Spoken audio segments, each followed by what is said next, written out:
Next on America's Day of the Races, it's the start of the Belmont Stakes Racing Festival with a test of the champion on the horizon. Can we the people pull off the Peter Pan Belmont double? He'll be the one everyone is chasing and might be too tough to run down. Rich Strike shocked everyone in the Kentucky Derby. This time he won't be a surprise, but can he be as effective without that blistering pace he chased in Kentucky? Consumer spending. After turning the tables on Breeders' Cup Juvenile Fillies turf winner Pizza Bianca, looks to add her first graded stakes win of her career in the Grade 3 Wonder again early on our Thursday card. And we'll also have the entire card ahead from Churchill Downs with Paul LaDuca live on site for coverage under the Twin Spires. All that and much more ahead on this Thursday edition of America's Day at the Races. It's brought to you in part by America's Best Racing. For the love of the race, visit americasbestracing.net. Today, getting some early practice in the paddock. Schooling time for your Kentucky Derby winner. There he is, Rich Strike. Getting a look at the grounds here. A couple days ahead of the Belmont Stakes. Can he do it again and prove he's not a one-hit wonder? Richie looking strong in his workouts, and they're in the paddock as well as he gets set for the test of the champion on Saturday. Welcome to our program. Good to have everybody with us here on a gorgeous Thursday afternoon as we officially kick off this Belmont Stakes Racing Festival. Tremendous week of action. Of course, Saturday is going to be just sensational. 8 Grade 1s on that card, highlighted by our ABR Race of the Week, the Belmont Stakes, presented by Naira Bets. $1.5 million purse and a 1.5 mile distance. And Rich Strike 7-2 on the morning line, but it's We the People who is the morning line favorite. We're going to talk about both those two, some other intriguing contenders with my colleagues here. Champion jockey Richard Migliori, New York Racing Association handicapper Andy Serling. It is upon us, gentlemen. Rich Strike, we just saw him there in the paddock. What do you think about his chances on Saturday? I tell you, this horse has been winning me over incrementally. I watched him train the last few days. This morning he was the picture. I love that he's gotten here and gotten so acclimated and comfortable with the surroundings at Belmont Park. He's been to the training track, the main track, through the paddock, Andy. And he really might be just a horse that's gotten good at the right time. And the Derby is less of a fluke as opposed to a horse that's just improved steadily. No, I'm not going to argue that that might be the case. I don't agree. I think he's a bad gamble from a betting perspective because he had so much going in his favor, and it's a different dynamic in the Belmont Stakes because the pace won't be as fast. It doesn't favor a horse like him. But I'm not going to argue with you that he might be just an improved horse. And it's interesting, meeting his connections at the draw. Now, first of all, it helps when the connections tell you how much they love our show. But also meeting his owner, I was reminded of a case, a famous line in racing, which you can find a lot out about a person by giving him a good horse. Well, meeting the owner of Rich Strike, he seems like a terrific guy, and I won't bet him, but I'm going to be rooting. I root for everybody, but I root for people who tell me they're big fans of the show. I'm a sucker for that. Gorgeous specimen of a horse, as we see right there. Looks like, at least physically right now, he's thriving. Let's take a look at what we have coming up for you on a great Thursday afternoon here in Elmont, New York. Today's race is presented by Claiborne Farm. Good and yielding on the turf course. Races 1, 3, and 7 will remain on the turf today. Wonder again, the first of our graded stakes races coming up this week here. The Story at Tremont for 2-year-olds. And that entire card is mentioned from Churchill Downs to come. They kick off action beginning at 5 Eastern time. Of course, you can play it all by getting signed up and started with Naira Bets, including new members getting a $25 free play in the Belmont Stakes, plus a $200 deposit match sign-up bonus. With that code right there, Belmont25, and bet any track, anywhere, anytime, including the Belmont Stakes coming up. We're going to kick off our Thursday action here in this Belmont Stakes Racing Festival on the grass, 7 furlongs. An allowance optional claiming field, and the entry at 1-2, Rue Christophe Clement. Artemis City Limits, both these two with a shot in this race, and that's why the entry is a very, very short price. We welcome into our program for the first time today, Acacia Clement. How do they look on track, Acacia? Oh, well, they look well, Greg, but quickly wanted to touch back on Rich Strike schooling back in the paddock, as there was a lot going on. A busier paddock today than we typically will see on an average day at Belmont, because people were crowded around to get a look of the Kentucky Derby winner, held by 2 handlers, including his regular groom, in the paddock, and he did not turn a hair. This is actually my first time getting a chance to lay eyes on him in person, and I was so impressed with what I have seen, because he's been a very very energetic horse training. He could not have been more professional. There were also several other schoolers in the corner of the paddock as well, including several for Steve Asmussen that also included the 2-year-old champ and Acorn favorite Echo Zulu, who looked terrific today, but very impressed with what I saw from your Kentucky Derby winner, Rich Strike. With the horses on here today, starting with the entry, the number 1, Rue. I really was not a fan of him last year. Just a horse that seemed to carry a lot of condition, very underwhelming. He comes back here and he looks so much more athletic this year. Had a good warm-up and was pretty eager out on the track with Joel Rosario. The 1A, Artemis City Limits, I don't love that his last 8 races have been in the money finishes. He's super fit, 3rd start of his form cycle, but he got very, very hot out there on the track today, just getting himself a little bit too washed up. And I've seen him get warm before, but he really got pretty lathered up this afternoon. I landed on the 7, Yes and Yes. I like that he was able to sit off of a pace setter who was a big price last time out. Yes, maybe last time was the time at 7-1, but I really like the 7/8 for him, and he seems like he is doing really well off the back of that victory, Greg. For trainer David Donk, Yes and Yes, John Velasquez will ride. We want to remind everyone watching as well, you can get involved without wagering any of your money. You're competing for real prizes as well with the free online contest, our Showdown Play. Go to NYRA.com/showdown to get involved, and we'll have that leaderboard for bragging rights at the end of the program as well. I think the entry is massively overbet. The 1 is a giant question mark, not that he can't win. The 1A doesn't win under the most ideal of circumstances. I think he's vulnerable, and I think at better prices, both Yes and Yes, so I know you like Richie, and the 8 Fauci, who I picked on top, are both extremely viable alternatives at much better prices. Yeah, I agree. I think Yes and Yes, gets to sit just off of Artemis City Limits and works out the similar trip that he got last time.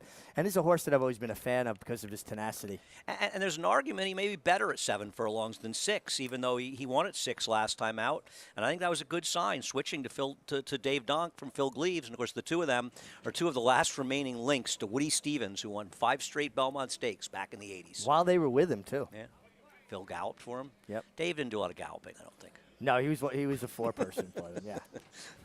We officially kick off our Belmont Stakes Racing Festival action here. 7 furlongs on the turf coming up. And it seems like, as Andy said, an overbet entry here. To kick things off, let's go upstairs. John Imbrial, the call. And the rough. A slow start for Rue at the back, moving up on the inside now. Artemis City Limits is going for the lead, along with Summer to Remember. And then we come back to Yes and Yes, who is next in 3rd. Fauci's on the outside in 4th. Rue down at the rail, and Soulmate is the trailer in 6th. Artemis City Limits leads now by 2 lengths.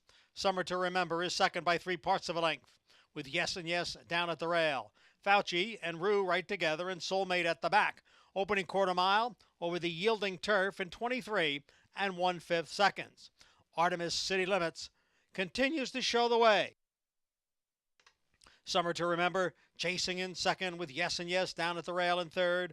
Then it is Fauci, Rue at the back, along with Soulmate, 1/2 mile in 46 4.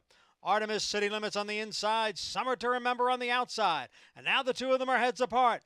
Fauci gains on the extreme outside. Yes and Yes is in behind horses. Then Soulmate and Rue. The field is in the stretch. It is Artemis City Limits, Yes and Yes down at the rail. Then Summer to Remember, Fauci and Soulmate. Rue is dropped out of it as entry mate. Artemis City Limits, challenged now by Soulmate on the outside. And in between horses, it is Yes and Yes, Yes and Yes, Yes, as we get started in the Belmont Stakes Racing Festival. 4-1 upset over a 1-2 favored entry. And here, John Velasquez, David Donk, kickoff action. Wow, how much the best was Yes and Yes. Johnny Velasquez gets the split. He has plenty of room when he heads in there. And then Artemis City Limits under Iran Ortiz just comes and takes his ground. He has to take up, lose all momentum. If this was a dirt race, game over. Turf racing, horses are able to catch their stride again. Still very impressive to be able to re-accelerate. Especially with the 6 closing. It's one thing with the 1A, Artemis City Limits quitting, which it seems like he does every time. But with the 6 with a full head of steam, Soulmate in the outside of him to regather himself and win. And the other thing I love about the result is we don't have to sit through a 10-minute inquiry. Yeah, because if the horse on the lead comes down, we don't have the benefit of a head-on yet, but Johnny Velasquez is not a rider that takes up for no reason. And you could see how uncomfortable the horse got. He's got the rail on one side, a horse on the other, putting the squeeze on. Was that Irad Ortiz Jr. getting very, very close to crossing the line there? I think he crossed the line. We'll see the have to head-on. see the head-on. I mean, yeah. you can't, without seeing a head-on, you don't really know. We'll take a look at it. And listen, the other thing is, I'm sure ideally John Velasquez didn't want to go inside. As a rider, you want to swing outside, but you've got a huge hole there, so let's look. Yeah, he had a lot of room when he started, and he went over the line there. I'm sorry, you can't spread it a horse and a half path and then come down to a half a horse path. So what you're saying is I might not be the only one that Irad has blocked on Twitter soon. Well, it's fine. I mean, I'm going to call it the way I see it. I happen to agree with you. He absolutely spread the rail. You've given up that position. Johnny didn't force his way. He waited and said, okay, I have a big enough spot to go forward, and then he just slowly squeezed him back down. That was over the line. Well, again, what a performance, though, with Yes and Yes. Oh. It's re-rallying anyway, despite that, to still get up and get that win. And by the way, Artemis City Limits and Irad, who would cut him off there, winds up dropping into third in the end. Soulmate gets by him as well. 7-6, 1-8, 4-1 over 17-1. Crazy overbet entry. Oh, entries are kind of like the let's make a deal question. Only one of them can win. And they're getting bet on both of them at a short price. It's just terrible betting value. We're going to take a timeout. We'll have these prices for you when we come back. This is what awaits the winner of the 154th running of the Test of the Champion on Saturday. That is some serious hardware. Who will take it home? We'll meet the field for the Belmont Stakes when we come back.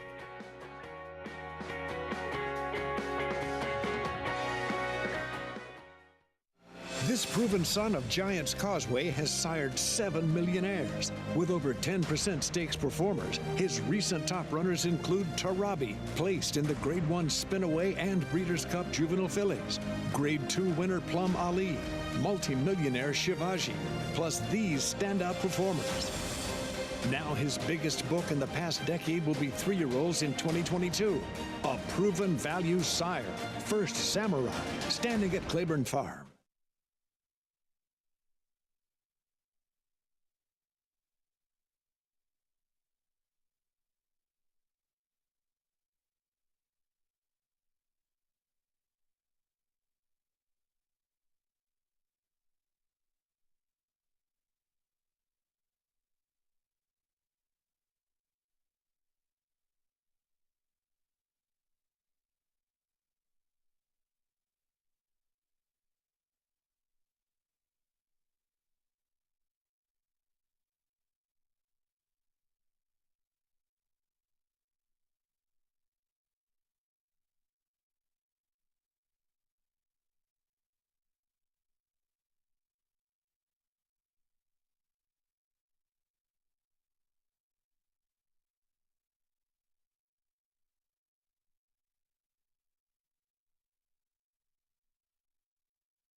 You're watching America's Day at the Races on FS2, Bally Sports Southern California. Program brought to you in part where you can play all the races we bring you on Naira Bets. Bet any track, anywhere, anytime. Go to nairabets.com or download the app. Upset to begin our Belmont Stakes Racing Festival with Yes and Yes. David Donk, John Velasquez had to wait, got shut off, re-rallied around the heavily favored entry and gets the win anyway. $10.40 for the win. Let's head downstairs to Acacia. Very happy to be joined by winning rider John Velasquez here with me. Johnny, you were just kind of commenting to me how much the best your horse Yes and Yes was given the trip that he had. Well, he was much the best today even with the bad ride that I gave him, he still come back and won. He had no room on the rail, but when you re-rallied, talk about what you felt underneath of you to be so game to get the win. No, the room was there. The room was there when it was there. But there was plenty of room for 2 horses, maybe 3 horses. And then I got closed up pretty badly and came back and won again. So, but the room was there. Well, you got the victory. I wanted to ask you on Saturday, Johnny, about a horse you're well familiar with, Malathot, the 3-year-old champion of last year. What did you feel from her return last time out in the Double Dog Dare? So she put a really good run, for being long layoff and run the race that she did. Very impressive. Obviously, I need a little help here in this race on Saturday. Hopefully somebody else put a little bit of speed to Trisca, and hopefully we can come there and fight with her down the lane. Did you feel like she took the step forward as a 4-year-old that you wanted to see? I definitely thought she run very, very well, and she stepped up, especially coming from the layoff, yes. We look forward to seeing her in the Ogden Phipps. Thanks, Johnny. Thank you. I'm sorry, trying to see the replay. Quite a trip for John Velasquez in the opener with Yes and Yes. I'm sure he's hoping for a cleaner trip on Saturday with Malathot in the Ogden Phipps, Greg. Thank you, Acacia. There's the Hall of Famer. What a way to start off this racing fest. I mean, that was a brilliant performance. Hall of Famer gets shut off, has to re-rally around the odds-on favorite or part of that favorite entry. Back to his mount in the Ogden Phipps coming up against Latruska. That's going to be Malathot, last year's Kentucky Oaks winner. Good comeback to the races. What do you I mean, obviously Latruska had a big advantage. There's not a lot of other pace in that race. Right. And Latruska might be the best horse, and she has a pace advantage. Search Results, who is doing well, she should be stalking her. So I think she's the only one that won't be compromised in there. Obviously, it's tough to love Malathot after her effort at Keeneland because unlike the others who are coming in off very good efforts, that was kind of a slow race. But I will say if you look at her races last year, her return race at Keeneland in the Ashland, while a victory, was much slower than her races later. So maybe she's a horse that needs a race to sort of get her engine going. Some other figures have that race a lot faster than well, what the buyer she got. But here's my take on Malathot. Obviously speed figures are important, and they're a barometer. She runs them consistently, though. But I also think she's one of those horses where maybe it means a little bit less because she has a tendency to do just what's necessary and not so much more. There's horses like, you can go back through the history. Native Dancer was going to win by half a length. He was 10 lengths better than his rivals. Now, I'm not saying I hear you, but better. even watching that race, did you think she ran that well?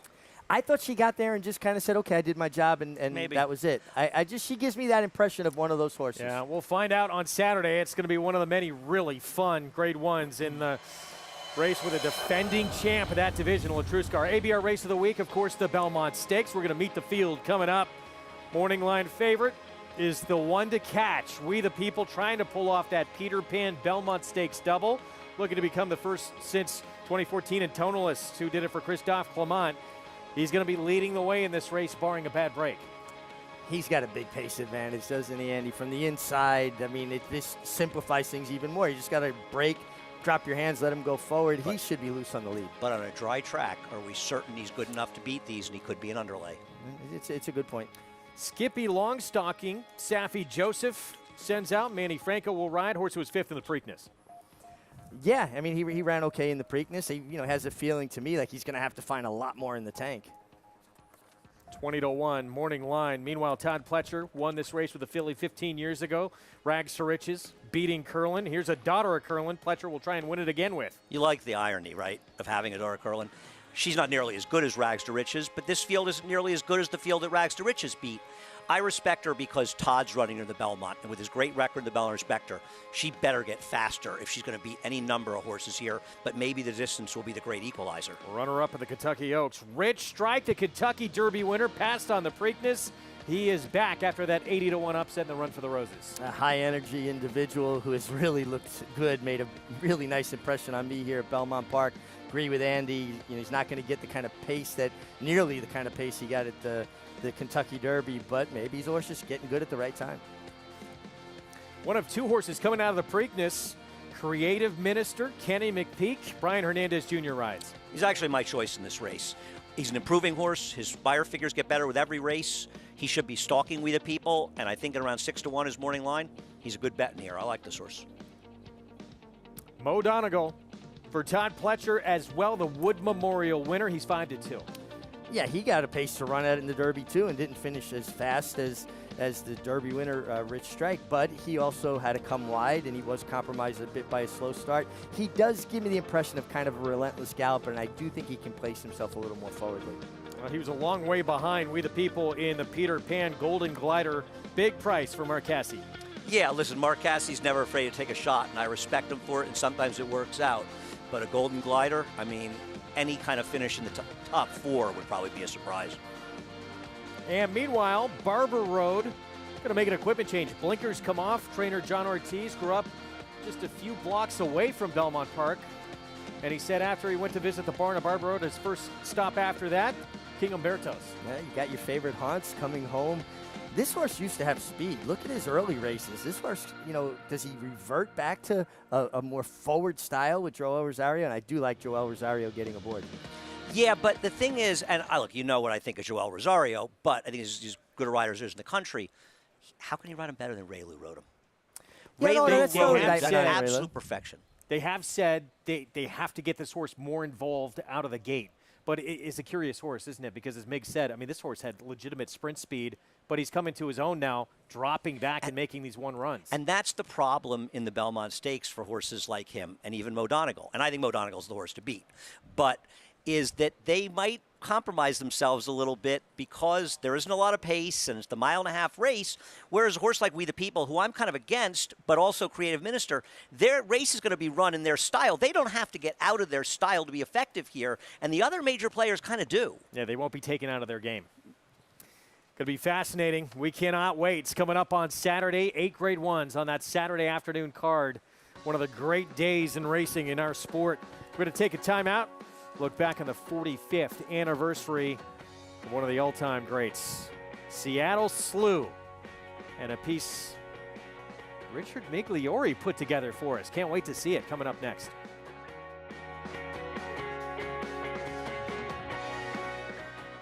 Introducing a stallion as top class as they come. In 22 career starts, he won or placed in 12 graded stakes, competing in 15 grade ones, earning over $1.7 million.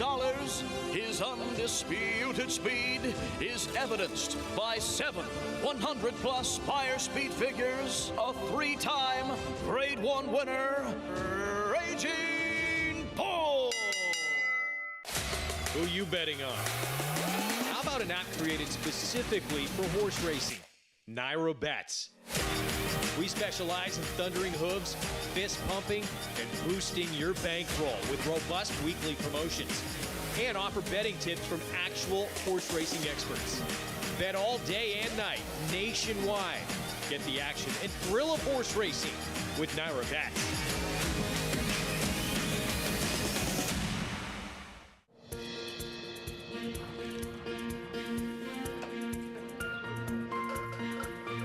We take pride in what we do. I'm an assistant trainer. Carpenter. I'm a peace officer. I'm a jockey. I'm a gardener. I'm a groom. I love what I do. We are New York Racing. New York Racing helps support my small business. It's extremely important to the New York economy. This is like a big family. We are New York Horse Racing. The Belmont Stakes Racing Festival returns to Belmont Park June 9th through 11th. This year is packed with world-class horse racing and entertainment, headlined by a live performance by the New York Bee Gees, presented by Mohegan Sun on Friday, June 10th, and world-famous DJ Paulie D on Belmont Stakes Day, Saturday, June 11th. From Secretariat to American Pharoah, the test of the champion is home to the most memorable moments in sports. Are you ready to strike rich this year at the Belmont Stakes? Tickets are now on sale at belmontstakes.com. We're back on America's Day at the Races on a gorgeous Thursday afternoon here in Elmont, New York. Our program brought to you in part by Claiborne Farm. 100 years of doing the usual unusually well. 45 years ago, Seattle Slew came to the Belmont Stakes with a chance to become the 10th Triple Crown winner in history and the first to run the table undefeated. Richard Migliori caught up with his exercise rider, Mike Kennedy, who remembers the brilliance of Slew and the genius of his trainer, Billy Turner. 45 years ago, Seattle Slew galloped into the history books. Trainer Billy Turner, who passed away earlier this year, and exercise rider Mike Kennedy prepared the colt for his date with destiny through a unique partnership. And Billy had a personality to keep people loose anyway. You know, he'd find a joke to say or he'd laugh. He'd have something funny to say. He was just a great guy. But the kind of a horseman he was, he'd come in the morning and he'd go to each stall and he'd bring the horse up to the front and he'd slap him on the neck. Hey, bud, you know, and he'd talk to him. Then you go to the next one, and he checked up the feed pit and see how they ate up the night before. And then later on, I might say, Billy, you want to get so-and-so? No, Mike, we'll give him a day off today. That was the horse he knew that wasn't quite right. The first time we decided to breeze a Slew, we put him with an older filly and who had won allowance races just to get him started. But when we broke off into 3/8 pole, he just took off. He had his mouth wide open. I couldn't get a pull out of him. You could have thrown a baby in there, you know, wide open. I had to get to the 5/8 pole before I could pull him up. And his legs going everywhere. He didn't know where he was going. And this is how good a horseman Billy is. When he saw that, he said to me, Jesus, Mike, he said, we got something special here, he said. We never put him with another horse again. He never breezed with another horse. Seattle Slew in front by 8 lengths. Seattle Slew going easily. After being crowned 2-year-old champion, Seattle Slew returned as a sophomore to collect Grade 1 victories in the Flamingo Stakes, the Wood Memorial, and the first 2 jewels of the Triple Crown. It's going to be Seattle Slew, and he's going along easily. Coming on to the finish. Seattle Slew in front by 2 lengths. Still undefeated as the Belmont Stakes approached, Seattle Slew's team suddenly faced an unexpected obstacle. I was a mutual clerk in the afternoon. And when we came back from Pimlico after the Preakness, there was a strike on. The mutual clerks were on strike. So they wouldn't let me pass the picket line. So this went on for a few days, and they had trouble with Slew because he was running off with everybody. That nobody could hold him. And they figured they weren't going to win a Belmont like that. So Mickey Taylor called Billy and said, I don't care how you do it. You got to get Kennedy in here and get on this horse, or we're not going to win the Belmont. So I ended up going to Sally Bailey's house, whose house backed up to the training track. And I came through her house, and she had a gate on the backyard. I went through the gate, and Billy was waiting for me there, and I got in the trunk of his car so nobody would see me. With all the pieces now in place, Seattle Slew and his team were ready to face 8 rivals in the test of the champion before an on-track crowd of more than 70,000. And they're off. For the lead on the inside now, Seattle Slew goes for the lead. Nobody questioned would he get the 1.5 miles around the barn, because I think Billy was so convinced that he would get it anyway, you know. He had faith in the horse, and he just knew his horse. And it's still Seattle Slew, and he's opened it out to 4.5. Then Run Dusty Run and Sanhedrin. With champion 3-year-old and Horse of the Year honors secured, Seattle Slew suffered his first career defeat in the Swap Stakes at Hollywood Park. A disagreement occurred between Turner and Seattle Slew's owners, which resulted in the horse being transferred to trainer Doug Peterson. Following his 4-year-old campaign, he was named champion older horse, but lost the Horse of the Year balloting to 1978 Triple Crown winner Affirmed, who he defeated in the Marlboro Cup. Seattle Slew retired with 14 wins from 17 races. He entered the Hall of Fame in 1981 and enjoyed a long career as one of the sport's premier stallions, living to the venerable age of 28. His passing was 25 years to the day of his Kentucky Derby win, which kicked off a magical Triple Crown run that put him and Billy Turner in the history books. First of all, Mick, nice job with that piece. That was a really neat story, and to hear that going in, that there was a strike at the time and how they had to be very secretive and going to train Seattle Slew, that was terrific. Yeah, and thank you guys for that. Thanks to Ernie Munich. That was awesome. Ernie Munich put it together. He's just incredible. We actually went back. Sally Bailey had a gate into Belmont Park. She long passed away. Tom Bush had the house after, and the gate's still there. So we got the shot of actually the gate. They would put him in the trunk of the car, smuggle in the barn together. I thought that was the greatest story. And Mike Kennedy could not have been better. What an incredible exercise rider, but what an incredible human being. And thank you to Mike for really making that the piece as good as it was. I think that you and I could sit for the rest of the show and talk about Seattle Slew for about 98% of the rest of the show. You were just telling us off air that was your very first Belmont Stakes you were ever Yeah, on site I was for? at Belmont, but the first Belmont Stakes I came here for. Rode down, my friend Larry Benton drove me down. Pretty we got a good one to flat. He come taught me to. how to teach to change a tire, which came in useful later in my life. And, I mean, What a resume. what a horse. And Yeah. I love his last race. After the Gold Cup at Pier, they took him to Aqueduct and ran him to Stuyvesant and showcased him for the fans at Aqueduct, where he won by 10. What a great way to close out. Carrying a lot of weight, if I remember correctly. At too, least like 128, 130. In the 30s, yeah. He had trouble. Yeah, that was my first Belmont as well. So it's funny that you and I were both here at that Belmont Stakes to see the Triple Crown. I mean, fantastic. 45 years later, we're still here. And we're still Can't here. get rid of us. Yeah. They're trying, but they can't. We're going to get to the second here coming up at Belmont. Our post-parade in progress. We'll pick it up from the beginning moments ago as they came through the tunnel. Memento Me in this maiden special weight, 1 turn mile, kicks it off. She has found herself in as tough and competitive a maiden special weight as you could find. She's an underlay, I think, at her current 16-1. Aunt Naughty will be next for Shug McGahee. She went against the likes of Malathot in her debut back in October of 2020. They went to the lead last time. I thought she was very game. I liked the tactics last time. I kind of hope they employ the same kind of tactics. Gold rail last time. Brad Cox, second-time starter. She was favored in the debut, Donna Curlin. I like her in the 7. I like Milan's Girl. I think of the 2 horses stretching out, I preferred her debut a little bit more than Chad Brown's run on the outside. Similar type debuts. 18-1 on this filly just coming into our picture here. Is going to cut back in distance from here at a mile and a 16th at Belmont. Yeah, shown steady improvement and showed improved speed last time. So maybe she's a pace player. Meanwhile, Spiked, 9-2 morning lineup to 6-1 right now. Ran second at Tampa in her debut. She's one of the 3 horses that are stretching out in their second starts, and I think if John Velasquez wants it, she could be the speed of the speed. Not impossible at all. School of Thought, 44-1, the biggest price on the board. Yeah, stepping up in class, has had plenty of tries, would have to really improve. The apprentice Jose Gomez will ride the daughter of Empire Maker. Here is Precursory, Bill Mott's second-time starter. I don't love that she was 8-1 in her debut, but I think she's dangerous stretching out second time where Bill Mott has very good stats. I'm alive in the double with a 3 and 7. And a filly, daughter of Tappan, was favored in her debut, second time out for Chad Brown. Yeah, finished well, gets a good outside draw going a mile. Chad Brown, I mean, pedigree, you leave those horses out at your own peril. Pick 4 begins here, I'm a over risk $100,000 in our pool. There's the 2-1 favorite, Milan's Girl, for trainer Brad Cox. Let's head downstairs to Acacia. I'm very happy to be joined by Brad, always accommodating with his time. And Brad, Belmont's Girl, what did you take from her first race as she stretches out to go the mile in here today? Well, we always knew with the pedigree and the way she trained, she would stretch out. But she acted as if she had enough speed to be competitive first time out. I think she kind of hung a little wide. The mud may not have been her favorite thing first time. And I think she got a lot of it mentally and physically, and I think she's going to move forward today.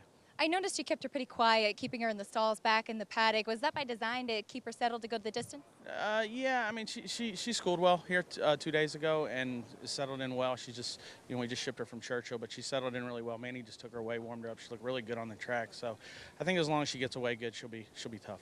Now on Saturday in the Acorn, you have Monterey, who's been in really good form. Echo Zulu drawn to her outside. How do you expect the pace to play out between those two? That'll be up to the jocks, really. I mean, it could be a jockey race, what it could come down to. But, we're excited about being in the position we are. This filly's really good. We're excited about giving her another opportunity at a grade 1. She had an opportunity last year. Didn't work out well. Back around 1 turn, she's a different horse, and hopefully she can move forward and, maybe pick off a grade 1 on Saturday. Now, this weekend, we look back to last year with Essential Quality. What kind of memories does Belmont Week bring back for you? It's awesome. I mean, I definitely miss being a part of the race. Wish I had a horse in there, but hopefully next year.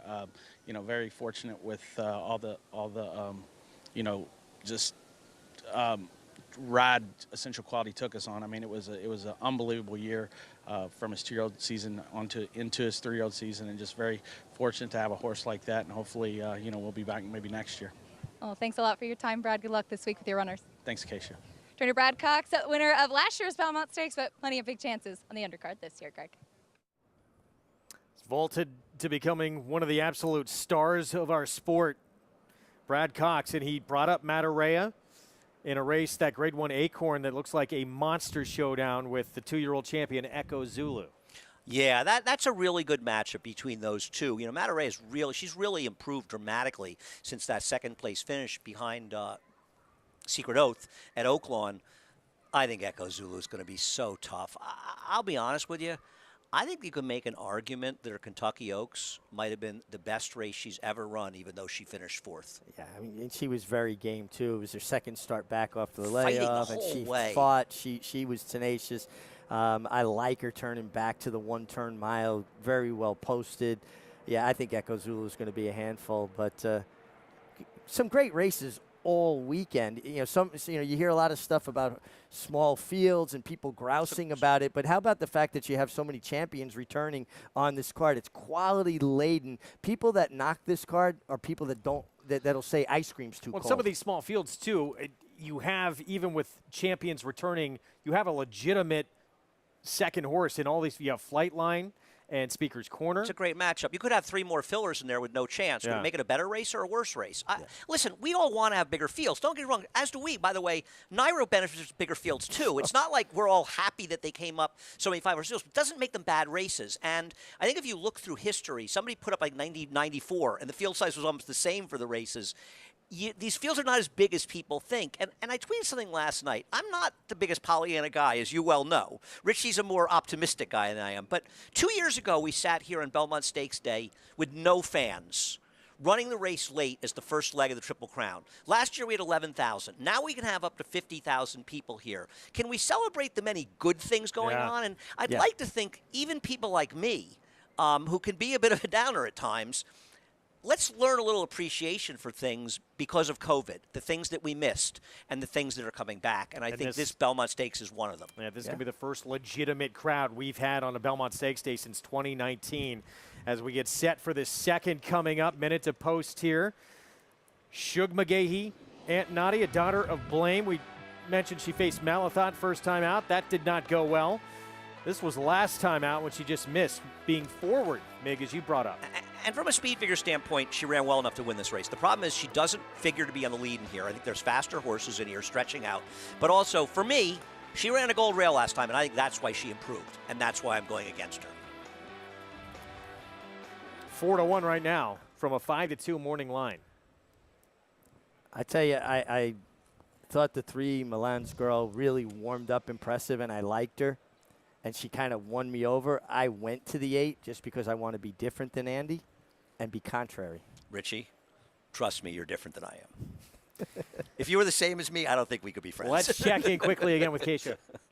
I agree with Meg. I really liked the warm-up from Milan's Girl. Did ultimately land, though, on the number 7 Precursory as well. She was very laid back. She looks like she has the scope to go the mile distance, and a horse that I think really will have benefited out of that first race where she kind of was hanging on a foe early on in the race, breaking out at the start. This is a horse that seemed like she really took a lot out of that first race and got a little bit sharper once they left the paddock, too, with that nice warm-up under Joel Rosario. I think there's some nice fillies in here. She should appreciate some more distance, Greg. Thank you, Acacia. Favorite, though, for our 2-time reigning Eclipse Award-winning trainer, Brad Cox. The 3 Milan's Girl, Manny Franco ride. She's 8-5. Pick 4 begins here on our Thursday card. Let's go upstairs. John Imbrial, the call. Veronica Green.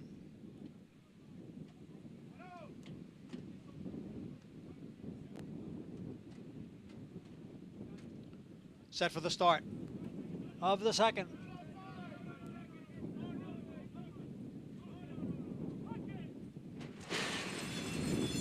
And the rough. Precursory away well, along with Spiked as Antonotti now moves up. 3 of them across the track, right behind Dolce Seta and Veronica Green. Then comes Milan's Girl, who's moving up in between horses. Down at the rail, Memento Me. And the trailer is School of Thought in 8th up the backstretch. Antonotti down at the rail. Dolce Seta is in between horses. And Spiked is on the outside. So 3 of them stacked across the track through a quarter in 23 and 4. Milan's Girl is next in 4th. And then it's Precursory and Veronica Green. Those 2 are together. And then we come back to Memento Me, and farther back is School of Thought. The leader is Aunt Naughty by a half length. Dolce Seta and Spiked, they're right together, 2nd and 3rd, and close up to Aunt Naughty, the half in 47 and 2/5 seconds. Milan's Girl is next in 4th. Down towards the inside is Veronica Green as Precursory moves up on the extreme outside. Now Dolce Seta has dropped out of it, so it is Aunt Naughty along with Spiked and Milan's Girl and Precursory, 4 of them across. Veronica Green is next and will be widest of all into the stretch. 3/4 went in 1:12 and 2. On the inside, it's Aunt Naughty, and on the outside, it is Spiked. So it's Spiked and Aunt Naughty with Precursory in third, and now there's a 16th to the finish. And here is Spiked to take a narrow lead. Aunt Naughty continues to battle on. They come for the finish. Spiked and Johnny Velasquez to sweep the double. Hall of Famer with 2 to begin this card. John Velasquez for John Terranova. Unified filly out-dueling Aunt Naughty. Really good horse race down to the wire. Aunt Naughty fighting every inch along the inside. Spiked with Johnny Velasquez was perched out there 3 wide, stalking throughout. And they put on quite a show this last 1/8 of a mile. And Johnny Velasquez, off to a bit of a slow start this meet. That's not going to last. He's got the best agent in the game, and Ron Anderson. And Johnny Velasquez is a Hall of Famer, and he still is riding in Hall of Fame form. And nobody came back in this race. It felt like the 7 who ran third in this race, Precursory, was making a nice run the turn. It looked like a winner. And the overbet Brad Cox horse, who I liked, she got left a little bit. She was awful. She loomed up and just stopped. Veronica Green didn't make a run, but the fact was nobody could get close to these horses. They kept on running, and Spiked, who was the overlay in the field at 7-1, one of the 3 was stretching out, and of the 3 stretching out, the biggest price, and she'd actually run the best buyer of anyone. Ignored on the board, 9-2 morning line. She goes off at 7-1 in here. Spiked. 2 upsets to begin our Thursday Belmont Stakes Racing Festival card to kick off this tremendous week of action. 5, 2, 7, 8. Here in the second, we're going to take a timeout. We'll talk more Belmont Stakes when we return. Hall of Famer Todd Pletcher looking for a 4th Belmont Stakes win. He is the Wood Memorial winner. Mo Donegal ran down early voting who would go on to win the Preakness, and can he do it again with a filly after Rags to Riches won it 15 years ago? Nest will certainly try. The more ground, the better for her.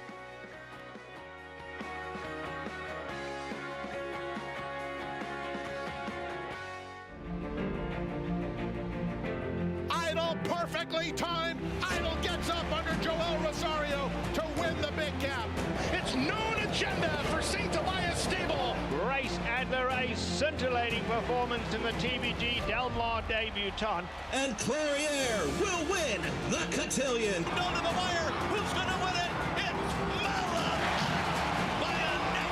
Curling, the classic sire.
We're back on America's Day of the Races. You can earn a $10 bonus today with NYRA Bets. Bet at least $100 on Belmont Park races 1 through 5. And you'll get a $10 bonus in your account whether you win or lose. You do have to opt in. Don't forget to do that at nyrabets.com. Spiked second time out. Daughter unified for trainer John Terranova. Debuted at Tampa in early March. Goes off at 7-1, and Johnny V has the early double.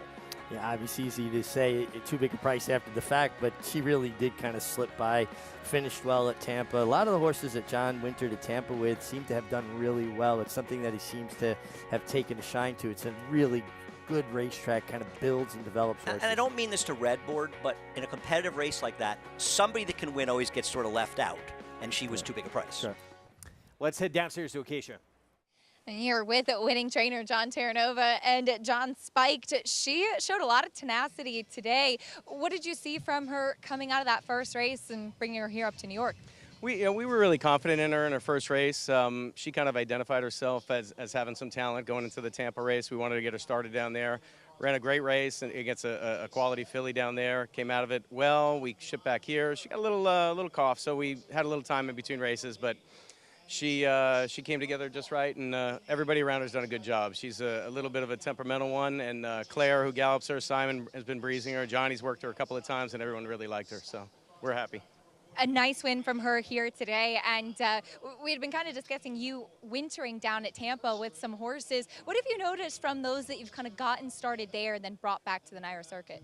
It's just a great place. We've wintered there, I think, the last 7 years, and small group. We don't have a large stable, but they seem to do very well down there. It's a great place to winter with some of them, and they come out running.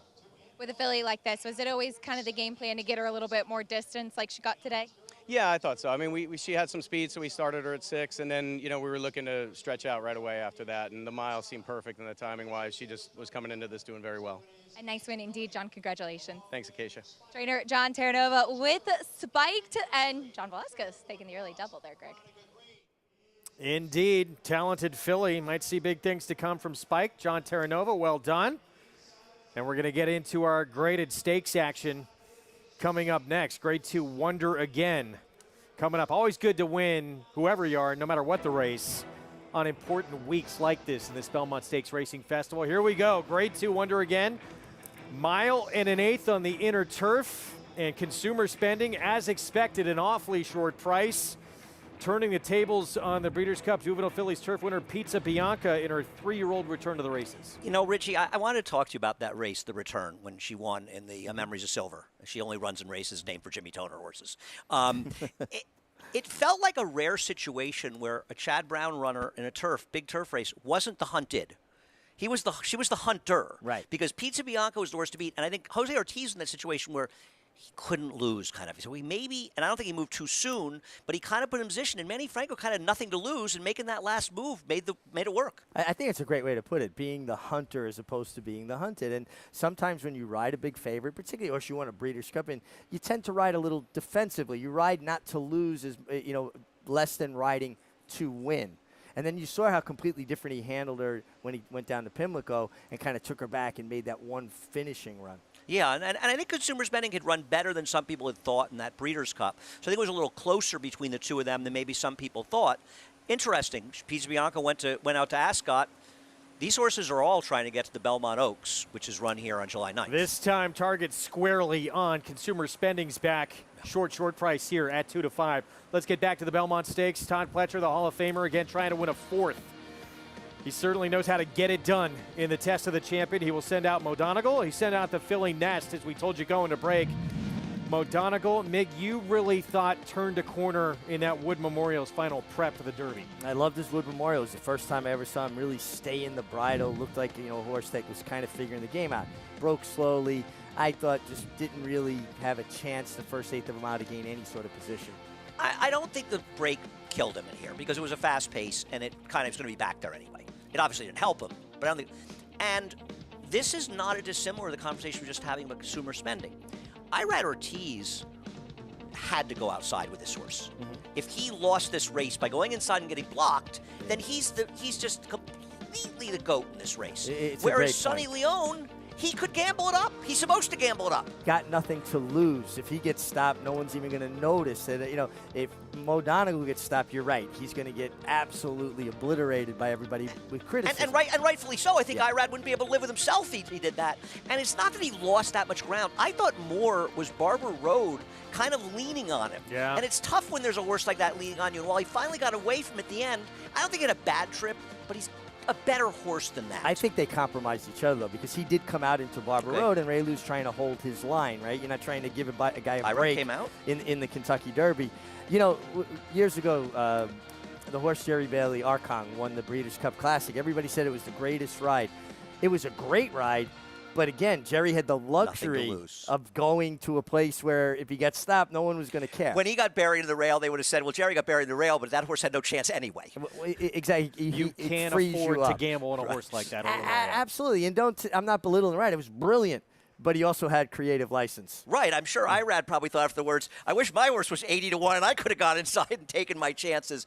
The other thing about Mo Donegal, and this is not a knock on Rich Strike, because he might be getting better, but he's got to prove it. Mo Donegal has a proven track record of talent.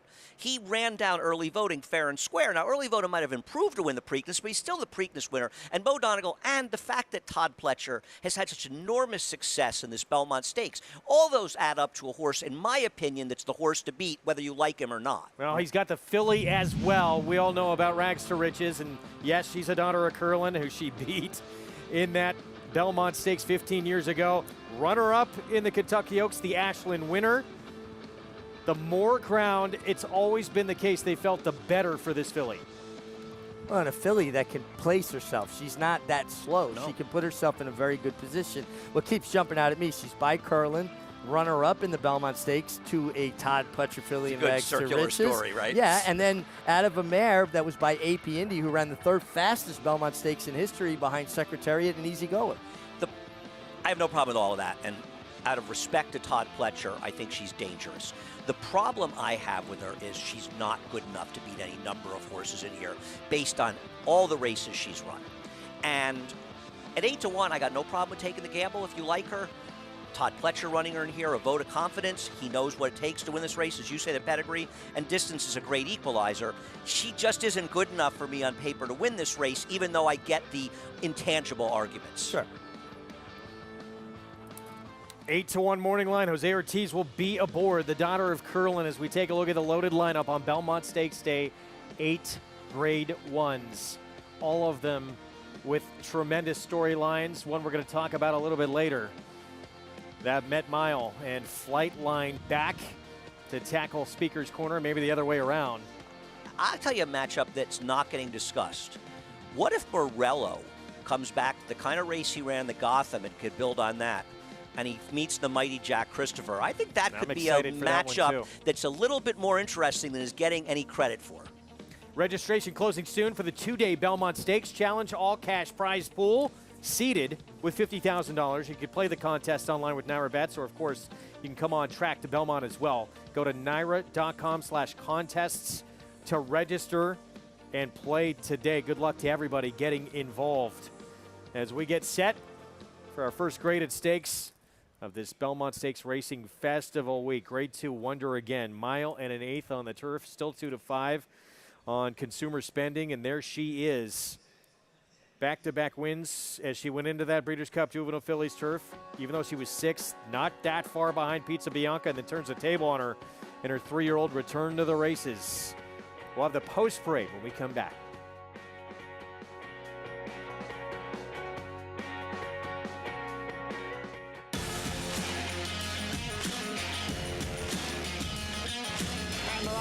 Following C, pouring it on here in the stretch. Impressive to win the Grade 2 Vosburg.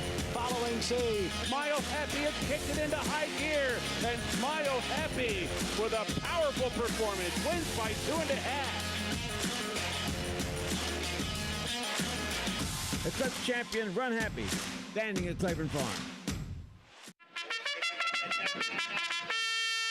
Monmouth Park's summer season rolls on with live racing action Friday through Sunday. Fridays feature a 2 p.m. first post, while weekend action begins at 12:15, kicking off the Win Early Pick 5. Home to full competitive fields and big paydays, Monmouth Park continues to prove itself as a place to profit. New for 2022, on-site customers can lock in odds with fixed odds wagering at Monmouth Park Racetrack. The Factor, a top 10 General Active sire in 2020. His progeny include Grade 1 winner Sistron, Grade 1 winner Noted and Quoted, Grade 2 winner Factor This, and Grade 2 winner Charmaine's Mia. With dozens of 6-digit yearling sales, he's a proven sire on the track and in the sales ring. The Factor, a leader of his generation, standing at Lane's End. Racetrack Television Network brings you every race, from every track, on every screen, every day. With monthly packages starting as low as $5, RTN gives you great value and access to more live HD streaming and race replays than anyone. Visit RTN.tv today to sign up and watch on almost any device, including Roku and Amazon Fire. RTN has packages that start at $5 per month.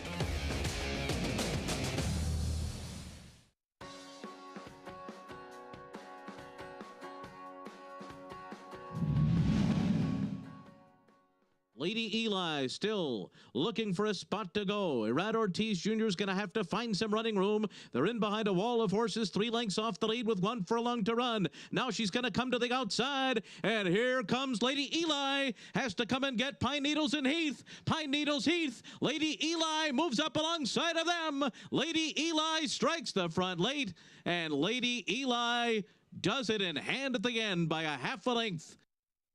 That was a 2015 wonder again. The great Lady Eli stuck inside most of the race, pinned but behind horses at the quarter pole and into the stretch. Finally found room, and she knew what to do with it. She was something. Acceleration is what makes great turf horses, and she had acceleration to spare. And a horse who literally was inches away, if not millimeters away from death with laminitis, to come back, survive, and come back and win major Grade 1 races and ran the race she did. She's one of the great stories. And I have so many memories talking to Chad Brown about her. She going to the barn at Keeneland when she was coming back as a 3-year-old, and she had the cone in front of it, and I'd never been there. And he said, don't go near her. He said the first time they tried to shoe her, she had the blacksmith pinned down. He said, I thought she was going to kill him. Oh, boy. She was, a lot of really good horses, Richie, right? They Were have pretty that tough. attitude. They're just, a herd leader. They don't want to be messed with. Chad Brown looking for a 4th wonder again win. Some nice names on that list. And that summer that she came back, Lady Eli, and we covered her race at Saratoga. That was a really fun summer to see her return, and there was so much love for her. Yeah, and she lost. But I remember saying afterwards, because obviously it was very disappointing, and Chad was disappointed, I said, and he got it, you won. She's back. Like, she came back, and then she won a Grade 1, the Flower Bowl, in her next start. So many victories. First of all, that she survived. Second of all, that she got back at all. And what an incredible job by Chad and his entire team. Cherie DeVoe deserves a lot of credit as well. And the tenacity of that mare. Well, here's Chad Brown's filly here for Klarovich Stables, Consumer Spending. Let's take a look at her 3-year-old return to the races. Memories is silver. And when she outduels Pizza Bianca, the Breeders' Cup Juvenile Fillies Turf winner. And again, what we were talking about, she's able to follow, shadow, or be the hunter as opposed to being the hunted. And she was able to outfinish Pizza Bianca, who, again, I don't think Jose Ortiz did anything wrong. He was, on the, what he thought was the best horse, although I agree with that. I think going back and watching the Breeders' Cup, they were a lot closer than you would think. Just trips kind of favored Pizza Bianca that day. Everything broke right for her. But it was a good comeback for both of them and something to build on. And they buried the rest of the field, and they weren't terrible horses in there. I think the 3rd-place finisher had won the Miss Grillo. She's very good, but I'll tell you something. Shook's filly on the outside skims, she ran well last time, and she didn't have the best of trips. She was a little unlucky in that race. We'll get to her in a moment. Let's head downstairs to Acacia. And we'll start with Chad Brown's favorite, and rightfully so, the number 3 Consumer Spending, who did really sit the best trip last time out following Pizza Bianca, but she has taken a huge step forward as a 3-year-old. She's so much stronger coming back this year. She's carrying terrific weight off the back of that victory last time out too, and she's been very focused here in the paddock, which was something I was really interested to see. She is one that does carry a lot of condition too, definitely more of a solid type than you would typically see from the Chad Brown barn. The number 6 Vergara ran in the Hilltop last time, and she was just a little sluggish, and she got parked wide in there, but she's a horse that I've always had some interest in. She does look like she's well suited to these conditions for Grand Motion coming in here. She's run some good races. My only concern is that she did get pretty hot under the belly here in the paddock today, but overall, she's really well muscled, really fit, carrying good weight to her once again too. Hopefully she can break with a little bit more interest in here today under Luis Saez and drop in and save some ground and get position. The horse that I actually liked best here in the paddock was the 7 Skims, filly by Frankel, for Shug McGahee, who I thought actually, after being jostled around a little bit early on in between horses last time out, ran pretty well behind the undefeated Spenderella. Her races prior to that were pretty strong, but she's one that's really improved a lot. She was forward, nicely into the bridle, and really well defined in here too. Another one that I think has taken a step forward and hopefully could sit a good trip from that outside post, Greg. Acacia, thank you. Post parade coming up 2 to 5 throughout the wagering. It has been that number on Consumer Spending. You could play all the action all week long and beyond into the summer at Saratoga. Of course, Belmont Stakes on Saturday with Naira Bets. $200 deposit match sign-up bonus, plus that $25 free play in the Test of the Champion with that code right there, Belmont25. Go to NairaBets.com or download the app. Here comes our post parade as they make their way through the tunnel. And we're going to see My Risky Affair to kick things off. One of 2 in here. Sorry, Christophe Clement. One scratch. Sorry. Oh, Joel Rosario, 7:01. Ran well 2 starts back on the turf, beating a half length, and then ran in an off the turf where she just dominated. So here's the big favorite. Memories of Silver winner, Consumer Spending, Klarovich, Chad Brown. With less pace in here, she's going to find herself more forward. Could that maybe not be great for her because she has that great burst? Tom Albertrani, daughter of Tapazar, Sweet Sensation. If Tom Albertrani's horses tend to get better with racing, she's going to need to get a lot better. Big ask for this filly. His only turf try was nowhere. Vergara, she was 3rd, a length and 3/4 behind Pizza Bianca at Pimlico. Yeah, ran well that day. I didn't see any visible excuses for her to make up that difference between her and Pizza Bianca, and I don't think there's a lot of difference between Consumer Spending and Pizza Bianca. And Skims, Shug McGahee, daughter of the formidable Frankel outside Flavian Pratt, 3-1. She wasn't able to get a clear run when she needed to. I don't think she would have won. The winner of that race, Spenderella, isn't getting much press. She's going over for Grand Motion to the Coronation over at Ascot, and while I don't think she's going to win either, I think she's the one they should be talking about. She might be the best 3-year-old filly we've seen so far in the turf this year. I think all the players in here are happy that she's going over there and not running the Belmont Oaks. I think Skims was compromised last time. Not that she didn't have some room, but she just wasn't comfortable. It wasn't a lot of continuity to it. I thought Flavian Pat rides her back. You see, he's searching for room. It's not right. It's that question you say, bad ride or unlucky ride. Yeah, it's a little like McCulloch had when she was 2nd at Churchill. And I don't think she was winning. I don't think she's beating Spenderella, but you want to try to save that ground, and usually you get a seam, and he didn't. And because the second-place finisher had drifted out so much, she can't go around her. No. So he has to try to close inside, which is never really the way you want to go. No, and I just think that she's got a pace advantage. I think she could possibly set the pace here. I think if nothing else, she should be sitting outside the number 6 in this race. Vergara could be forward, and I agree. And the other thing is, Flavian Pratt's a very aggressive rider, and he may sense that as well. Now, if Consumer Spending, she's not going to be badly compromised because she can be forward too. But if your chief rival gets a little bit of a pace advantage on you, that could close the gap quite a bit. 2 to 5 on this filly right here, Consumer Spending. Looking to go back-to-back in stakes to start off her 3-year-old campaign. Let's head downstairs to Acacia. And here with her trainer, Chad Brown. Chad, Consumer Spending, she got the win last time out, but it seems like mentally and physically she's one that's really taken a step forward as a 3-year-old. She really has. She was training good going on that race, and she beat an outstanding horse in Pizza Bianca. So that was exciting, and she seemed to move forward off that race. What are you expecting from her in here today as far as where you think she may lay early on with those paces? You know, these short fields are tricky. I just told Manny to warm her up good in the post parade, break clean and running. And it looks like there's a couple of horses with just a little bit more speed than her. So hopefully she's pocketed up close. Now this weekend you have a bevy of Grade 1 chances, but you're saying to me Jack Christopher, one that you're just so excited about in the Woody Stevens. What is it that makes him so exciting? He's such an exciting horse, an electric horse, just really untested thus far. A great horse for horse racing. Tricky post down on the rail going 7, so he's going to really have his work cut out for him down there, but he couldn't be training any better. He has that early speed. He decided to shorten back a little bit to go the 7. Tell me about that decision. It was tough, just lack of options, really. You know, I think the horse will stretch out. I'm looking to stretch him out further than that mile he just won at, but I really didn't see any other options that worked well in the time frame I have to work with here, trying to get him to the Haskell. So we have to cut him back. He's going to have to deal with it and then stretch out after this. Well, we can't wait to see him. Thanks for your time as always, Chad. Thanks for having me. Jack Christopher on Saturday, definitely one of the big names in the spotlight, Greg. He was, it seemed like, the leader in the clubhouse going to the Breeders' Cup Juvenile. We never got to see him in that race because of an injury, and then he comes back as a 3-year-old and looks very impressive at the Pate Mile. And the goal is, and Chad Brown's got 3 tremendous 3-year-olds. Travers. Yeah, he told me Zandon worked great, his first work back from the Derby the other day. And, I mean, let me ask you guys, and I know that Taba's out there somewhere. We don't know when we'll see him again, and he's always a talent. Sure. But is there an argument that Jack Christopher, Zandon, early voting, along with Epicenter, are the top 4 3-year-olds going long right now, potentially? I think that's a very strong argument for them. Early voting, your Preakness winner, lightly raced. Jack Christopher, undefeated, lightly raced. Zandon, he ran terrific in the Kentucky Derby off a stellar Bluegrass at Keeneland. I mean, these are very good horses. So, you know, trainers, much like jockeys, they like to get labeled.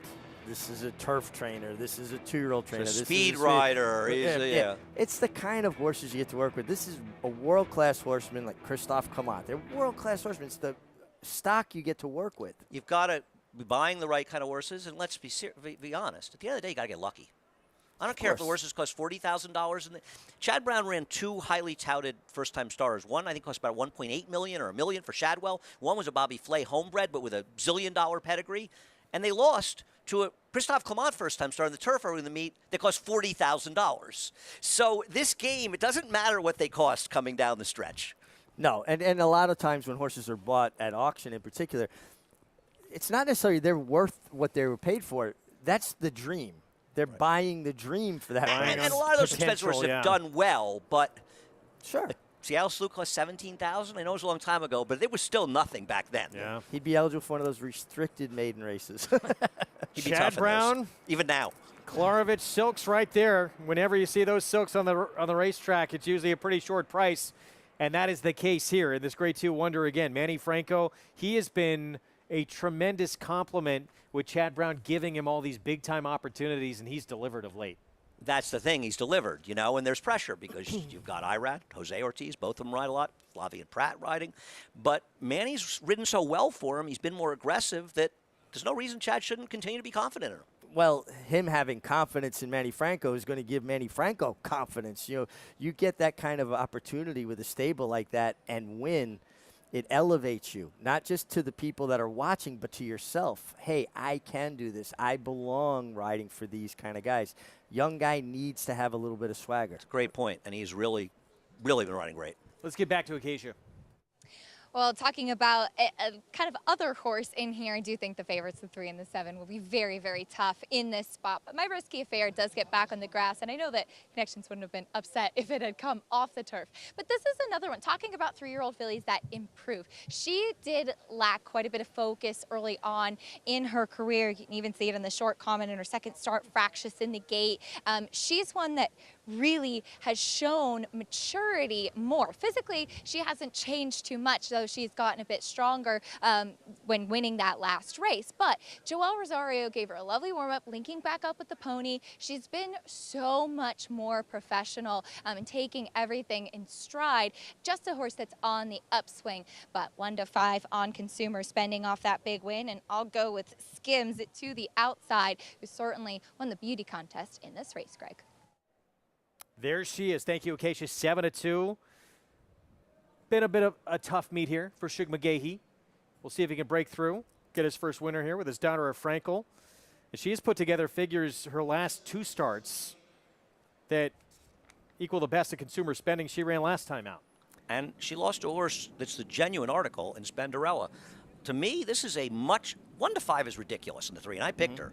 This is a much tougher matchup between these two than the odds are suggesting. I think this is being bet all wrong. I think they should be 3-5, 1-2, and 7-5, something like that. I think Skims is going to be well placed, and I like Flavian Pratt. I think he's obviously a terrific rider. I think he improves after riding a horse one time. He's a very thoughtful, cerebral kind of rider that after he's had an experience with a horse, he rides them better. Did you feel more confident after you had a race on a horse? Absolutely. You just find, you know so much more about them, and you have a better understanding of the horse. Grade 2 wonder again. Consumer spending. Coming off that Memories of Silver victory, looking for the first graded stakes win early on in her career for Chad Brown, Klarovich, and Manny Franco. But there's Flavian Pratt, her main rival here, Skims for Shug McGahee. Let's go upstairs to John Imbrial.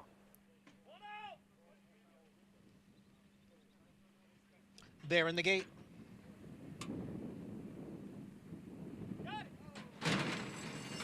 And they're off in the Wonder Again Stakes, and Vergara is going out for the lead. My Risky Affair is down at the rail, and then it is Consumer Spending, and from the outside, Skims now moves up.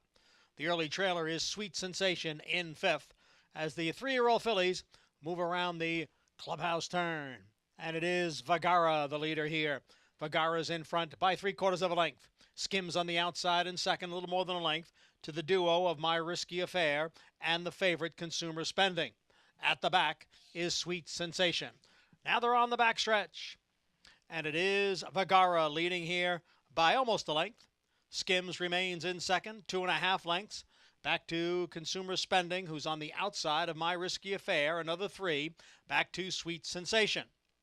So Vergara takes the field up the backstretch and continues to hold on to the lead here by 3/4 of a length. Skims remains in second. My Risky Affair is third by a head. The big favorite Consumer Spending on the outside, and 1.5 lengths to Sweet Sensation. Vergara has been in front right from the start, continues to lead here. The lead is a 1/2 length, with Skims on the outside in second. A break of 2 to Consumer Spending, who's on the outside. My Risky Affair is down at the rail, and Sweet Sensation. So really no movement yet as the field races around the far turn and heads for the top of the stretch. Now some movement with Skims right alongside of Vergara. And on the outside, here comes Consumer Spending. Consumer Spending on the outside has surged to the front here as they come down for the 8th pole. It is Consumer Spending in front, clear by almost 2. On the outside, My Risky Affair. And on the inside, it is Skims. But it is Consumer Spending who will win the Wonder Again Stakes at odds of 2-5. Everyone, as you heard from John Imbrial, waiting. Finally, Manny Franco says, let's go with Consumer Spending, and she coasts to victory. This was impressive. I think this was more impressive even than beating Pizza Bianca last time. I love the way she traveled in behind horses. Andy wasn't pulling, was waiting on Manny Franco to ask her the question, and when he asked the question, she had an emphatic answer. The flip side of that was the 7 Skims was a little bit keen, pulling, and didn't find when the real running started, but Consumer Spending, she justified that short price. I love the ride by Manny Franco. Hand rode her. Once he realized he was safe, he never went to the stick. Yeah. He just kept going forward, and I think I was wrong. There should have been that kind of gap in the prices. This filly is really improving leaps and bounds. I understand it was a smaller field. I'm not, I don't want to get too carried away. And, the 1.25 race cut in the Oaks, get some Europeans perhaps, could be a much tougher spot. But you have to love the filly seems to be improving with every start. I love the way she did this, and the fact that she was so amenable to whatever Manny wanted to do. And you make a good point. Manny, if I think he's a terrific young rider, so strong, but sometimes he overdoes it a little bit, and he's learning now. He's riding these good kind of horses. You don't have to get to the bottom of them every time. Yeah. This was a very happy experience for all of them. Yes. And, I mean, listen, once again, it's going to get tougher, but this is a filly that last year, she could have gone both ways. Sometimes these horses just sort of flounder along. She's really turning it around. A 4-year-old, she's really stepping forward. 3-year-old, excuse me. Thank you, Greg. Back-to-back She'll stakes be a wins. 4-year-old next year. Back-to-back I'll be right stakes eventually. wins for consumer spending, and yes, certainly bright future for trainer Chad Brown and Klarovich. Manny Franco, well done, and there is Chad Brown having an okay meet here at Belmont. He's only winning at 37% coming in. Well, he had a terrible week last week, so it could be over for him. Tough to keep up that 45% win percentage, isn't it? I mean, only the great handicappers like I can do that. Taking 1 out of 2 winners. Or 2 1 to out 5. of 7. In the end, over 9-1, over 5-2 here. 3, 2, 7, 6. Consumer spending, bright future ahead. Could see her this summer upstate. We'll be back. Grade 2 wonder again goes to consumer spending. Daughter more than ready. We'll be back.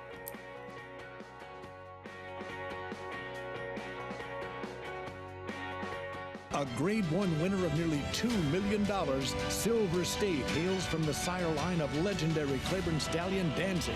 And his second dam is full sister to Kentucky Derby winner Monarchos. After winning the Oaklawn Handicap, Silver State defeated Knicks Go in the Grade 1 Metropolitan Handicap. On the board in 12 of 14 starts from ages 2 to 4, his career included a 6-race winning streak. Grade 1 winner Silver State, standing at Claiborne Farm.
You're watching America's Day of the Races. Good to have you with us on a gorgeous Thursday afternoon here in Elmont, New York. Thanks for watching on FS2 and Bally Sports Southern California. Program brought to you in part by America's Best Racing. For the love of the race, visit americasbestracing.net. Today, consumer spending. Seems like a bright future ahead. Back-to-back stakes wins to kick off her 3-year-old campaign for Chad Brown. Klarovich Stables, Manny Franco aboard for both. Let's go downstairs to Acacia. And here with running jockey Manny Franco. Manny, consumer spending, she's really come along, but you said from the first time you got on her back, you knew she had a lot of ability. Yeah, Acacia.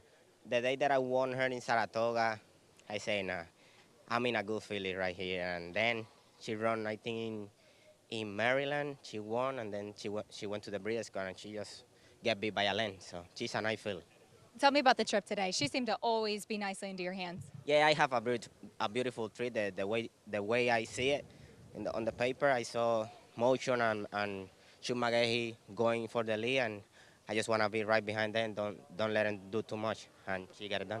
Now you're looking for your second Belmont Stakes win. Skippy Longstocking, a price for Saffie Joseph Jr., but you were aboard for his last workout here at Belmont. What did you learn from the horse that day? Yes, I did. I mean, I work him. He just want a maintenance work. I just go up there and let him do his thing because he know what to do. And I think it's a honest horse, you know, and I think the race is wide open, so everything can happen. Of course, 2020 Belmont Stakes win with Tis the Law. Reflect back, what is being in that Belmont Stakes winner circle feel like? Man, it's been unreal. It's a dream come true, win a race like the Belmont, and I'm just blessed to have that horse under me, and hopefully I can get it done again. Well, Manny, we wish you the best of luck. Congratulations here, though, with consumer spending. Thank you, Acacia. Manny Franco, his face lit up, Greg, as soon as I asked him about the Belmont, and you can certainly understand why. No question. Got to be excited about it. I love to see him come through in big moments like this for Chad Brown. He deserves it. Talented young rider. We talk about him a lot on this program, but a very good person, too. Yeah, I feel the same. I'm really, it makes me especially happy to see him win for those guys, you know, and ride these horses and get a chance because you know it as a rider, Richie. It's just about getting a chance. About opportunity. You know, you're only as good as the horses you get to ride. You know, we've seen some very good riders not get the big horse or the opportunity, and we've seen some riders that maybe weren't ready for prime time get the big horse. It's, you know, you need the vehicle. You need the horse to take you there. Getting a lot of big horses riding for Chad Brown lately. And I know Manny's great with the interviews with you, but even the case, you can feel Manny getting just more confidence in himself, and it's paying off. Absolutely. So our Grade 2 wonder again in the books. A lot more still to come. Let's set up the fourth here next on our card. Maiden special weight, 6.5 furlongs. New York breds in this spot. I'm going to say it. This is the best betting race in the card. I think there's two horses in here that are tough to make cases for, the 8 and 11. I think you can make a case for every other horse in the race. This is a very interesting race. We could probably go from now to then, you and I talking back and forth about this race and every horse. Yeah, very intriguing race. Kicks off to pick 6. We'll go more in depth in a moment. Let's head back to Acacia. I have a special guest here with me. Greg, please be joined by Dr. Piggott from Cornell, Ruffian Equine Specialist. And Dr. Piggott, will you tell us a little bit about the clinic? And for those who don't know, it is right across the street, the significance of the relationship here with Belmont Park. Yeah, for sure. Yeah, exactly. We're a full-service equine referral hospital. We're located just across the street from Belmont Racetrack over on Plainfield Avenue. And, you know, the significance is that, you know, having a facility of that caliber in this proximity to the track allows for very quick intervention, you know, whether it's diagnostics or treatment, surgical repair, medical treatment, poor performance evaluation, whatever it is, we can get it done very quickly and, you know, get these horses back to where they need to be. What are some of the things that differentiate this clinic from other clinics that make you special? Yeah, for sure. You know, this clinic, and there's a number of procedures that we do, particularly in the standing tieback, some standing fracture repair that you know, Cornell has been more of a pioneer of. You know, this clinic in general, one of the things right now that we're really proud of is some ongoing research we're doing with thoroughbred breakdown prevention. So we have a grant from the Harry Zweig Memorial Fund through Cornell University. And we're doing research right now trying to gather information about different imaging technologies, some blood biomarkers and some bone density analysis on looking for different ways to prevent catastrophic breakdown and really search for early detection to try and prevent these injuries. Such an important thing to be focusing on. And is there a highlight or a great success story you can tell people that have come out of the clinic? Yeah, for sure. I mean, you know, honestly, every single day, you know, that we get to go over there and help a horse, whether it's a horse with a fracture that we can repair and it walks out the next day sound, you know, early treatment, get these horses comfortable as soon as they can. It's the day in and day out treatments that we do that is so incredibly rewarding, on top of some of the research that we're doing to try and better horse welfare and horse safety in the future. We appreciate your time and everything you do to help these horses in the sport of racing. Great, thank you so much. Dr. John Piggott from Cornell, Ruffian Equine Specialist, doing such important work, and right across the street from the racetrack, Greg.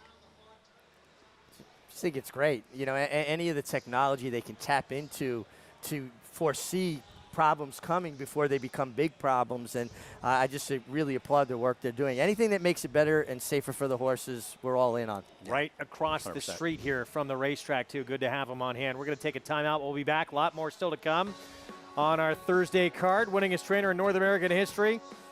Going to unleash Jackie on Friday. Jackie's Warrior, Grade 2 True North. Can he control in that race? Looking to remain perfect in his 4-year-old campaign. We'll be back right after this.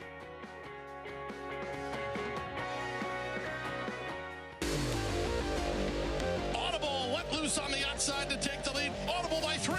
Audible, no doubt about it. Audible on the inside, no confrontation at all. It's Audible to win the Holy Bull with style. Audible on the outside races to the lead. Audible by 2.5.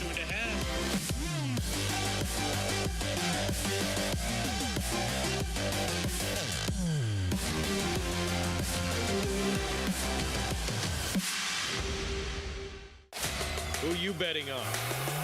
How about an app created specifically for horse racing? Naira Bets. We specialize in thundering hooves, fist pumping, and boosting your bankroll with robust weekly promotions.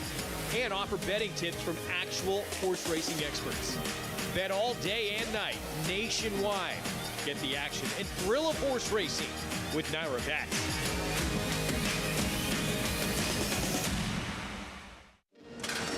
They're off in the hopeful.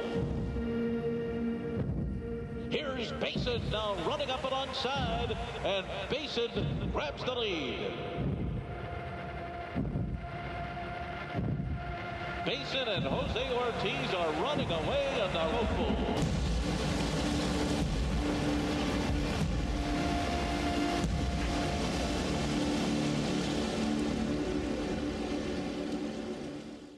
It's America's original sport, and no one covers it better than America'sBestRacing.net. From the sport to the lifestyle, the best races, horses, and destination venues, cocktails, gambling, fashion, and more. America'sBestRacing.net is a sport for you. Live it, love it, bet it.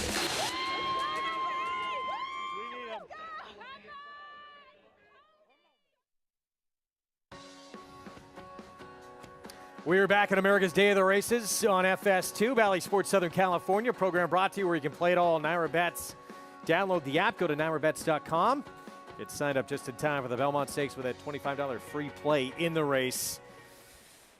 Friday Stakes schedule loaded as well. As we went to break, we told you about Jackie's Warrior.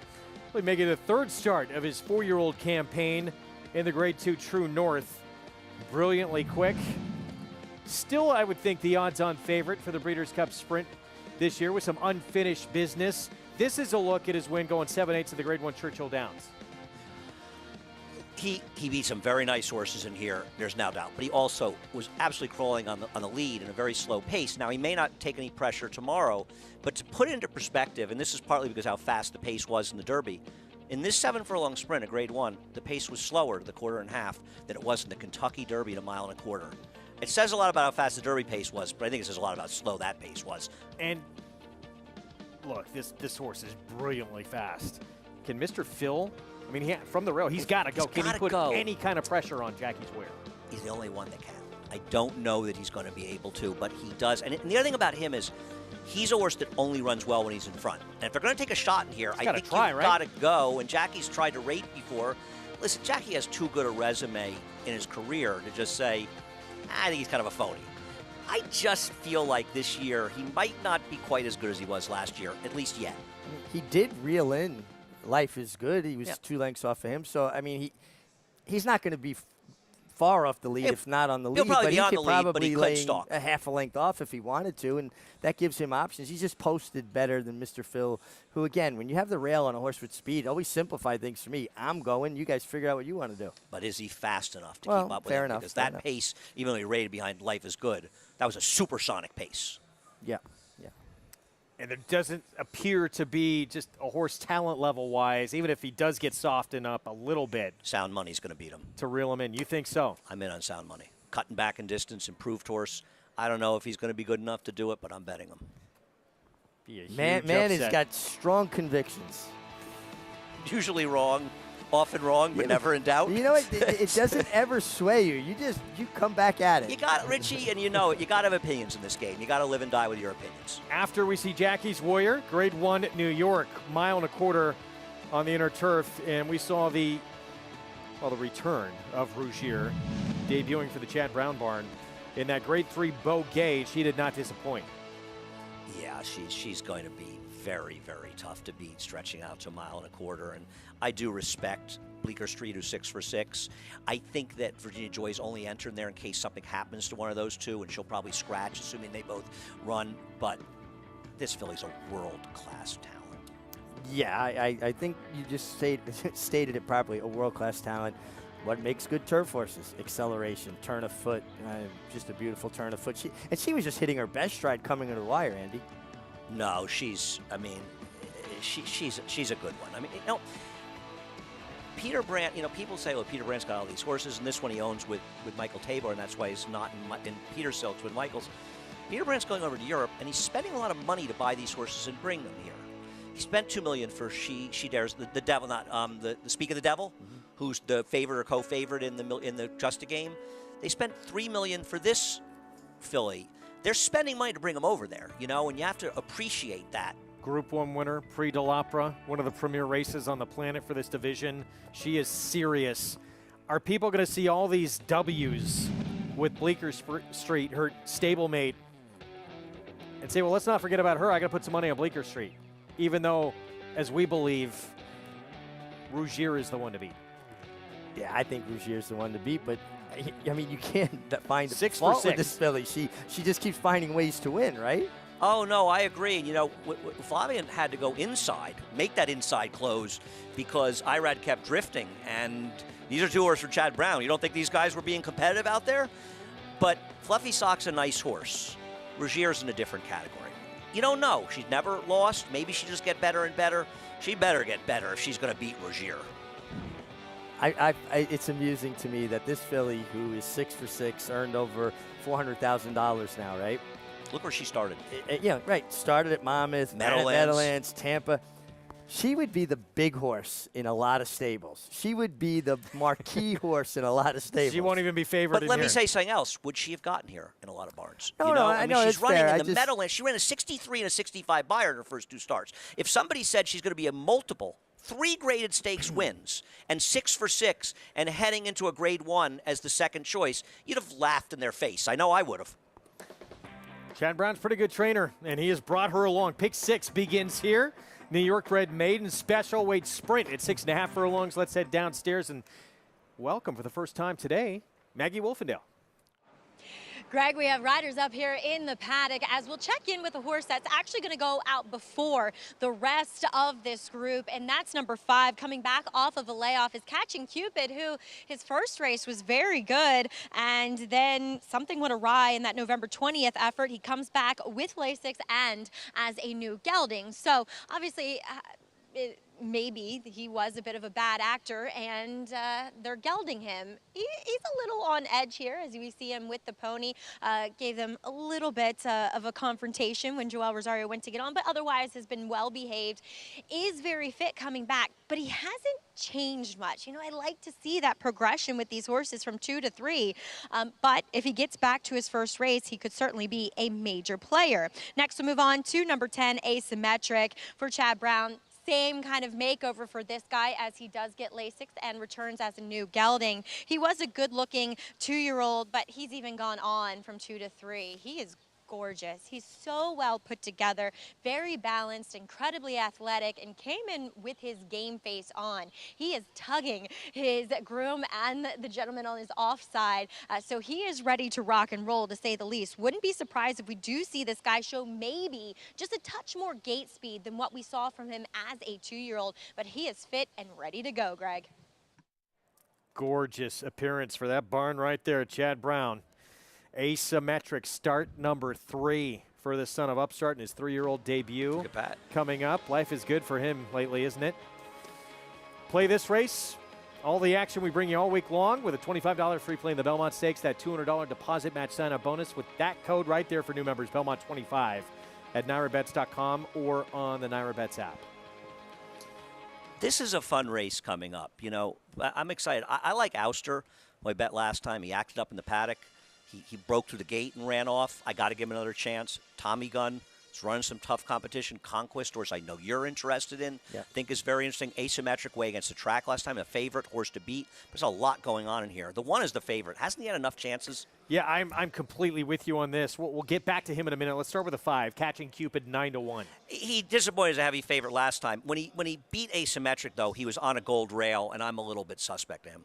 So here's Sinful Dancer. We saw that third, only length and 3/4 behind American Revolution. When he had the lead in the stretch, he has continued to come back and disappoint. Look at the races he's lost and the short prices that he's been, and he's in a tough spot. I'm not saying he can't win, but he's had a lot of chances. To make him 5-2. Right. Wow, seems way over bet here. Here's Ouster, Mark Hennig, John Velasquez. Looks like he's really minding his manners today, acting the right way. Probably did a lot of schooling with him, Mark Hennig. Devil Boy at 11-1, Jeremiah Engelhart trains. I think he's a very interesting horse. Came off a layoff, and he ran 272 buyers during his career, and things didn't go well last time. Tough spot, but not impossible. So Union Jackson 3-year-old for George Weaver, Tommy Gunn. Showed a lot of speed on debut, then had a little gate trouble in the New York Stallion Stakes. Tommy Gunn's got a puncher's chance. To the 6, Big Conquest, chance. John Kimmel, Trevor McCarthy. I like this horse. I've watched him train. I liked him as a 2-year-old. I thought he ran well that day. I think he can improve. Early move into a pace that collapsed. Horse who finished behind him, Agility, came back and won his next and was second in a couple of stakes. Ocean's Reserve, Leah Giramati. His last race, his last race was fast enough to make him a contender in here, but it's a tough spot. Tough field. 53-1 compromiser. Yeah, first-time starters. Key nice 3-year-old. Well, we try to get the board help us, and the board's telling us he hasn't turned heads in the morning. 14-1, Flowing River, blinkers on. They've given all the changes, right? With the gelding now, he's had his chances. I want others in here, but he's a big price, feel like him. Asymmetric, here he is. Maggie loved the way he appeared in the paddock. 3-year-old debut coming up. Yeah, also comes back with the makeover. First-time gelding, first-time Lasix. Maggie likes him physically. He's the horse to beat. Yeah, top connections. And the other Chad, for Chad Summers, of course, referring there to Chad Brown as well. You got to assume first-time starter, Luis Saez rides. Actually, I have to. A couple horses could run well. He's found himself in a tough spot for his debut. So here's Asymmetric, 5-2 favorite on the board. In his debut race, he was a distant second to a horse named Overstep. Overstep would come back and be second to Shipsational in the Sleepy Hollow with a much improved buyer. He was a heavily favored Todd Pletcher, first-time starter, Overstep. And when he came back last time, I know he was a huge favorite, but that was a big, strong gold rail that day. And he was out in the 4 and 5 pat the entire way around the track, whereas the winner was the speed on the rail. Catching Cupid was in the inside, saved ground the whole way, and look how far out he is in the race here. So that's a better effort it looks. He was a 68 buyer as a 2-year-old against the racetrack.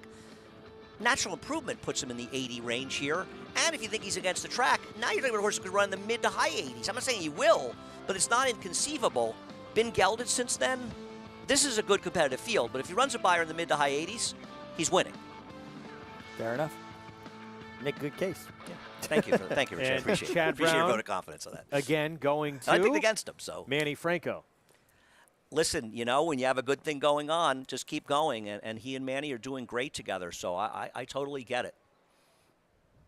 So 4 minutes to post coming up. Back to Sinful Dancer. He has burned a lot of money in his 7-start career, 4 runner-up finishes. He's fast enough to win. I thought the rail was good last time, and I thought he benefited from being on it. And to me, Ouster didn't run that much worse, and he had so many things go wrong for him. And if Ouster, even Mark Hennig said to me, he lost the race before he got in the gate, and then he broke to the gate and ran. So if he can settle today and be better behaved, I thought his debut was good.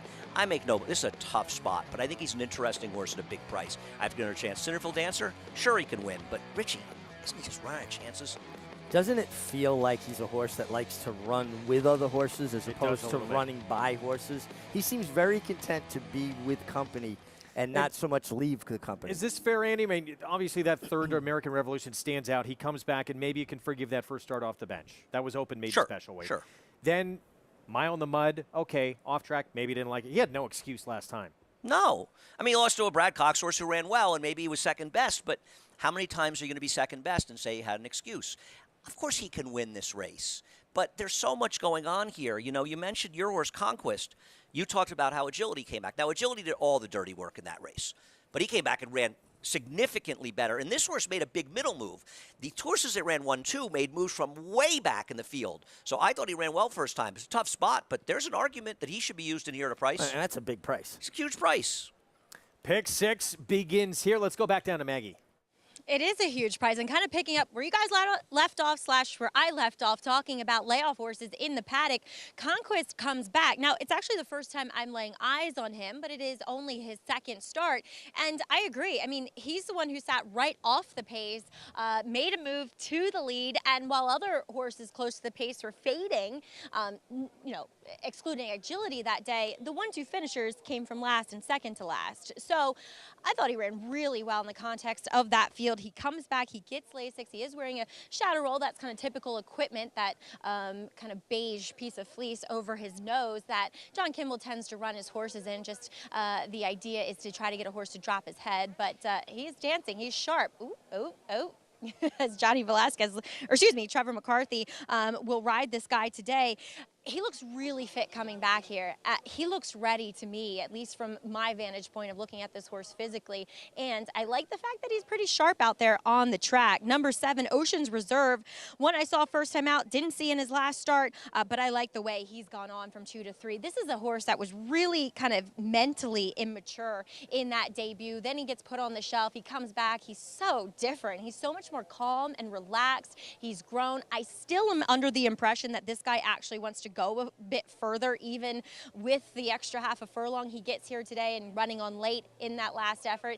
He really kind of strikes me as that one-turn miler type based upon his physicality. But again, he's a big price and makes a good impression. Number 4, Tommy Gunn, the kind of other George Weaver horse. He was against the track last time in that New York Stallion Series stake. It was a gold rail, and speed was really the name of the game. And he was out wide. He kind of got away to a really rough start, and then he seemed to resent it as well, kind of head up in the air.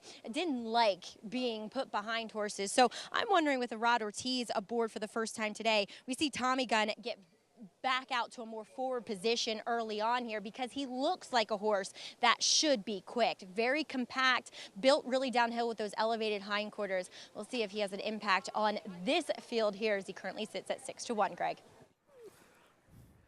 I didn't know we had UCLA fans in the house here. Tommy Gunn, if that's what they used to call Tommy Maddox back in the day. Okay, I was talking about Tommy the who? character in the movie Rocky, one of the Rocky movies. Tommy UCLA legend quarterback. Football. UCLA's basketball, isn't it? Bill Here's Walton, Kareem. Certainly, they could do a little of both. Swen Nader. Better known for basketball. Here's Ouster. Johnny V, hot start today, the early double. And you both feel this horse with a shot. I liked his debut, and he was hampered by the track and his bad behavior last time, and he seems to be okay today. He's acting very, very well today. He's really minding his manners. And, that, what happens is when a horse acts up, doesn't act right in the paddock, the warm-up, the gate, the trainer goes to work. They start schooling them. They try to do everything they can to get them to calm down and settle. And this horse looks like whatever lessons they did with him, he has taken to them very well. Well, this one remains the horse to beat. He has looked sensational on track. It's the 3-year-old debut coming up, start number 3. A lot to like with Asymmetric. Love the name, too. It's a good name. It's also a good book. Asymmetry, I think it's called Asymmetry. We're going to start this again. I know, it's not a coloring book, Richie. I get it. But Greg has read. We went through it. There's so many reasons to say he's the horse to beat. But listen, there's so many horses in here that have a chance to maybe step forward. Ouster, I'm hoping. Tommy Gunn, who ran in tougher spots, Maggie said, against the track last time. Conquest, who you're interested in, who didn't have the best of setups. This is a tougher spot. But Sure. There's so many potentially sort of funky horses in here that could step forward. No problem with Asymmetric.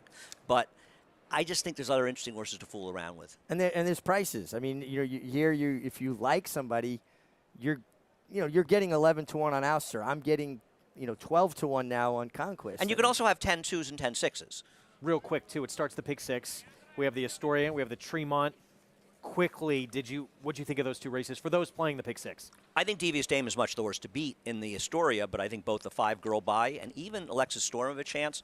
I don't know about you, Richie. I thought that the Tremont was wide open. I took a shot with the 8, Zelensky Strong, but I think you make cases for 4, 5, 7, 8, even the 3. Yeah, I agree. I think it's very wide open, and horses that, they're young. They're changing. We've just seen a glimpse of what they can do. I want to say that Bold Forbes won the Tremont in his U.S. debut. Well, not U.S., but his debut coming in for Puerto Rico. I think you're right. Favorite at 2 to 1. Chad Brown's Asymmetric 3-year-old debut coming up. Manny Franco, Chad Brown, they'll look to go back-to-back here on this Thursday card on the Belmont Stakes Racing Festival week. Let's go upstairs, the beginning of the pick 6. John Imbrial, the call.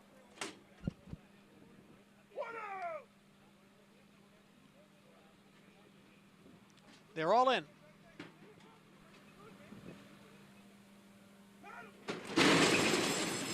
And they're off. hesitant starts for number 3, Devil Boy, and number 8, Compromiser. A good beginning for Tommy Gunn, who is out for the lead. Catching Cupid runs in second. Sinful Dancer down at the rail.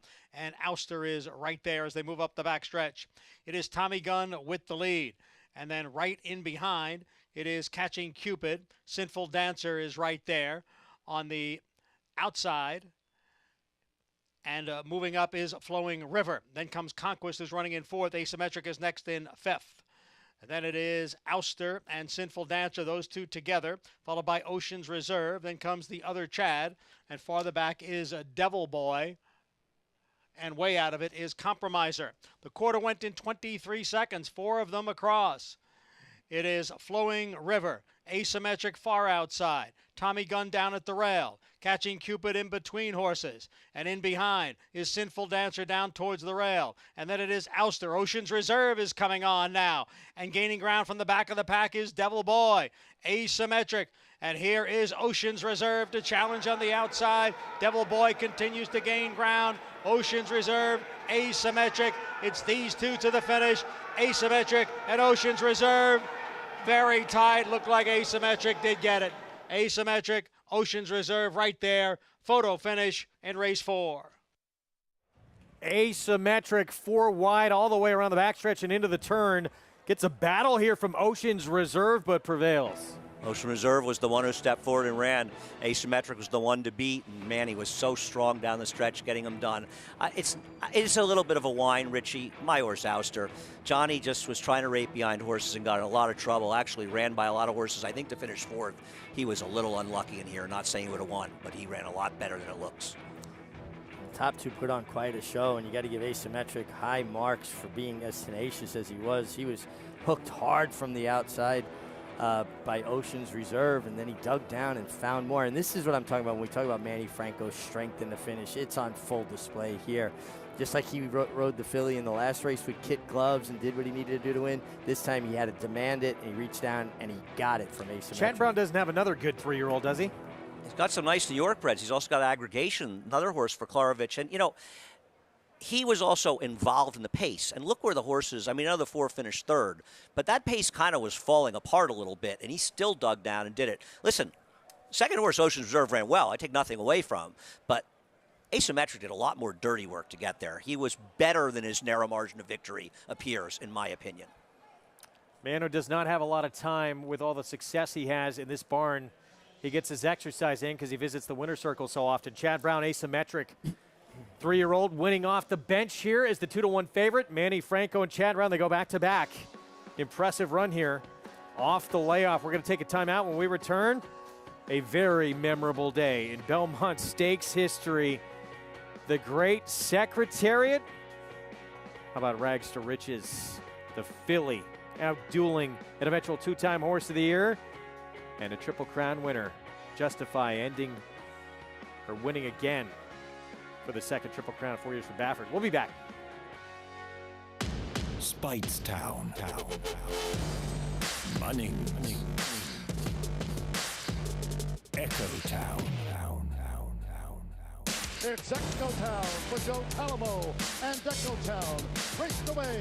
And Echo Town is drawing away in the stretch. Echo Town wins the Allen Jerkin Stakes. A sire line so prolific, it repeats itself. Echo Town.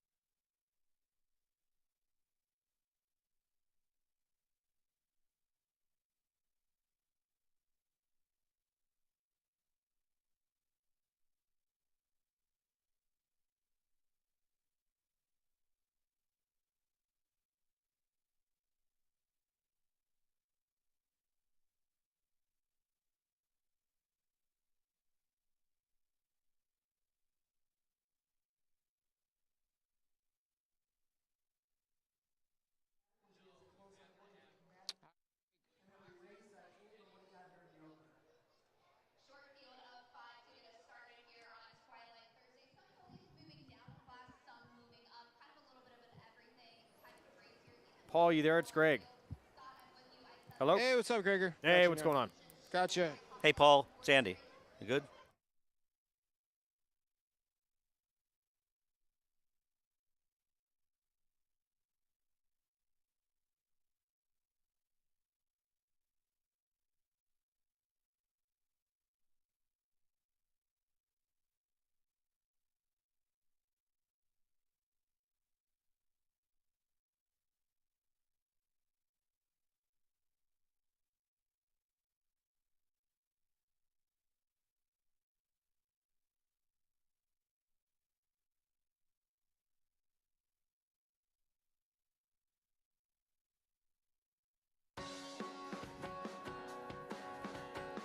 We're back on America's Day of the Races, program brought to you in part by champion sprinter Run Happy, now standing at legendary stall number 1 at Claiborne Farm.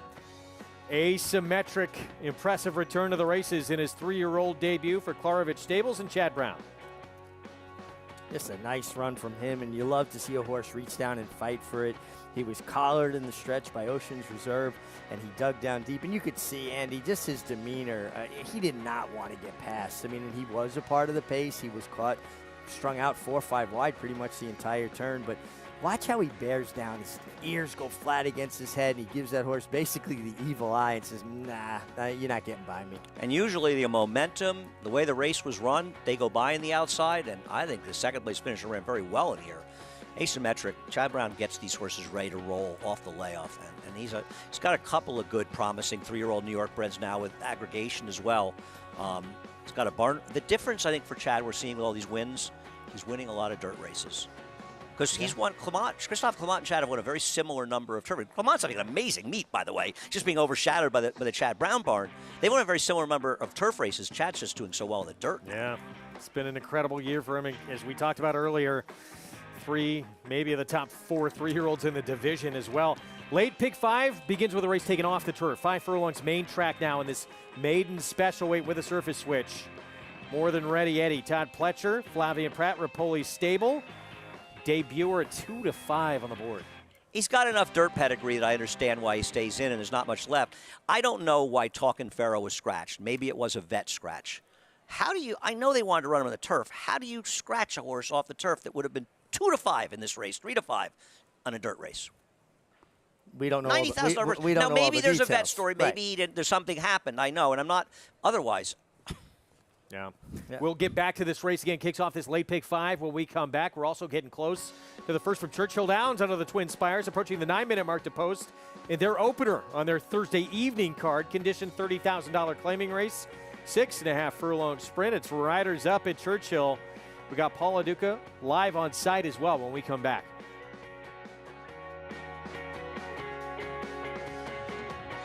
The ultimate accolade for a racehorse is to be named Horse of the Year. To be enshrined to the Hall of Fame is to achieve immortality. As a stallion, genetic immortality is defined in 2 words: breed shaper, plain and simple. 2-time Horse of the Year and Hall of Fame inductee, Curlin, is just that. Breed shaper, Curlin, the classic sire.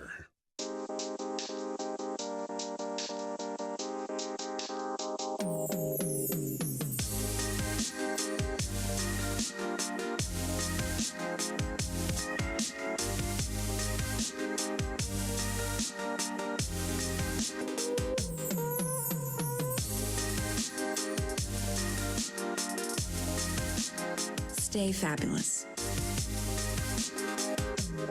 Resorts World. The momentum continues for War Dancer. Following a triumphant Saratoga meet as the #1 second crop sire, his progeny have posted 14 more wins in 2022, like Pop the Bubbly. And it's going to be Pop the Bubbly.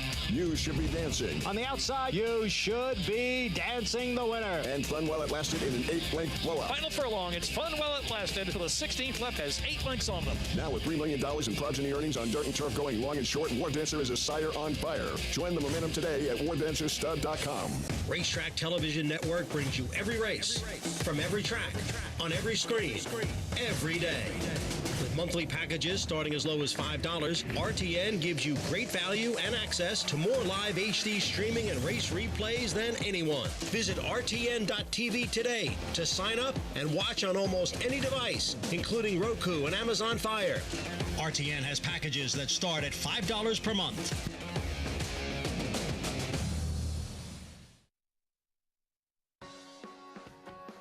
You're watching America's Day at the Races on FS2, Valley Sports, Southern California. Great to have you with us on this Thursday evening out here on the East Coast. We're getting into the evening. First at Churchill, 6.5 furlong sprint, a $30,000 claiming race. Fillies, mares 3 and up, who have never won 3 or are 3-year-olds. That's the condition here. I like the 5 and 3 here. How about you guys? The hare taking all of the money. We start with Cuzzy Wuzzy, 6 to 1. appears to be better on other surfaces besides dirt. Yeah, both wins on synthetic. Lady Protonico, this is the 4-year-old debut coming up. Yeah, coming off that layoff. Last time seen one for claiming 10. That one's 2 1/2. This is much tougher. Medina Spirit sire, Protonico. Not many of them around. 6-5 favorite. Sweet Confusion for Chris Hartman. She seems to be logical because she's trained by Chris Hartman, and she should get some pace in front of her to close into. Including this one here is going to be part of the pace. Beachside Bunny. Yeah, I think she will be very forward in here. Raylu Gutierrez rides back, and he had her on the lead last time. And 9-5 outside. My Money. Eric Foster trains. More pace. She has the speed advantage. The problem is she's coming off an off-the-turf number in a 5-furlong race, which may not transfer. That's why I prefer the 3, and the public does as well. Even in this race, Todd Pletcher trained 2 of the sires of these horses.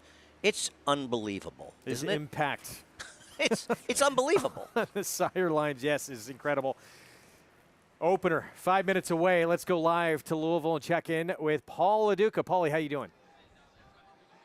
Doing well, Greg. Thank you very much on a beautiful Thursday night here underneath the Twin Spires here at Churchill Downs. 8-race card. And couldn't get any better weather. And, you know, besides this race, obviously coming up, I'm actually on the favorite here, the 3 Sweet Confusion.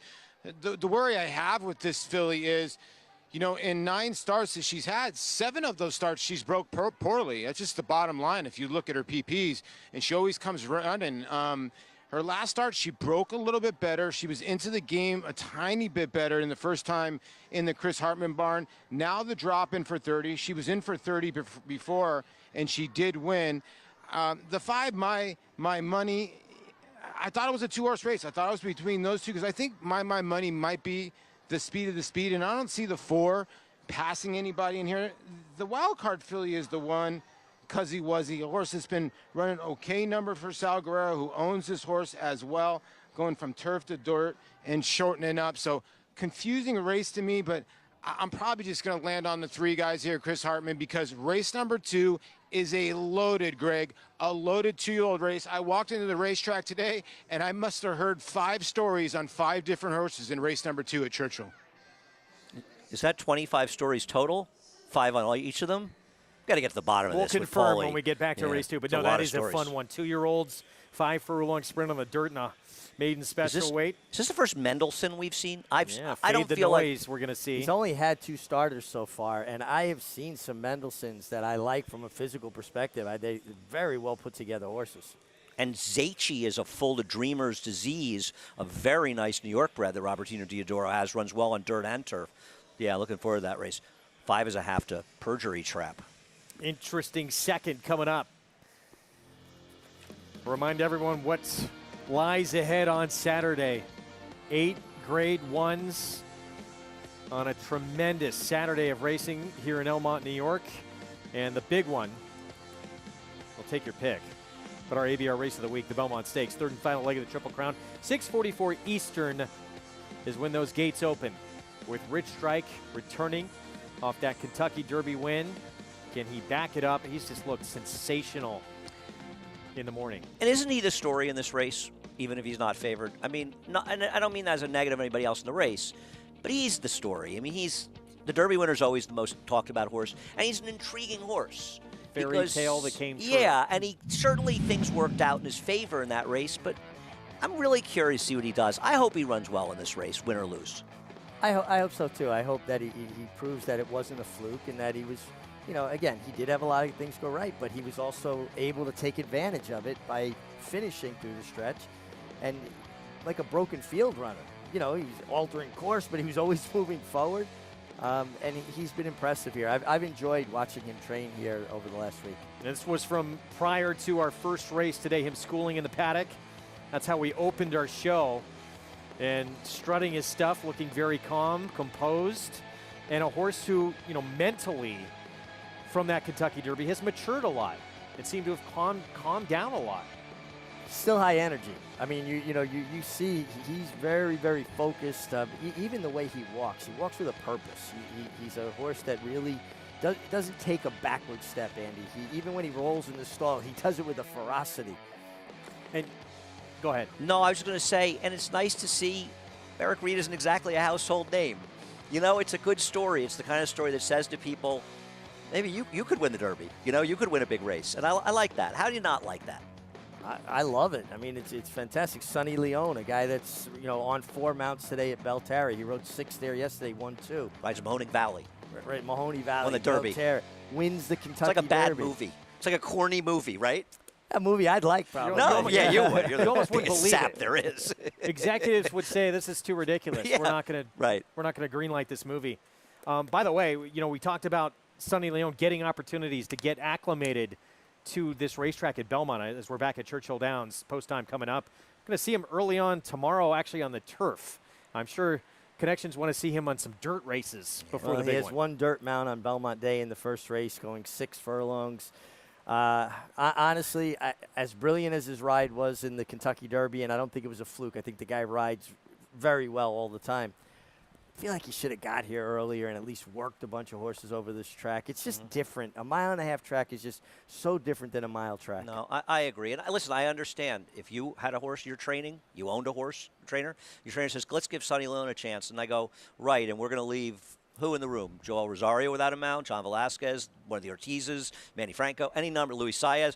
No, I'm going to ride those guys. Sorry, I'm paying the bills and I want to ride them. And it's no knock on Sonny Leone. But you're going to pick up some mounts in that room? Good luck. Yeah, and the problem being, too, is you get to the 5 furlong pole here at a 1.5-mile racetrack like Belmont Park, it's basically where the 3/8 pole, 3.5 furlong pole is at a mile track. And you're conditioned to, when you get into the far turn, to start subtly allowing your horse to do more. You lean forward a little bit. You give them a little more rein. You drop your seat a little bit. All subtle cues that a horse gets to marching on. You can't take it back once you start. And as you've told me before in this track, as a rider, you somehow mentally get conditioned where on the racetrack you make your moves. You make that move here, you're going to be making it way too soon. You're a long way from home. 4-5 favorite here at Churchill. The 3, Sweet Confusion for trainer Chris Hartman. Got to run over this racetrack. Ran second in a 50,000 starter allowance. Publics liked what they saw there. It's the 3 at even money. It's the 5 at 6-5. Seems like a 2-horse race. Let's go to Travis Stone for the call. They're in the gate. And they're off. My Money and Beachside Bunny, fastest out of there. My Money on the far outside, up for narrow lead. Beachside Bunny moves with her. 2 lengths back, Sweet Confusion comes on to be third. Cuzzy Wuzzy fourth, and Lady Protonico, the trailer in fifth. Chasing My Money with 5 furlongs to go. Angling over toward the rail, and here comes Sweet Confusion now. Up to put some pressure on, so these two will share the lead, heading to the half-mile pole. Beachside Bunny angles outside from third, the back to Cuzzy Wuzzy and Lady Protonico. The opening quarter in 23 seconds flat. They round the far turn, 3 furlongs from the wire. And it's My Money and Sweet Confusion head-to-head.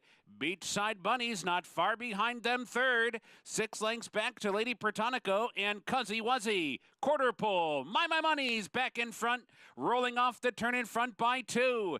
Beachside Bunny runs up into second. Sweet Confusion is back to third. 1 furlong to go. My Money's still there. Beachside Bunny bearing down 16th to do it. My Money's still in front. Beachside Bunny continues to get closer, but so to the wire, and My Money digs in to win. My Money wins it by a length in the end. Beachside Bunny was second. Then it was either Sweet Confusion or Lady Protonico. 2 favorites battling early on, and My Money more left in the tank. Yeah, she was trying to drift out here under Gerardo Corrales. And, you see, he corrects her, and every time he corrects her, he slows her down a little. He looks to his right. He sees a challenge coming. He said, forget about her drifting. I'm actually going to go to the left-handed crop, let her drift a little more. He did it within the boundaries of the rules to go out to meet the challenge. That's what race riding is. It's not altering course to bump into somebody. It's going out or in to meet a challenge. Brought that form from that off-the-turf race here, and Sweet Confusion disappointing. Barely held third. 5-4-3, yeah, it looked like, to kick off the card under the Twin Spires as we are back to Belmont. Late pick 5 begins here. Again, race taken off the turf if you're just joining us. 5 furlongs main track now. Let's head downstairs to Maggie. Well, Andy was talking about Todd Pletcher and his influence in the breeding shed, and he yet again sends out a horse by a sire that he trained in number 5, More Than Ready Eddie. And with this race off the turf, you know, you have to do a little diving into pedigrees, and while More Than Ready, we see often his progeny on the turf, he was more of a dirt horse himself, and they are pretty proficient when it comes to dirt sprints. So I think this horse fits well, and given his pedigree on the bottom, being a half-brother to Tomato Bill, who won first time out as a a full brother to Tomato Bill, and then Foete, who just won here the other week in a fairly fast allowance win. So this guy, he looks ready, no pun intended as well, with the name in mind, and has been incredibly professional. And, well, yes, maybe he could handle the turf. I think he's okay on this surface. We'll move on to the 1, Kara's Prince, sold for $45,000 after working a very tepid 10 4/5. But the rider, we usually see riders engage those horses at the 2-year-old sale. This rider was motionless, and I thought this horse covered the ground, hit the ground efficiently. Big, scopy animal with, on the bottom side, there really isn't much pedigree other than going a bit further. So with that in mind, I do think the 5/8 here might be a little bit short for him, but I like this guy. I'm going to watch him with interest. I don't think he's a win candidate today, but there might be some potential as he is kind of taking some nibbles, I suppose, but who else are you going to bet here on the board at 6-1? Number 8, Alcazaba, I was really intrigued by if this race was still on the turf. We're not going to see that today, but he is actually making his way out of the paddock last year. Whoops. That's the first time he acted up, to be quite honest, but that often happens because these horses, when you get on them in the morning, they're at a standstill. So the whole walking to get up kind of throws them off, and a rider just coming up and putting their whip over it. It's a lot for a horse to take on. So I think that's what we're seeing here with Alcazaba. This horse has a huge turf pedigree. All the siblings are foals, and they've all been lethal on the turf course. Multiple graded stakes winners on the turf, and he's really well turned out for this debut. You know, looks incredibly fit, looks as though he might be quick too. I don't love this. We'll see. He probably, once he gets on track, he'll be okay. But again, he looks like a turf horse, Greg. I think they're just keeping him in here to get the proverbial race into him. Well, we'll keep our eyes on him, see if he settles down once he gets on track and Jose Ortiz gets aboard. Let's look back on this day in history. Many remember Big Red doing his thing. 31-length score in the Belmont Stakes. First Triple Crown winner in 25 years. Ron Turcotte took that long, languishing look back off the quarter pole, and he must have been as amazed as everybody else that he had about 20 lengths on the field at that point. Then he was looking at the infield tote board to see if he was going to break the record, rode him out a little bit. Just an absolutely fabulous, performance. And I was watching it on black and white TV as a kid in Brooklyn. You told me you watched the Derby? My grandmother, yeah. Wow. Yeah, I remember watching it with her in the apartment. Yeah. No, and I was also saying to you how friends of mine, and I live in New Jersey then, went to see him win the Belmont. I didn't realize at the time one of my good friends was Remy Belloc, and I didn't realize his father was Peb until I got into racing when I moved to Saratoga a couple years later. And I went, oh, wait, it's Remy's dad. How funny is that? That's fantastic. Of course, with Secretariat passed, they discovered his heart weighed more than twice as much as an average thoroughbred. There was nothing average about Secretariat. Nothing average about him. And how about this scary thought? I've talked to Ron Turcotte about this. He better is on turf. Convinced he was better on turf. His turf races are Scott. I love that Canadian International, his last start, Eddie with the Maple. smoke coming out of his, because Ron was suspended. Ron was suspended, and he refused to appeal because he wouldn't undermine the steward's authority. They went behind the tote board, and Kennedy Road, who was a very good horse, jumped the tire track and bumped him, and Eddie said the horse took off with him so fast, he didn't think there was any way he could make the turn. He got mad and just grabbed a bit and ran off. Unbelievable. And he beat Tentum in a Man of War, his turf debut. Serious he beat up horses. Tentum like he was nothing. Just like flipped him off like a gnat, and he was a serious horse. Some big names have won on this day in the Belmont history, including our colleague Gary Stevens on Point Given. He's going to be with us this weekend. Here comes our postbred Kara's Prince, Mitchell Friedman, on trains his first-time starter. I thought this was interesting. His horse worked 10 4/5 the 2-year-old sale, but I thought he looked good in that work. I don't know if others would disagree. Dylan Davis will ride the odds-on favorite at 3-5. Todd Pletcher and a more than ready debuter. Yeah, I mean, this horse has certainly got a pedigree to say he should be precocious. Half the Tomato Bill, who won on debut. We ran just recently here at Belmont and won. It's Todd Pletcher. It's Todd Pletcher with a first-time starter. Holy Stable, St. Elias. Here's I Like Boston, a Taprit for Rudy Rodriguez. I've grown to like Boston a little bit myself. I think you have to regard, I know he didn't run well in his debut, but at least he's run once, and he ran in the dirt. Yeah. I like Golden State. 13-1 on the 9. Curry might be hurt. Power attack. First-time starter outside. KK Squeeze takes a shot. It's more of a turf pedigree, but word answers. Kendrick Carmouche will ride. And back to the 8, who is acting up in the paddock. Late to the party here, still making his way through the tunnel. We'll hopefully get a look at him in a moment. Trained by Rusty Arnold. Jose Ortiz will be aboard when he eventually comes on track. And there he is. He's invisible.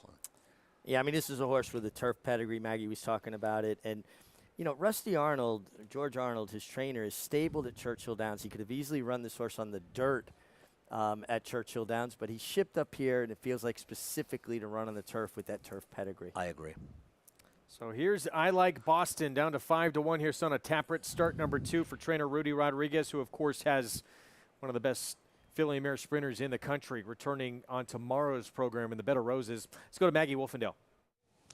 She goes by the name Bella Sophia, Greg. We'll get to her in a moment, but Rudy, I do want to ask you about your charge in here. I Like Boston. He's the only horse with experience. You put blinkers on today. Are you looking for him to pop out of the gate a bit more quickly this time around? I'm trying, hoping. You know, I hope the blinkers put him a little more sharp. He was a little greenish the last time, so we're trying. Now, Rudy, he was beaten by his stablemate Valenzuela Day, as we'll see him in the Tremont a bit later, race number 8. Rudy, he ran down a highly regarded Todd Pletcher horse. It seemed as though he was hitting his best strides late. Is he a horse that you think as distances go longer, he could even flourish more? I hope so. But, you know, when he switched Liz and Day Paul, he looked like he got another gear. And hopefully Joel give him us a good ride.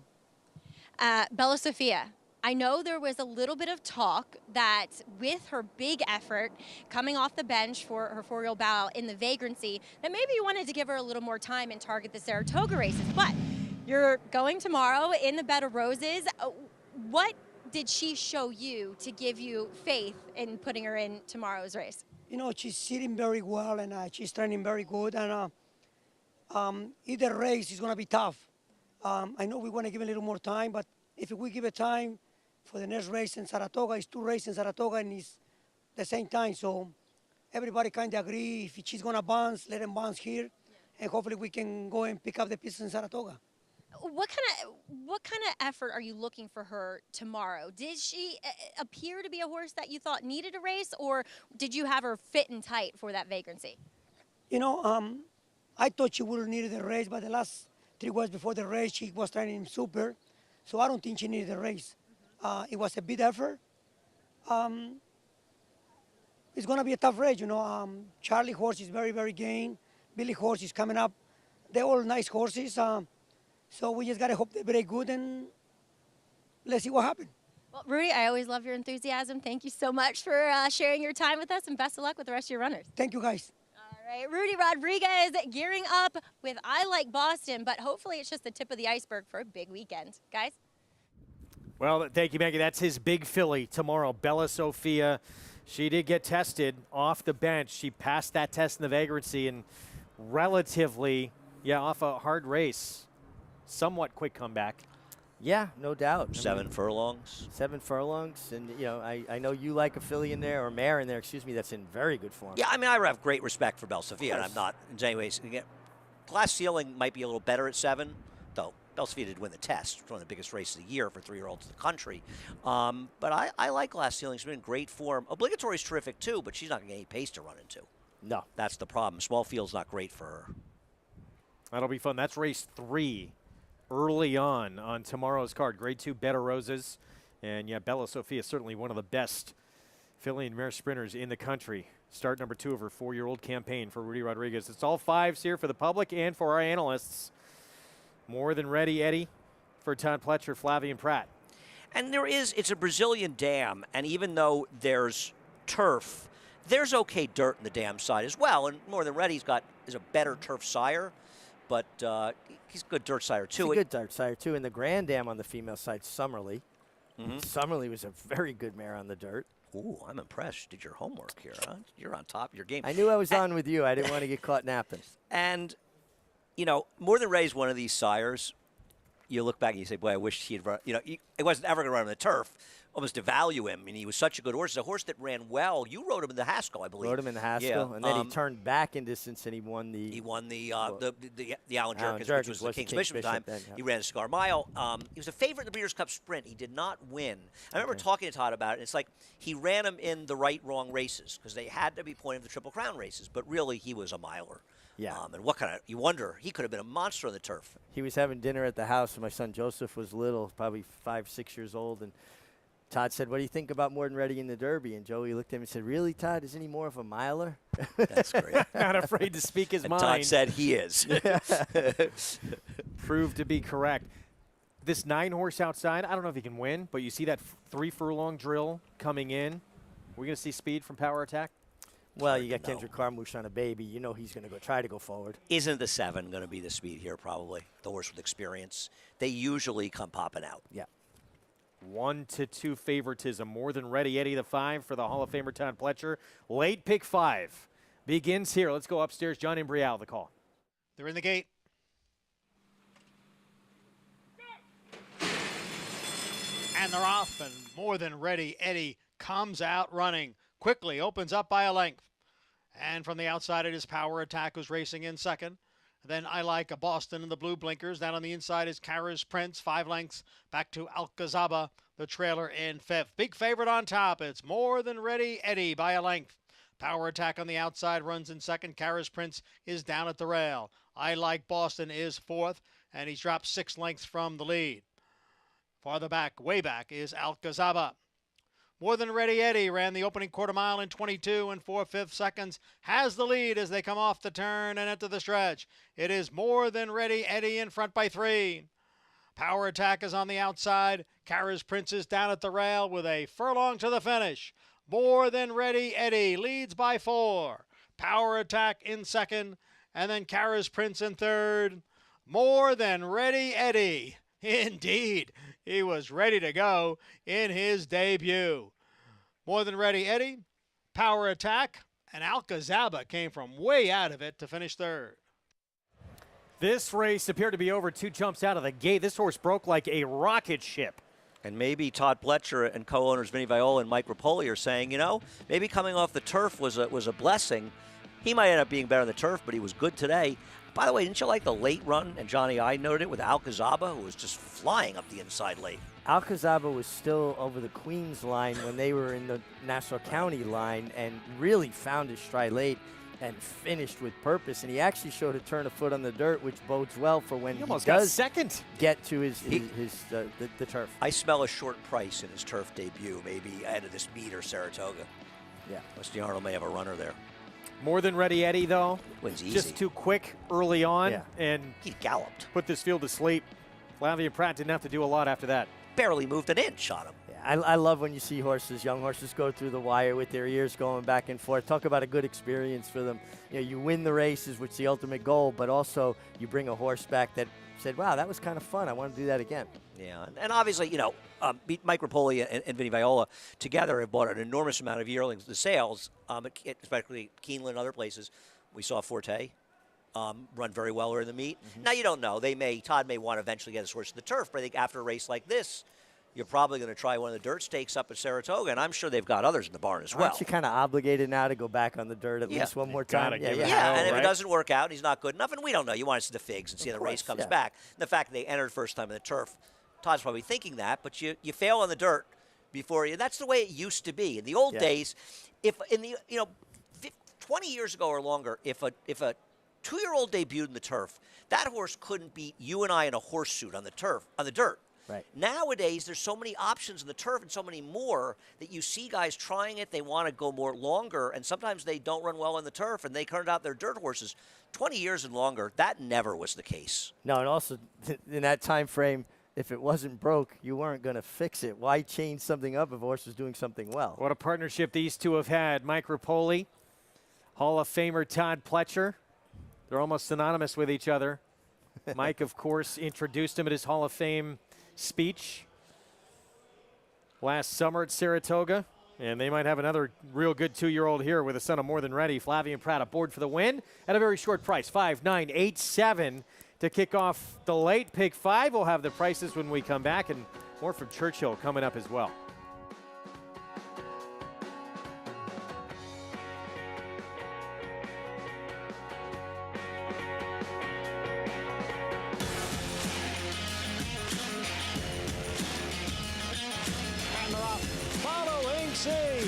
Pouring it on here in the stretch. Impressive to win the Grade 2 Vosburg.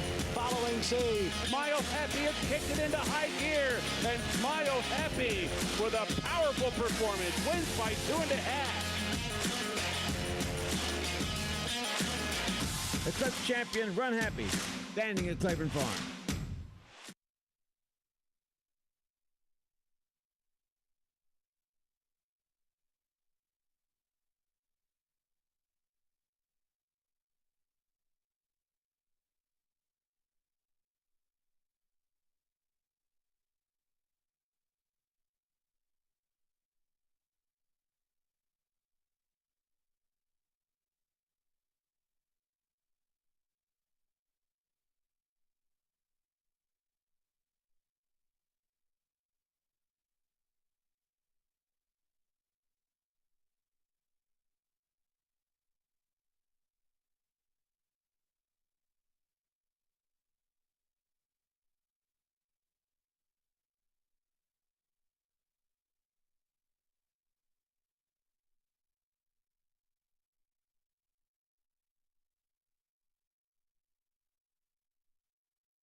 You're watching America's Day at the Races. Good to have you with us. Program brought to you in part by America's Best Racing. For the love of the race, visit americasbestracing.net today. More Than Ready Eddie debuts quicker than anybody. First couple of steps out of the gate and goes gate to wire for the win. This race was over. As you said, 2 strides out of the gate. It's a very nice performance by him. I mean, the track's probably playing fairly quickly, but that seems like a good time there. So it's okay. Let's head downstairs to Maggie. Pleased to be joined in the winner's circle with Mike Rapoli and Joy Rapoli and Eddie Rosen as well. Obviously, More Than Ready Eddie bought, or named, I should say, for Eddie. And Eddie, you have a tie with More Than Ready as well. Yeah, Todd and his dad and I bought More Than Ready in September 1998 Keeneland sales, and won his first 5 starts in 1999 as a 2-year-old, broke Ruffian's track record here also. So, yeah, this has come full circle now. And such an influential sire as well. Yeah, someone from TDN told me that Consumer Spending, who just won, was his 100th graded stakes winner. So, well, for More Than Ready, and for me. Absolutely. So why'd you name this one after Eddie? You know, Ed's been with me, part of my family, for like 14 years now, since before Uncle Mo. And More Than Ready is a horse, one of the first horses he picked out with Todd. It's actually a horse that probably started Todd's career, one of the great ones early. And, you know, when you buy a horse out of a 24-year-old stallion, or how old he is, you never know when the last crop's going to be. And, you know, when we bought him, right away I said he's named More Than Ready Eddie, and it stuck. We named him. He drove 2 hours to get here. And to get the win is great, and I'm so happy for Ed, who's been in part of the game for over 50 years, almost 60. And he's taught me so much, and you know, he's such a great teacher of the game. I mean, he tells you stories on top of stories, and he's got he knows so much about the game. He's passionate, and you know, have him as a general manager, but more important as a friend, is really, really special. And Joy loves Mr. Rosen, doesn't she? Joy, do you like the horses? You seem to have a special bond with More Than Ready Eddie. What'd he do? What'd he do? He let you pet him, right? Yes. Did you like him? Huh? Yeah, good. He likes you. Well, gearing up for a big weekend too, Mike. Wishing you the best of luck with all of your runners, Witt, Nest. Really quick, who do you like? Well, I love Modano going Nest because I have to. But listen, it's a big weekend. It's New York's biggest weekend. It's the Belmont. It's 8 horses. I've been coming here for 40 years, and you know, the Belmont's exciting. But I'm excited about the first race with Funny Joke and the next race. So we're gonna have 8 starters, and I plan on spending a lot of time in this winner's circle on Saturday. I love the confidence. You're starting off the Belmont Stakes Racing Festival in the right kind of way. Congratulations, Mike, here with More Than Ready Eddie. Thank you so much, Maggie. All right, so the Rapoli crew here in the winner's circle. See if we'll see him more, Greg. Wish him the best. Certainly, look, New York native from Queens, and he would love to win a Belmont Stakes. He's going to have certainly his chances coming up on Saturday. Took a tough beat with Stay Thirsty back in the 2011 Belmont. I think it was the last time we had a wet track. One of the last wet track for it. Took a tough beat to roll on ice, but he'd come back and win the Travers, Scar Mile. He was a good horse. He was just in Uncle Mo's shadow, but he was a really good horse. He was a very good horse. Back to Churchill, race 2. It's 5 furlongs, main track here, maiden special weight. And right now, the 8 Tivy, Steve Asmussen, one with experience, is the favorite. We start with Roman Giant. Grand Dam was actually multiple graded stakes place sprinting on the dirt. Has experience on the turf, but hasn't really done any running. Zaichi, Robertino Diodoro, Lauban, first-time starter. Yeah, some pedigree here. Half the horse that we're familiar with around here, named Stanhope, was pretty precocious. Yeah. Pretty quick, too. Quick. It's a full of dreamer's disease, too. Tom Amos, first-time starter by Candy right here, breadwinner. We've seen some good runners from Tom Amos, but this one's not getting any money. Fade the Noise, next door, Mendelssohn 2-year-old. Yeah, I've been impressed with some of the Mendelssohns I've seen from a physical perspective. This horse is taking some money. I look for precocity in the family. The Grand Dam did win on debut. Cortez, Speightster, debuter. Yeah, it's going to have to perjury trap. Of course, I like the turf runner for Chad Brown and Klarovich, but taking no money at all. Some quick drills in the morning for this first-timer for Mike Mager, top recruit. Yeah, nice-looking son of midshipman. Reaches out for Tyler Gaffleone. That's usually a tell with him. He had a nice 10-flat 2-year-old sales workout, this horse. Let's start number 3 for Jeremy's Jet. Missed by a half length and showed speed at Churchill last out. I get it. He's got experience. Listen, he's a price you like him. You feel like there's got to be firsters near that are better, but he's an awfully big price. I'm not sure why he's 11-1 and the 8 is 3-1. That doesn't make sense to me. And Tivy was 4-5 first time out, the 8. Yeah, and had his opportunity. Looked like he just flattened out a little bit late, going 4.5. I agree. Julian Leperoux on Kigali. Phil Bauer, taking a little bit of money here. His numbers 2-year-old first-time starter is not great. Second fall from the dam. More turf. Ron Happy, first-timer for Tom Drury Jr. Canal. Yeah, had a full named Lagoon that showed very high speed first time out. He got a little bit tired, but if he shows the kind of speed his sibling did, he'll be involved early. And Johanna is the dam one on turf, on dirt, and synthetic. Yeah, and you got William Maury, who's nice to see him have a string in New York because he's a guy that knows how to win, well managed. He reaches out for Florent Giroux. Some very good drills coming in here. This horse is getting bet, and Bill Maury has a very good record with 2-year-old first-time stars dirt sprints. So I have to think the money on this horse is very, very, very meaningful. Very, very, very. That was 3 varies, Richie. I was going to say, that was a lot of varies. I did the counting for you. Top recruit, 4-1. So Tyler Gaffleone has got a huge lead in the standings. He wins every race. Rider. It's incredible. Had a 4-win day just the other day. And in the Manhattan, we're going to see him here in New York on this Brendan Walsh runner.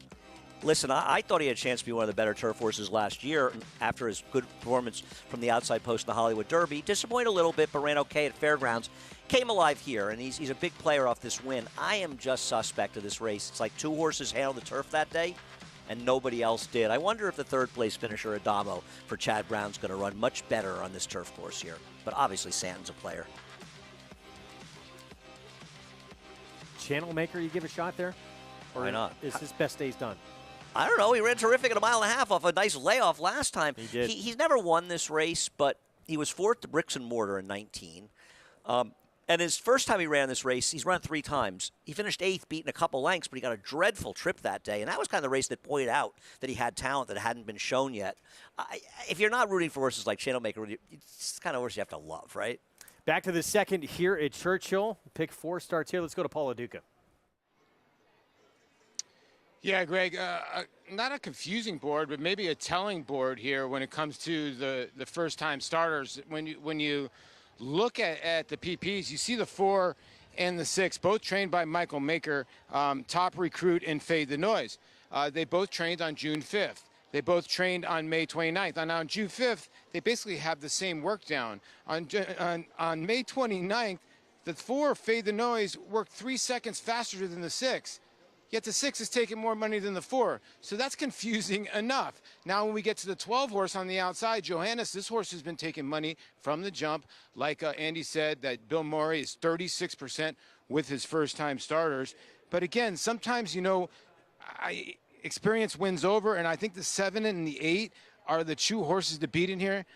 But I'm telling you right now, the 9, of all the horses in here, of all the first-time starters to take money, this horse looked tremendous on the racetrack. Kigali for Julian Leperoux and Phil Bauer. This Son of Curlin looked tremendous going by me. And just by reading the board, Gregor, 7-1 looks nice. Ooh, and we had a rider just take a tumble, and that is Julian Leperoux on Kigali, and the horse loose. The outrider's but the outrider's right there on it. Hopefully nice job. They haven't gotten him yet. They have not gotten him yet. Now they think they got him. Tough tumble there for Julian. Hopefully he's okay. The way they're loading the horses, you'd have to think this horse is going back in, right? We see Julian standing, so that's a good sign. He got away from him when that horse lost his balance, and it's just so important that you're aware of when you don't want to leave the ship. You don't want to bail out too soon, but you have to be acutely aware of, wait a second, this guy lost his balance, because you don't want to hit the ground and have 1,000 pounds come over the top of you. And he started acting up as soon as Paulie said he liked him. 2-year-olds making their debut. This is a brand new experience for them. Is this a bad sign, Richie, or is it, I've seen these horses run fine. Yeah, as a rider, I never really liked it. It just kind of speaks to that pent-up nervous energy inside, and I don't think horses use themselves as efficiently. I really wish they would have taken him off and loaded him without him and then put him on. This horse is actually just throwing a bit of a fit right this is not good. I don't. Well, he's not happy right now. It's we'll weird. see if they can get him settled down. He's just like I see why Paul liked him. He physically looks tremendous. And he's dead right how he's getting bet. He was very live in here. Look at the Maury horse on the outside, by the way, the 12, these down are to young 5 horses, to 2. Andy, and think, and you'll get this experience before too long with William. Dropping your kid off to kindergarten, and they have separation anxiety. They don't want to go into the classroom. They want to go home with mom. I still remember my first day. All right, see how traumatic it was? Yeah. This is like akin to that. I did this in 12th grade, so how about you see me kicking and screaming when they I would have done it if I went to 12th grade. How about when I had to go to freshman orientation at Lehigh with still a week and a half left in the Saratoga meet? Oh, you must have been throwing a fit. That horse, he was calm compared to me. Well, he appears to have settled down now. Unlike Andy, when he had to leave the Saratoga meeting. Unlike me. You could have just stopped right there. Let's be honest. You just skipped classes, didn't you, and you arrived late. It was I don't even really. I'm just getting angry thinking about it. I regret it to this day. Good sign for now for Kigali that he appears settled with Julian back aboard. 5-2 favorite, the 12, Johannes for Bill Maury.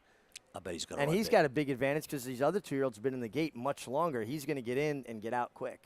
Florent Giroux waiting as this 10 now being a little stubborn. This run happy 2-year-old getting set for his debut. He stands in stall 1. Are you aware of that? He does at Claiborne Farm. And you see a horse act up like that, and sometimes it gives these other ones a right to do the same. Well, it sets them off. They feed on that kind of energy, and then some will start to follow suit. Here's the favorite, 5-2. We're set for the pick 4 on this Thursday card at Churchill. Travis Stone, the call. And they're off. Some crowding toward the far outside. The outside 5 of them took the worst of it. Meanwhile, toward the rail, Roman Giant and Top Recruit speed off together. They've opened up 5 already. Top Recruit and Roman Giant going head-to-head. Jeremy's Jet comes on to grab third. Tyvee's up into fourth. Cortese toward the inside is fifth. Johannes comes away sixth. Zaizu's racing seventh. Kugali moves up one spot from eighth. Fade the Noise in ninth. Breadwinners in 10th. Canals the trailer. They knocked off a quarter in 22 and 2, and Top Recruit comes away with the lead. Roman Giant back into second. Jeremy's Jet is off the rail third. Tyvee switched out for fourth. Down to the final furlong. Top Recruit still there by 2.5. Jeremy's Jet and Tyvee running on. Roman Giant down toward the rail. Final 16th coming, and Top Recruit is still there. Wanders over toward the rail. Roman Giant's resurgent, but runs out of time, and Top Recruit won it. Roman Giant second. Tyvee settles for third. Cortese rallied for fourth. Top Recruit, first time out, trained by Mike Maker. Paradise Farms and a son of midshipman. Impressive here. He looked good. Love his stride. I like the way he reaches, Andy. You talked about his work. You could see why he would be so attractive to buyers. He's got a beautiful stride on him, covers a lot of ground. And the tell was he reached out for Tyler Gaffleone. Mike Maker tends to lean towards, Tyler when he's got a live one. This horse was very professional, attended the pace, and got it done. Yeah, Midshipman is one of those really under-the-radar sires, a horse that you actually rode here in a return win and allowance race for Godolphin. They ran really good that day, 6.5 and 15, beat a nice horse of Barclay Tex. How about Roman Giant? Dirt debut after 2 turf sprints. He tried to come on again. He was kind of put away, and then he re-rallied when he got off the inside and finished again with some interest. It's such a recurring theme there with horses with speed. They just keep running, right? Yep. 2-year-old fillies in stakes company coming up in the Astoria here at 5.5 furlongs. And that 6 filly you see making her way to the tunnel. Devious Dame, that is the one to beat. 2-5 favorite. Daughter of Gervin, who was so impressive in her debut. She won by 5.5 lengths, going 5 furlongs at Churchill Downs. Yeah, no, I'm looking forward to seeing her run. 2-5 seems awfully short, though, doesn't it? Alexis's Storm kicks things off. She comes in from Maryland for Chuck Lawrence. I'm always interested in seeing horses for Chuck Lawrence to see how they do, and I think this horse is interesting there at 5-1. Showed speed in that debut. Magic Beauty, Curland filly, start number 3. She's a maiden. Yeah, still a maiden, and would just have to get faster to handle some of these that have wins under their belt. Mastery filly, Shay My Name. Yes, Shay My Name. Eric Cancel aboard. Another one, maiden, that just would have to get faster, was well beaten on debut. Broke in, got bumped a little bit in that debut. She was a long way back from the winner. She was beat 7 lengths in that first out effort, but did take some money at Indiana. So coming to the big leagues here. And that's why you see certainly that big price for Amira Shishakli. There's the favorite. 6 horse we'll get to in a moment. Back to the 5 Girl Bye. This was horse favored first time out, impressive at Gulfstream. I agree, and for a trainer who has good numbers off of wins, horses have come out of that race and run okay. I don't think there should be that kind of disparity between the 5 and 6. 1-5 now. Here she is, Devious Dame. Norm Cassie trains. Yeah, she was very professional and very good on debut. She's by a horse named Gervin, winner of the Haskell, winner of Louisiana Derby. This is his first crop, small sampling. He's only had 2 first-time starters, this being one of them, so he's 50%. She did battle and take heat the entire way with Empire of My Own, and then completely put that one away and drew off to win by 5.5 lengths. We'll see what she can do here for an encore. Stakes debut, start number 2 at a new racetrack here in New York. The Astoria for 2-year-old fillies is up next to kick off our Pick 4. We'll be back.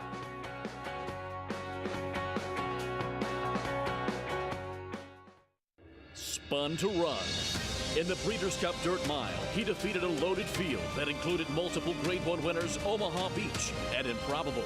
His brilliant speed figures were among the fastest of any 3-year-old at a mile or more. And he hails from the legendary Danzig sire line. Multiple graded stakes winner, millionaire, Breeders' Cup champion, Spun to Run, standing at Gainesway. If you're looking into racing partnerships, you should know they're not all the same. When you partner with Bond Racing Stables, you become a member of a growing family of racing enthusiasts, all guided by 3 generations of experience in thoroughbred breeding, training, and racing. Share in the excitement at Saratoga and Belmont Park, where we've graced the winner's circle with winners like Giacosa, who was bred, born, and raised here at our Song Hill Farm. Get more than just a partnership. Become a member of the Bond Racing family. 3 generations of thoroughbred excellence. Eclipse champion Blaine ranks among the nation's top sires at a fraction of the price. His recent top runners include Aga Khan stud Saidabad, a top performer overseas, plus these recent standout performers.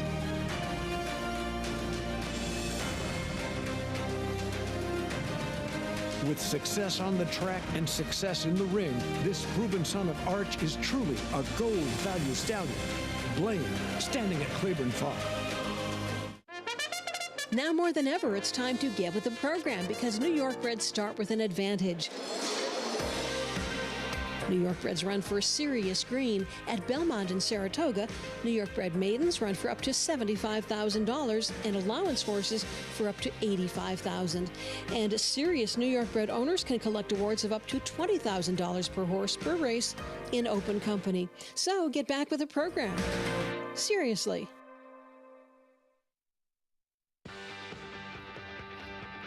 We're back on America's Day at the Races program, brought to you in part by Naira Bets. Go to NairaBets.com. You can download that Naira Bets app, get signed up, and started just in time for the Belmont Stakes. Saratoga ahead this summer as well.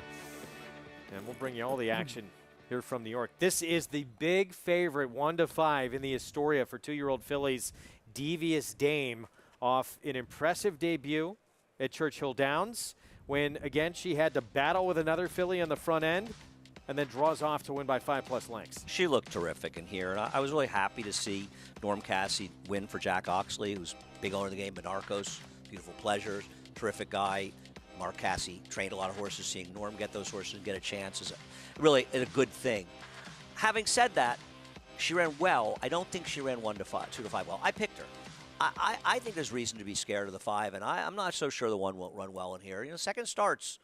That's the biggest start for 2-year-olds to win first time out, right, Richie? It really is. I will say this, though.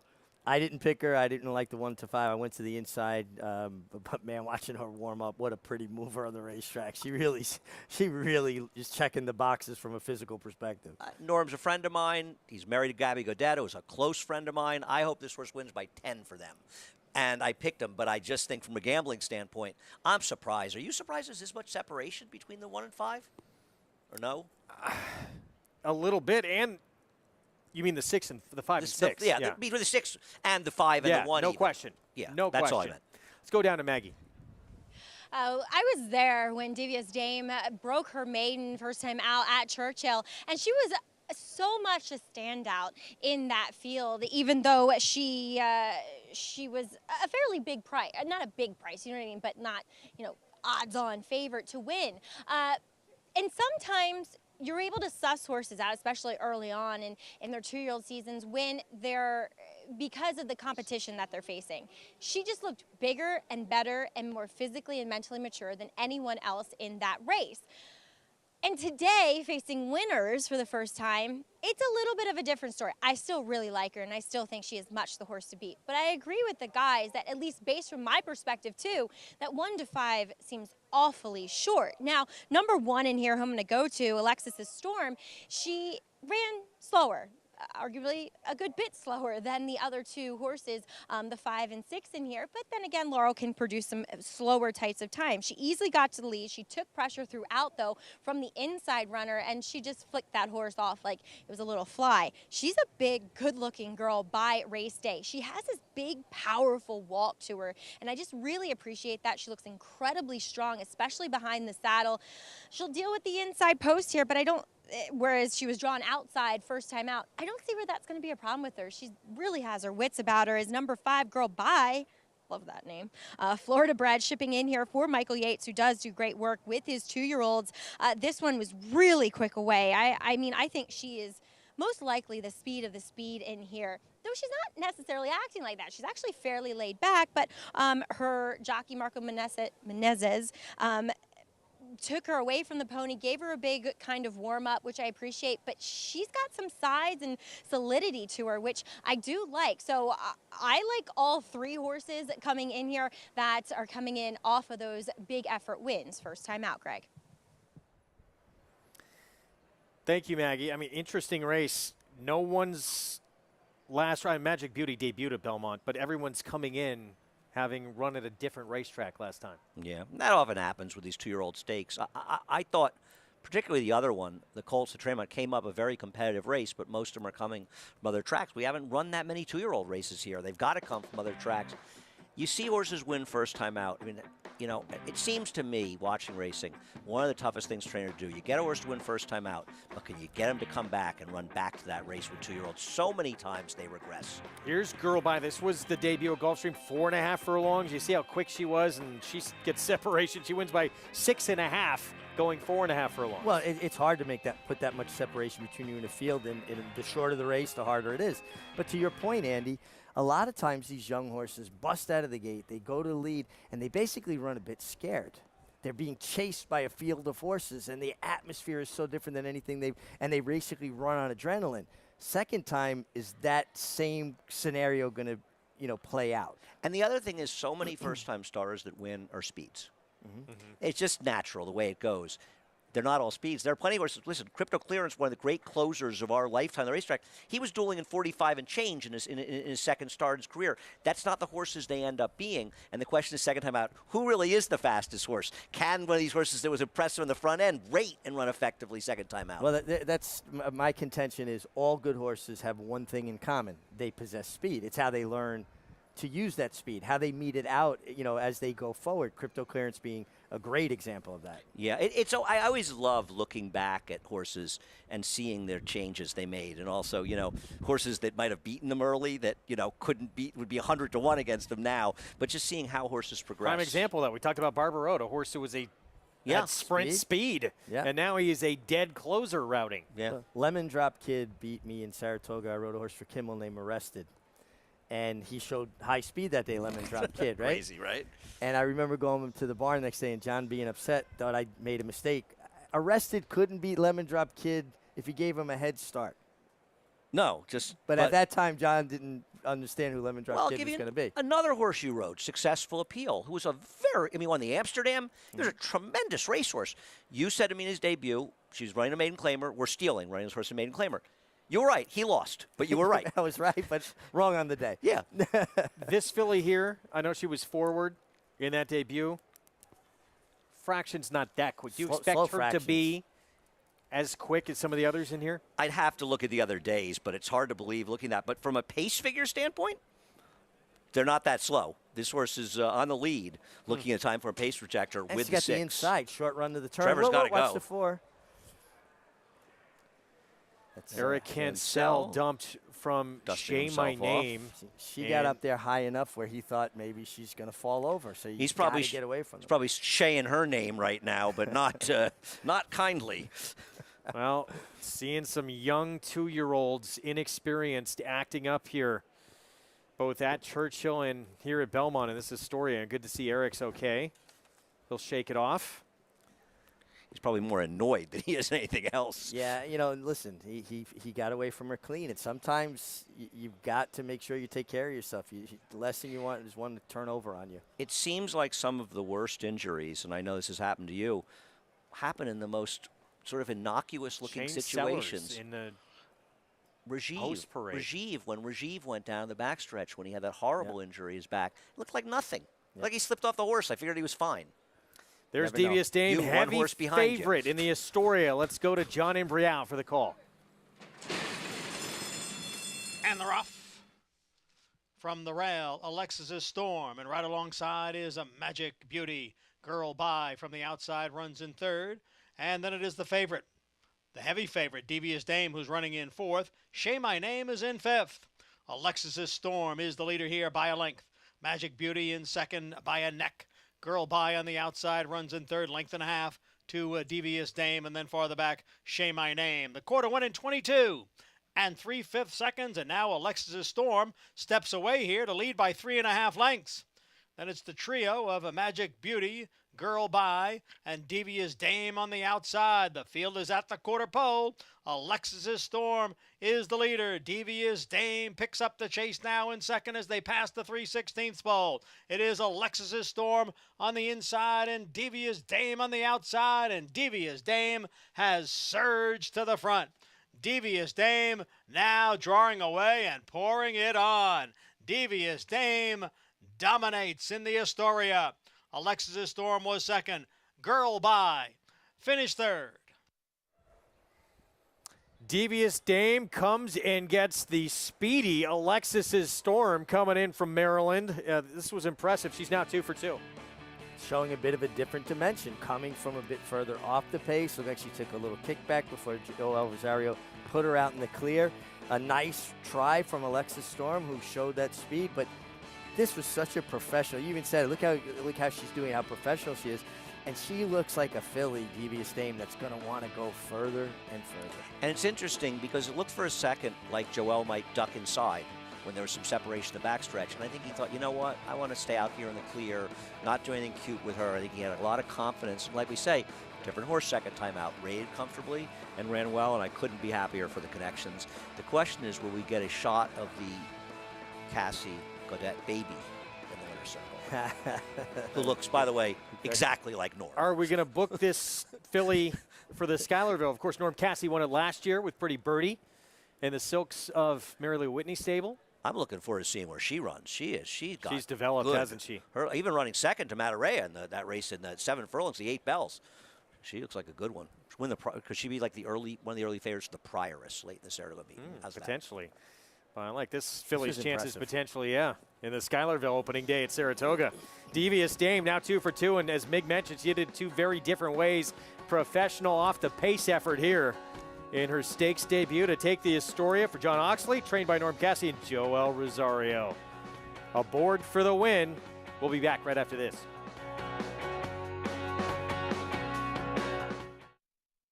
They say breed the best of the best and hope for the best. Vacoma broke well on the outside and is. But you don't expect to get speed like this. Is Vacoma the one to catch? Vacoma has a 5-length lead in this Grade 1 corner.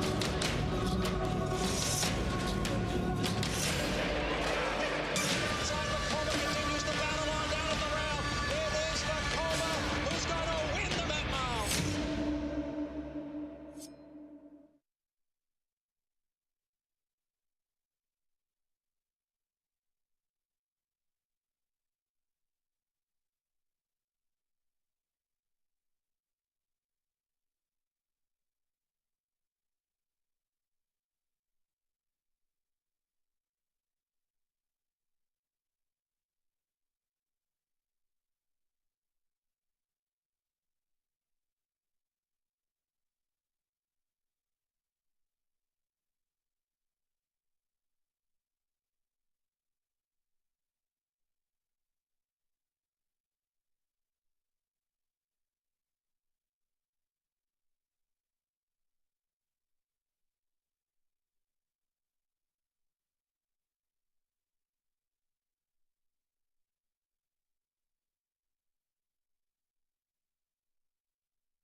We are back on America's Day at the Races on FS2 Bally Sports Southern California.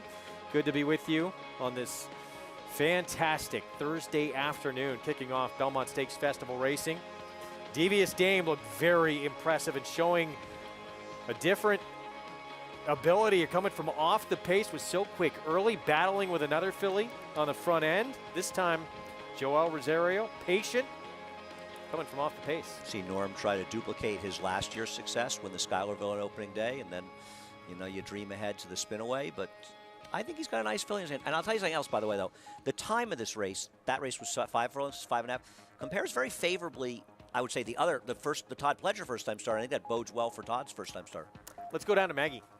Here with winning trainer Norm Cassie and Devious Dame. Norm, I was there. I feel like this is deja vu for us, but she's a very nice young filly. What has she shown you? Has she come forward at all from that debut race at Churchill to this win here in this Astoria? Maggie, the main thing that I'm just excited about is once we get to start running her 2 turns, because the more and more I think about it, the more and more she moves like a true two-turn horse. And I guess I was a little apprehensive today, just, you know, you could tell that Joel was a little patient with his ride today. I told him, you know what, let her get into her own rhythm, because that's going to be what she's good at, and it paid off. But main thing is just how cool she is to be around and how talented she is. And he was so confident with her coming through the stretch. She really hinted at the fact that longer is ultimately going to be better. So do you start dreaming of races like the Spinaway? You know, Maggie, I think, you know, I'd like to take one race at a time, but I don't know if Spinaway would be my goal. I think the Adirondack with her would be, and then point more to the Alcibiades at Kingland, to be quite honest with you, just so we can go ahead and have a 2-turn race into us, just in case we're fortunate enough to be in the Breeders' Cup. That's always the goal, for sure. And I heard you saying, is this your second win? Are you like 2 for 2 at Belmont? We would have to get Andy Serling or somebody to do the research. I'm not sure. Well, it's the right one to win. Congratulations. Very talented filly. Thank you. All right, Norm Cassie here, having Devious Dame undefeated. As he said, Greg, fingers crossed, ultimate goal, Breeders' Cup Juvenile fillies. 2 turns, he feels better for this filly. She certainly looks like that from her size, the scope, the length of her stride. I like that she showed a different dimension today. And did Gervin win the Haskell? He did. He won Practical Haskell Joke by a nose. Yeah. Yeah. Yeah. Joe Sharp? Joe Sharp, good. He won the Louisiana Derby as well. And I've known Norm since he's a baby. He knows. I heard. We talk about all these horses who start to develop too, and we talked about Manny Franco in the program who's come along. We talk about Dylan Davis a lot. Norm Cassie is really starting to make a name for himself as a trainer. Well, I mean, Norm was doing a very good job when he was working with his dad, and assistant trainers are never going to get the kind of credit, you know? Sure. But they were a very good team together. I'm not surprised to see him doing well. It's, you know, and I'm happy to see them do well. Late pick 5, very formful to begin. We got a long way to go, still 3 legs remaining. 2 odds-on favorites, though. Kick things off, race 7, an unfortunate incident in this race. It's 1 mile and 1/8 on the inner turf. And Andy, you want to explain what's going on here? Yeah, there was an issue where 4 of the horses, I believe the 5, 6, 7, and 9, or 5, were 5, 6, 8, and 9. 5, 6, 8, and 9 were given their Lasix too late. And the rules, they can't start. They had to be given on time, and they had to be scratched. It's obviously an extremely unfortunate situation. Believe me. Not allowed to be given on race day, so as a result, scratch. And now? Nobody wants to see it. You know, it's bad for all of us. Investment strategy, Baby Blight, the 2 that remain. Back at Churchill. Derby City 6 is next. $16,000 claiming race. Non-winners at 2 lifetime condition 1-turn mile. Riders up. We'll have the post-parade when we come back.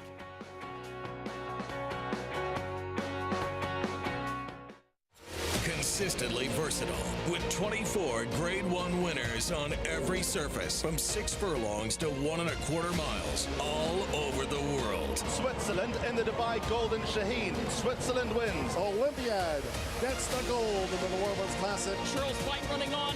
Mason in front. Churls Fight on the outside. At the wire. Photo for the win.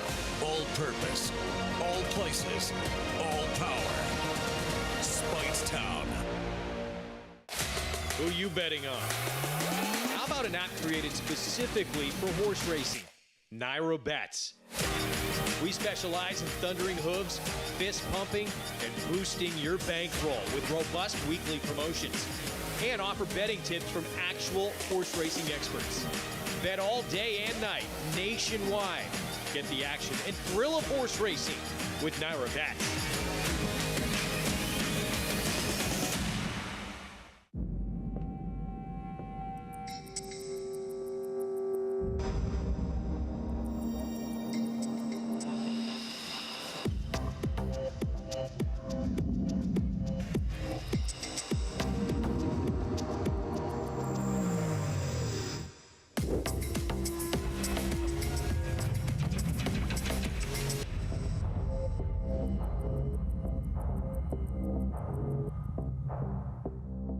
Racetrack Television Network brings you every race, from every track, on every screen, every day. With monthly packages starting as low as $5, RTN gives you great value and access to more live HD streaming and race replays than anyone. Visit RTN.tv today to sign up and watch on almost any device, including Roku and Amazon Fire. RTN has packages that start at $5 per month.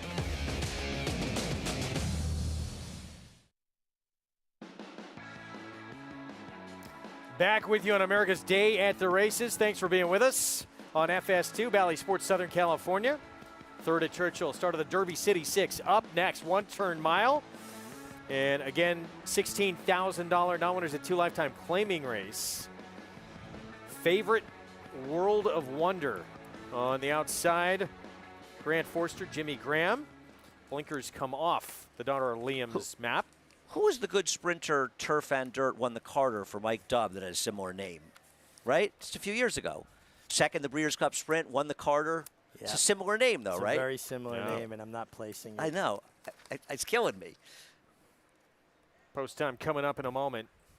Richie, you've been waiting for this race all day. You told me earlier, there's some nice race day, but the third at Churchill, I'm going to get the cash there. Kenny McPeak, he trains the 3 Bitter Vixen. It was just in your screen. He also is going to send out, of course, that Andy Serling likes a little bit in the Belmont Stakes. Creative Minister, third in the Preakness, every single start. This will be the 5th lifetime start coming up. His horse has improved. He runs better figures in every race. I mean, it's kind of reminiscent of early voting, right? He kept running better figures. And also, he won't be pace compromised. He should be sitting relatively close to pace. I don't know if he's going to handle the distance. I don't know if I'm going to handle the distance. But it seemed to me in looking at this race, I could make as good a case for him as anyone, and his price is going to be fair, somewhere between 5 and 8 to 1. Why not? Well, Kenny McPeak won the Belmont with Sarava, who came off a win in 20 the years Spartan, ago. 70 to 1. Right, at a huge price. This horse's race finishing third in the Preakness was better than Sarava's win in the Spartan that year. I mean, isn't that, wouldn't you say that's a fair assessment? Oh, for sure. And by the way, Sarava beat Medaglia d'Oro. As far as I can see so far, with all due respect, there are no Medaglia d'Oros in this race. No. And I don't mean that to knock him. I worked with Medaglia d'Oro before the Belmont, and he wasn't going to run in the Belmont. He was going to the turf with him. And I told Bobby Franco, you're crazy if you don't run this horse in the Belmont. I had Magic Wise. I bet him. He was 18 to 1. Belmont Stakes preview World of show Trouble, by the way. tomorrow night at 6:30 Eastern Time. You don't want to miss it. It's going to be incredible. Looking Amazing forward people to on that show. I can't wait for 8 it. o'clock tonight. Let's go Rangers. When you think of Medaglia d'Oro, I always think how Empire Maker was outworking him as a 2-year-old. Travis Stone, they call race 3, start of the Derby City 6. La Neblina's Francis in there, settle down. They're in the gate. And they're off. Not the best of beginnings for La Neblina. Red Queen toward the outside breaks well. World of Wonder is there. Bitter Vixen not far behind early, and Dolly Dimple behind them. Red Queen heading up to shoot the leader. World of Wonder comes on from the outside to stalk the pace in second. They cross over together. Bitter Vixen on hold third and toward the rails. So too is Dolly Dimple. Dolly Dimple reserved in fourth and has pulled back off the pace, but is still only about 2 lengths off the lead. Another 2 back to Sweet Spin. La Neblina the trailer. 5 furlongs to go. Red Queen shows the way. World of Wonders stalking intently. Dolly Dimple in the clear, given more rain now. Sneaks up into third. Bitter Vixen fourth and toward the rail. Sweet Spin is racing in fifth and is only 4 lengths out of it. La Neblina the trailer, 46 and 4 was the half-mile time. They're on the far turn. Red Queen with 3 furlongs to go. World of Wonder asked to pick it up and keep up. Dolly Dimple is there. Sweet Spin saunters up 4 wide. Bitter Vixen is back into 5th. La Neblina on the outside 6th. Off the turn, Red Queen rolls off the turn and opens up. Opens up by 3 now. World of Wonder second, Sweet Spin and Dolly Dimple. 1 furlong to go, and Red Queen has built an insurmountable lead. It is Red Queen in front. World of Wonder chased her every step of the way. It is Red Queen by 4. World of Wonder second, Sweet Spin was third, La Neblina was 4th. Red Queen, Rene Diaz for Gennaro Garcia. Did not run a step on May 27th at Churchill. Very different story today. Yeah, completely different. I mean, obviously, she was sort of the class of the race if she ran a race, but you had to worry a bit about her last 2 races, and it was nice to Tyler Gaffalione to take a race off. Give somebody else a chance to win a race. Well, Rene Diaz, his 37th career win, 3 more wins. He goes from a 7-pound apprentice to a 5-pound apprentice, and I've been pretty impressed with how he finishes on horses. Nice. Nice win there for Red Queen. And we have a new crew. We're going to switch out here in a moment. We got Lafitte Pinkai, Acacia Clement. Good catch. Save right there. How about that? And Hall of Famer Gary Stevens on site here at Belmont. Good to see Gary back. We are going to take a quick break here. They'll be talking plenty about the Derby. Rest of these cards coming up. We're going to see the boys in the Tremont here at Belmont. Rich Strike, Derby winner. Is he a one-hit wonder, or can he do it again in the Test of the Champion for Eric Reed? More coming up after the break.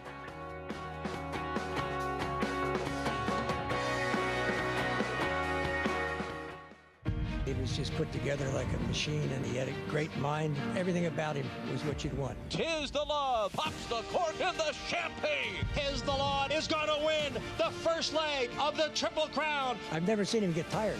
Respect the law. Tis the law. His structure is just perfect. His bone is perfect. He's left the others behind. He's going to win the Run Happy Travers. He's everything you would look for in a horse.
Easy Goer, I think, was a popular name for the people to say, and you know, the New York press just hooked on to it. He still is a pretty prominent name around New York racing circles. After he ran the first time, I took him to Saratoga. I was pretty anxious to run him, and then, you know, then he won.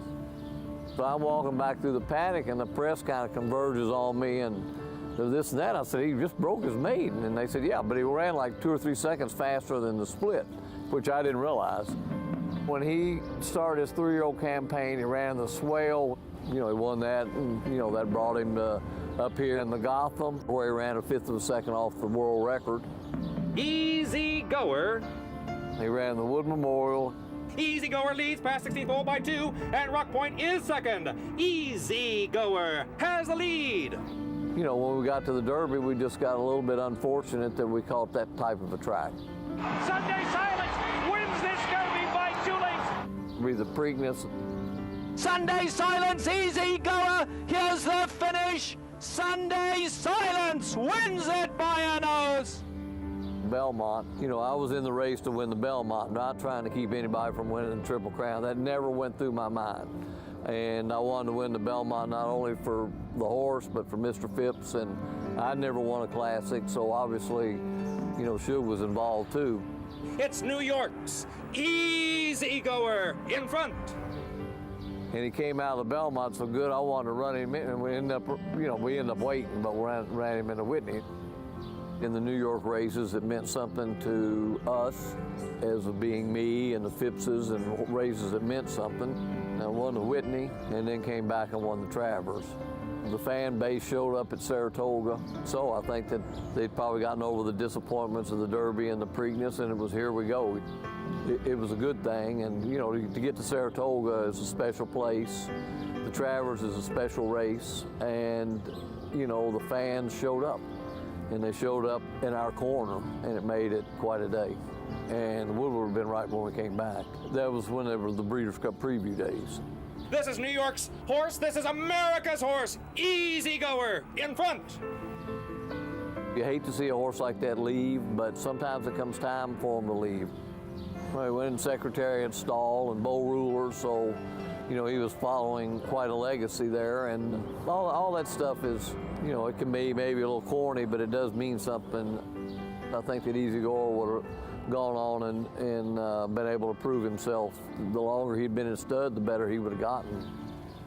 There was a lot of Easy Goer shirts. Every now and then I'll see one, and you know, you won't imagine how many people in a year's time will come up to me and say, I became a fan of horse racing because of watching Easy Goer run. Or Easy Goer was my favorite horse. You know, I almost want to say, man, that was 30 years ago. I need another one, you know. But he was very popular, and he was very popular with the people, and in times he still is. It's been a fun ride for me because of it, and took me to places I never thought I would be, you know, and still is. Can listen to Shug McGahee and talk Easy Goer like all day long. He was New York's horse, a fan favorite right from the start. Welcome, everyone, alongside Acacia Clement, Hall of Fame jockey Gary Stevens. I'm Lafitte Pinkai. That's really one of the more exciting aspects of the Belmont Stakes this time of year, and you think back to some of the memorable performances on that very stage. Gary, you rode in 11 Belmont Stakes. You won 3 of them. What did that success, those wins on that track, mean to your career? It meant a lot. It took me a long time to figure out Belmont racetrack, to be honest with you. It's my favorite track to ride in the world.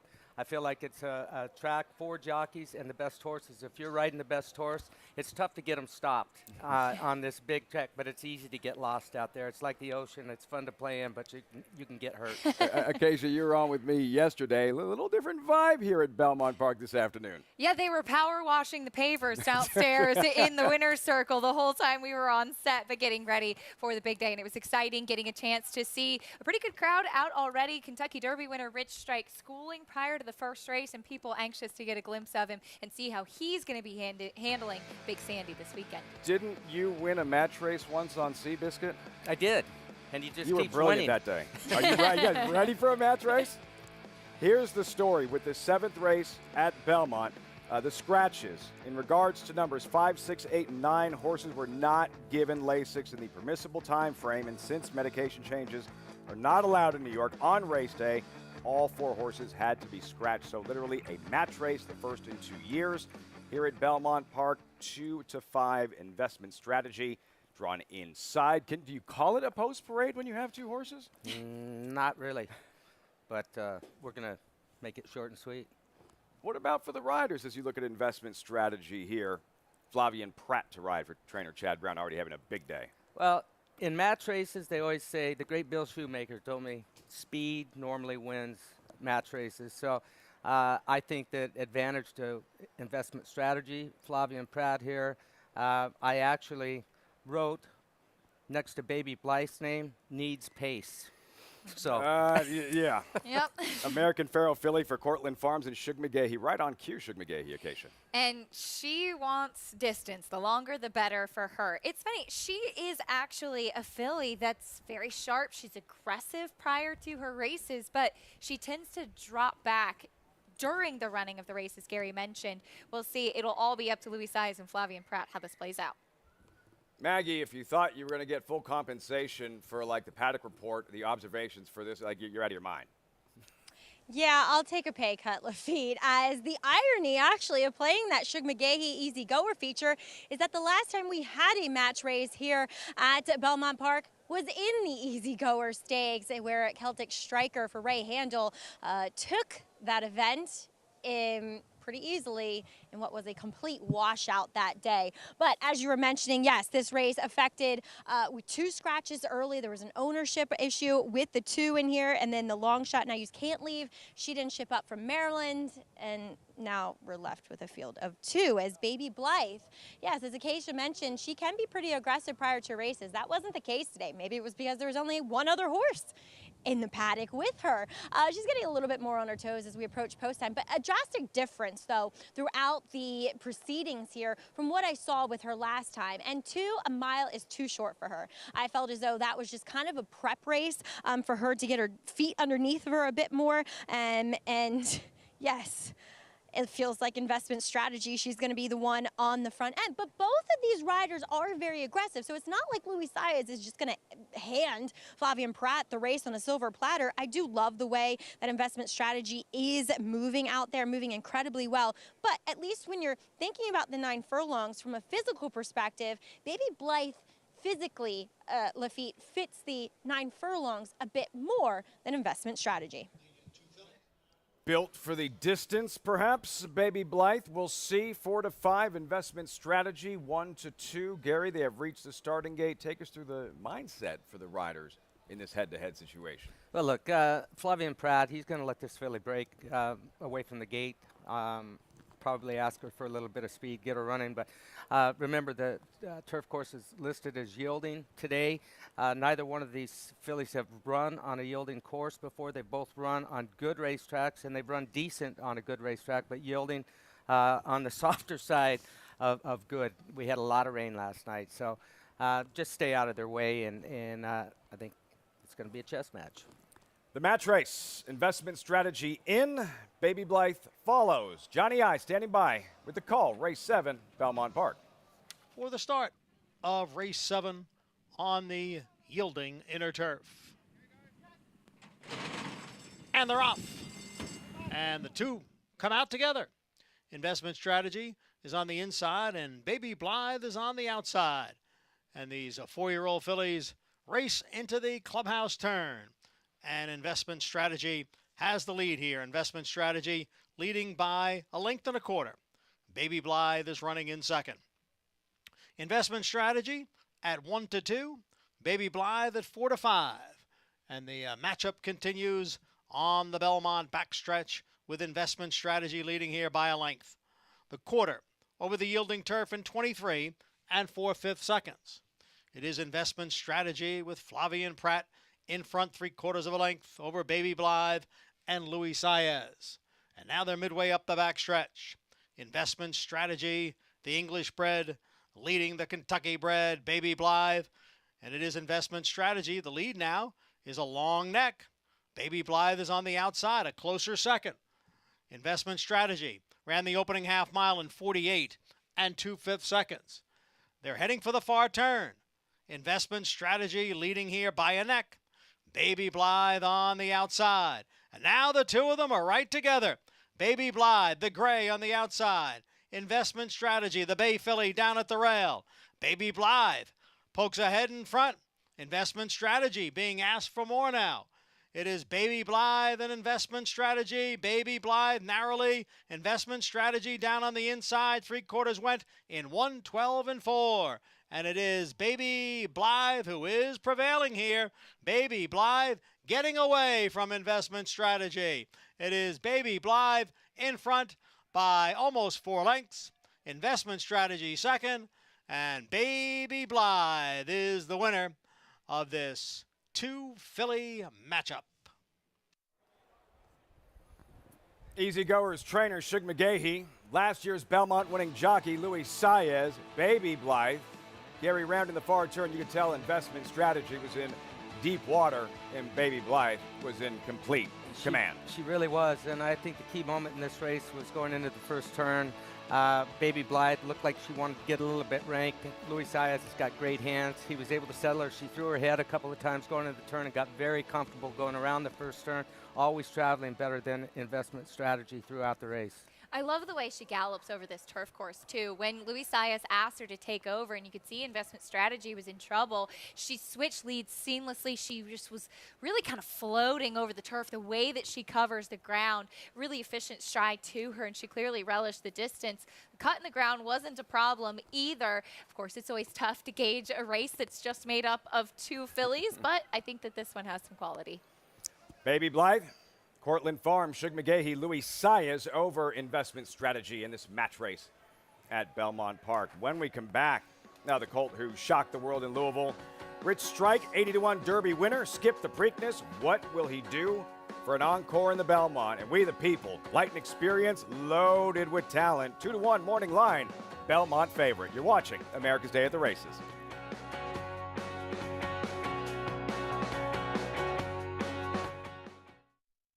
Irish Hill and Duchess View Stallions, proudly standing the ultra-fast, multiple stakes winning son of Uncle Mo, King for a Day, the only horse to defeat 2019 3-year-old champion Maximum Security. Well, King for a Day was basically a clone of Uncle Mo. I mean, good speed, the ability to carry it over distance of ground, real professional horse and a really cool horse to train. Sire maker extraordinaire Uncle Mo, represented in New York by King for a Day. Visit ihdvstallions.com to book your mare today.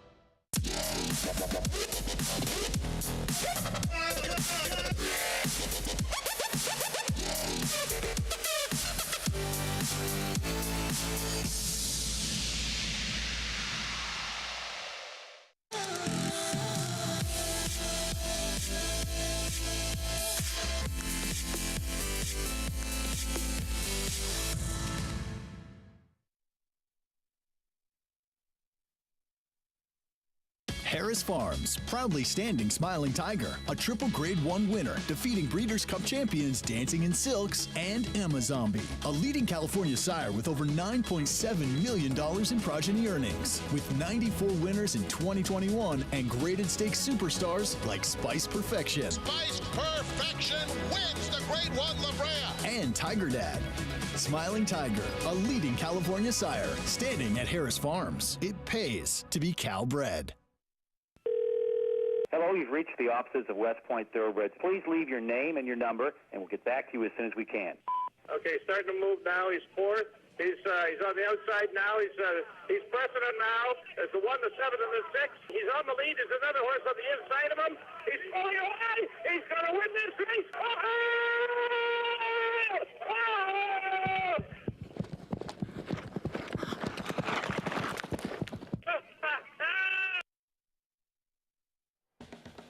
Great to have you with us on America's Day at the Races, as always. Brought to you in part by Run Happy, brilliant sprinter, standing at Claiborne Farm and legendary Stall 1, champion sprinter, always raced. Medication free. Baby Blythe, too much for Investment Strategy. Luis Saez for Shug McGahee, the American Pharaoh filly, second lifetime win over Investment Strategy.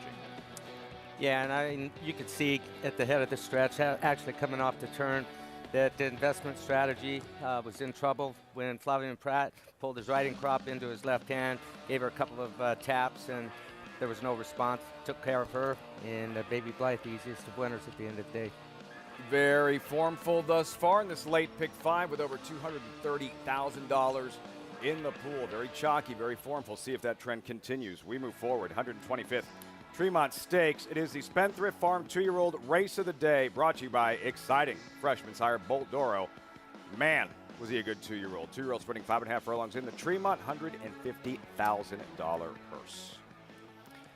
So we get set for the Tremont with the 2-year-olds. You know, Aladar once won the Tremont Stakes, nearly won a Belmont, except a Triple Crown winner affirmed had other ideas. For this year's Belmont Stakes, you see the field drawn a couple of days ago, 8 deep. Number 1, We the People, 2-1 morning line favorite. 3 closers exiting the Kentucky Derby. The winner, Rich Strike, Mo Donegal, and Barbara Road Acacia. The rides really played a big role in the outcome of the Derby. Very much so, and it was a terrific ride. You can even see it here that Sonny Leon gave Rich Strike, where he was inside, whereas Mo Donegal and Barbara Road drawn more towards the outside. A little bit of a bump from those two closing wide, able to knife between horses and use all of the momentum was Rich Strike. And Gary, I'm curious your opinion on this too. For a rider like Sonny Leon, who really got an opportunity to shine in the Kentucky Derby, you mentioned how tricky Belmont is to ride. How do you think he's going to be able to bring that ride here? Well, he's very capable of, he showed that. That's as good a Derby ride as I've ever seen in my lifetime. It was almost like somebody was driving a remote control from that overhead shot that they had. He's got a lot of faith in this horse. He knows him well. He's the only rider to have been on this horse. And I think that the thing I noticed with these replays, watching it over and over and over, this horse is an athlete. He's got quick acceleration from it. He had to steady him coming into the stretch, wait for room. He knows that. He knows he's got to be patient on this racetrack. I talked to Eric Reed about it. I actually wanted to talk to Sonny a little bit about Belmont Park, but look, he knows this horse has got confidence in him, and I have confidence in the team. Second biggest upset Derby history, not in the race the morning before. Impossible, but it happened, and that's the crew. Rich Strike looking to join Derby Belmont winners from Zev in 1923, the Thunder Gulch in 95, who Gary Stevens rode. 11 have captured both. Of course, does not include Triple Crown winners. Will Rich Strike add his name to that list? We'll find out around 7 Eastern on Saturday. And the Belmont favorite, likely one to catch. We the People, Gary, impressive runaway winner of the Peter Pan last month. Yeah, I like the way that Flavien Prat rode him in the Peter Pan. He allowed him to bounce away from there. Didn't try and restrain him, didn't mess with him early, just let him get into a nice rhythm. And the acceleration he shows midway through the stretch as it extends the lead right here was very, very impressive. He's going to be tough to run down. There is no other speed in the race if he gets away clean from that one post position. He's a horse that I really give a lot of credit to trainer Rodolphe Brisset and his team, because it's funny, after the Peter Pan, I interviewed Rudy and said, what have you done to bring this horse along and allow him to show on the racetrack the talent that you know that he has? And he kind of joked and he said, you wouldn't have enough airtime for me to describe everything that we've had to do with him. I think it's a great display of horsemanship. He lost the race before the Arkansas Derby even started, with how he got revved up prior, how hot he was. He was wide in that race as well, kind of running with his mouth open. He was so much more professional in the Peter Pan, and I've loved the workouts that we've seen from him leading into it. His most recent work with Rudy aboard did not look like he was going as fast as he was. He's just tugging out there. He is a load, We the People, and we'll keep eyes on him in the paddock pre-Belmont in terms of how he's behaving himself. Windstar seeking a 4th win in the Belmont Stakes. What about the Peter Pan as a Belmont prep? You have 8 horses that have won both. You look at the names on that list: Gallant Man, Coastal defeated Spectacular Bid, AP Indy 30 years ago, and now We the People are trying to complete the Peter Pan Belmont parlay. And what a star-studded afternoon of racing we're looking forward to. Belmont Stakes schedule, you can't call it an undercard when you have champions running, when you have 8 graded stakes races, 7 grade 1 events, one of the best days of racing in North America all year. Really looking forward to the Belmont Stakes and all the grade 1 activity coming up here on Saturday. Quick question, We the People, Gary. This is easily the biggest test, though, of his career, just his 5th career start. Like, how do we know he's ready for this? Just go back and watch the Peter Pan again. I watched it several times today, and I actually formed an opinion. We'll talk about that later on, who I like in the Belmont Stakes on Saturday. But I think he's ready for it. I think he's been prepared tremendously by Rodolphe Brisset. He hasn't rushed him. Picked the Peter Pan. Everything's on schedule the way they wanted it. See how he handles it. Big pace edge on paper. 2-1 morning line Belmont favorite. We the People. Windstar, Brisset, Flavien Prat. Remember, he just missed on Hot Rod Charlie last year. 2nd to Essential Quality in the Belmont Stakes. Back at Churchill Downs, post parade for race number 4. Slam Diego, 15-1 drawn inside. Yeah, he was claimed first time out for $20,000 by Steve Morley, and excuse me, and got beat 22 lengths that day. Steps up to 30 today. Medstyle 11 race maiden. Off a voided claim last time out, it looked like there was a physical issue as a result, so we'll see if she can bounce back. She comes back at the same level. Forever Home drops in class, back to dirt. Yeah, 11 tries, 2 seconds, 2/3. Going to have to step it up off of that last out on the turf course. 6-1, followed by Mrs. Nushi. Been a while since she's been competitive. She's turning back in distance a little bit, but yes, indeed, it has been a while, and she's tough to trust. Rio Lady, favorite 9-5, second in 4 of 5, gets leading rider Tyler Gaffley on. Yeah, and steps up in distance, gets 7 furlongs today. I think that's going to be a help for Rio Lady. Scratch number 6, Torosola. Number 7 is Sweet Beauty, owned and trained by Steve Asmussen. There she is. Blinker's coming off of Sweet Beauty today. Brian Hernandez back aboard. Gave it a try last time. Poor effort last time out. Shortens the back up from a mile to 7/8 today. Number 8, Wilhelmina, strong second choice and full of herself on the track. First after the claim, Robertino Diodoro. Ricardo Santana has his work cut out for him there. She's fresh today. Sometimes Philly's first time blinkers on, too, can be really, really sharp and really fresh. As a result, I love that Ricardo Santana is giving her a big warm-up to kind of expel some of that nervous energy. Robertino Diodoro off the claim. Always a dangerous move. She's just excited. Excited Jonathan Kinchin is joining the show. JK, welcome, my friend. Look at that shirt. There you go. Now we know it's a big week in thoroughbred racing. Thank you, Lafitte. That's a great point. I did this on purpose. Strategic, my friend. I like the 8 to the outside, Wilhelmina as well. When you look at these horses, these cheaper type horses that are dropping in for attack, you're looking for something to be different, something to change. Trainer change, blinkers on, rider change, drawn outside. Give me the 8 in here. Product placement, my friend. Nobody does it better. Great to have JK joining us on the show as they have reached the starting gate. And occasionally, we're seeing a bunch of them act a little funky here pre-race. Slam Diego now as the Padres, by the way, who just took 2 out of 3 off the Mets this week. Oh, she's making just the second start of her career and going out for a new barn today, too. Sometimes horses, as they get closer to the starting gate as well, they know that it's almost game time, and they get way more on their toes. It's up to the rider at that point. You love to see them give a good warm-up and try to keep them relaxed. They feed off of your energy and your body language. Fine line, Gary, between like wasted energy and that good, positive, strong vibe you feel from a thoroughbred. Yeah, absolutely. And when you're getting up close to the gate, though, I'm one that's just been defeated by 22 lengths, second out of their lifetime, especially with the filly. The second time can be a shocker for them a little bit. I don't like it when they're hedging back, going to the starting gate like she was there. Graduation day for one of these maiden fillies, Rio Lady, 9-5 at post time. Here's Travis Stone. And they're off. Mej Thom, Forever Home, Rio Lady, Sweet Beauty, Wilhelmina on the far outside. Up the chute they go, stacked across the track, and Slam Diego comes on through. Slam Diego up to grab a lead, but it's a narrow lead. Forever Home is right there second, Sweet Beauty in third, Wilhelmina's in fourth, Rio Lady's in fifth. Mrs. Nushi's on the move from sixth. And it's 5 lengths back to Mej Thom, who lets the other 5 do battle. 22-2 was the opening quarter mile. So down the backstretch they go. Slam Diego on through to a narrow lead with 4 furlongs to go. Forever Home is keeping pace in second. Mrs. Nushi is now third. Wilhelmina's fourth on the outside. Sweet Beauty's dropping back into fifth. Rio Lady is now sixth and losing ground. Mej Thom still trails in seventh. Round the far turn, Forever Home grabs a narrow lead. Slam Diego trying to keep pace with her. Mrs. Nushi switches outside for the final quarter mile. Then it's Wilhelmina off the turn. Forever Home, the leader by 2. Slam Diego gives way. Mrs. Nushi's on the wrong lead, trying to close in.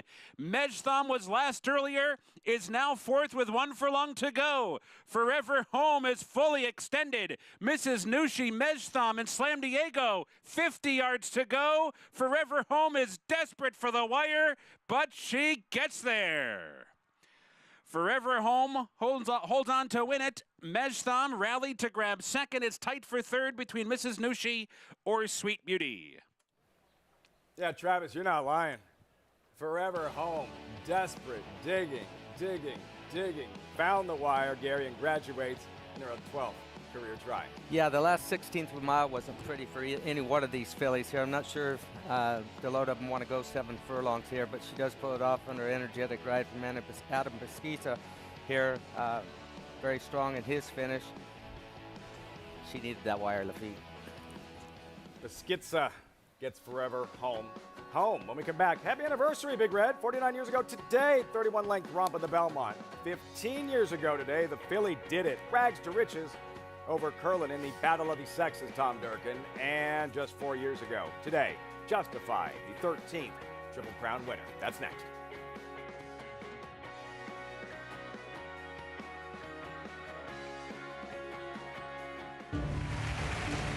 Reach the starting gate. It's post time.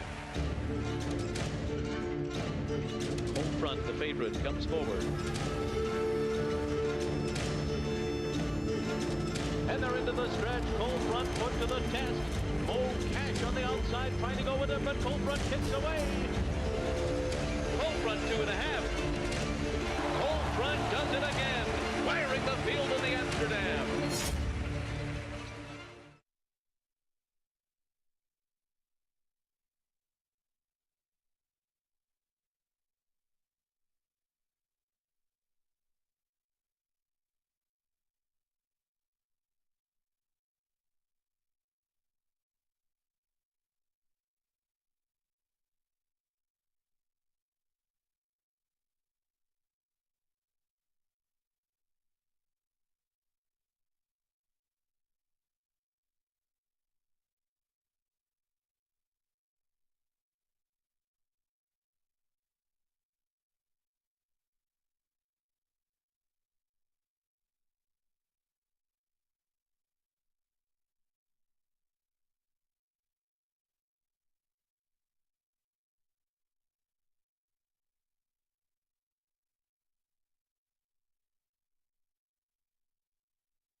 Welcome back. You're watching America's Day at the Races. We have our co-feature, the Tremont in the paddock.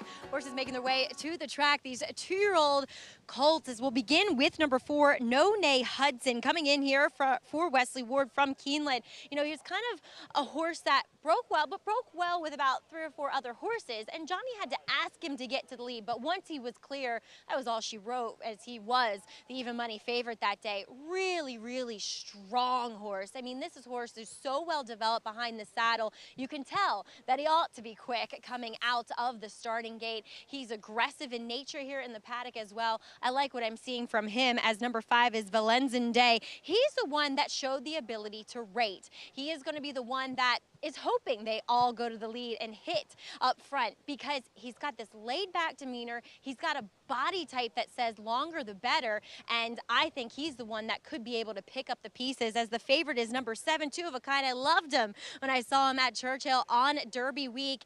He was a little bit of a bad boy. He was studdish in the paddock. He was rearing up on the racetrack. He hasn't done as much today. He kind of reared up and struck out at his connections when they put the tack on him. But otherwise, knock on wood, he's behaving beautifully. And wow, is he such a physical specimen. So athletic and so well put together. They're hitting the track here, as we do have 8 minutes to today's Tremont. Looks the part, says Maggie, with Two of a Kind, the 2-1 favorite. Folks leaving the paddock, make their way through the tunnel and gear up for the co-feature, 2-year-olds historic race in this Tremont Stakes with a $150,000 purse. Of course, there is no better time to join Naira Bets. Join today, receive a $25 free bet for the Belmont Stakes. New members can also earn up to a $200 bonus. You bet any track, anywhere, anytime. Join now at NairaBets.com to earn that free $25 bet plus $200 deposit match. They're playing that song, Call to Post, for the Tremont. And these 2-year-olds, you're looking at Little JP, Pennsylvania bred, debut winner at Parks last month. and one going 2 furlongs. It was like a mad dash, and he was actually slammed pretty well on either side of the break, got right out to the front and set the pace. Puts the pass behind Thoroughbred, graduated at Laurel last month. Yeah, and I read the trouble line on this horse. Ran off 3/8 pre-race. So he was pretty aggressive prior to the race. Horse usually don't run well after that happens. He was a winner that day. None Hudson. This horse was impressive at Keeneland. As Maggie said, once John Velasquez kind of got him to run, he responded, and he just blasted off from the rest of the field. He looks so quick out there. Strong, hulking colt. Number 5, Valenzen Day, pictured here, only runner with Belmont experience. Yeah, Luis Saez rode this horse to break his maiden. He finds himself on 2 of a kind today, but perfect match for Joel Rosario climbing aboard today, getting an extra half a furlong. Louisiana bred. Hey, Kendrick. Bisping. This horse won by 4 lengths on debut at Evangeline Downs. A little bit erratic, kind of green in that debut, but did pull away from the rest of that field. 2 of a kind favorite, front-running winner in his debut Churchill Derby week. He was a well-kept secret that day. I was with Brian Lynch. He loved this horse. He left the gate like a rocket ship. He's very, very quick. Brian bet his money on him that day. He's only getting 2 to 1 today. He did break like a rocket. Then Zelensky strong to the outside. Florida bred 10-length debut winner at Gulfstream last month. Never switched to his outside lead. He hung on the inside lead, but it didn't matter because he was just pulling away from the rest of this field. Peter Walder doesn't run too many 2-year-olds, but this one certainly was ready to go at first asking. Field for the Tremont, post time 6 minutes. Day 1 of the Belmont Racing Festival.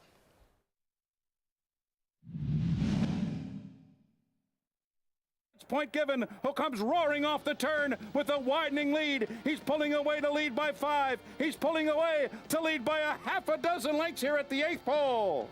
Then it's AP Valentine, followed by Monarchos. Dollar Bill is moving way too late. Here is a powerful, compelling performance by Point Given. He is under the line to win the Belmont. I mean, I think it was mostly the rider. Point Given, Gary Stevens, 2001 Belmont Stakes. Gary, 21 years ago today, what's the first thing that comes to mind? How easy he did it. And Lafitte, I never got to the bottom of this horse, and you see me staying busy on him. My shoulder number had come loose on my arm, and it was flopping up and down. I thought it was horse's hooves. Literally, I did. And that's why I'm staying after him. He felt like he was running about 80% to me through the stretch. I looked back right there, and that was a look of surprise because they were 13 lengths, 12, 13 lengths behind me. It was a great feeling. Checking the rearview mirror, nobody coming. Owned by the Thoroughbred Corp, trained by Bob Baffert. Point Given, 2001 Preakness Belmont winner. Exciting day in Belmont history, June 8th. Look at that. Justifies Triple Crown, rags to riches. First filly to win in over a century. Coastal denying spectacular bid. Speaking of spectacular, Secretariat by 31 lengths. Next year, the 50-year anniversary since he was moving like a tremendous machine. June 8th. So many legendary Belmont moments. Acacia, do you have a favorite all-time Belmont moment? I think it would probably be, to be honest with you, I actually haven't been to that many Belmonts in the past, but I did get to be here when American Pharoah won the Triple Crown. And I remember I was with a group of friends at the top of the stretch, standing on a park bench, shoes in my hand, and we were all jumping up and down, screaming. The park bench nearly collapsed, but just the absolute roar of the crowd and the excitement of that day, nothing like it. Yeah. Hugging, the place was shaking, absolutely electric. As you look here at None Hudson for the Tremont, John Velasquez. Now, this is a story, like something almost unheard of will likely happen in Saturday's Belmont. Johnny V won't ride in it. For the first time since 2002, ending a 19-year run, no jockey has ridden in more Belmonts, 25 total mounts, 4 more than Angel Cordero, 3 more than Eddie Arcaro. Velasquez, who's won it twice, rags to riches, Union rags, be an odd Belmont without Johnny V. But he has a live one here in None Hudson. Impressive wire-to-wire winner in his debut at Keeneland. Yeah, he was very impressive in that race. And, you know, he broke fairly sharp that day and immediately got to the lead. Saw Johnny take a look back, confident look back at the head of the stretch. And this horse hit the afterburners with the 16th of a mile left.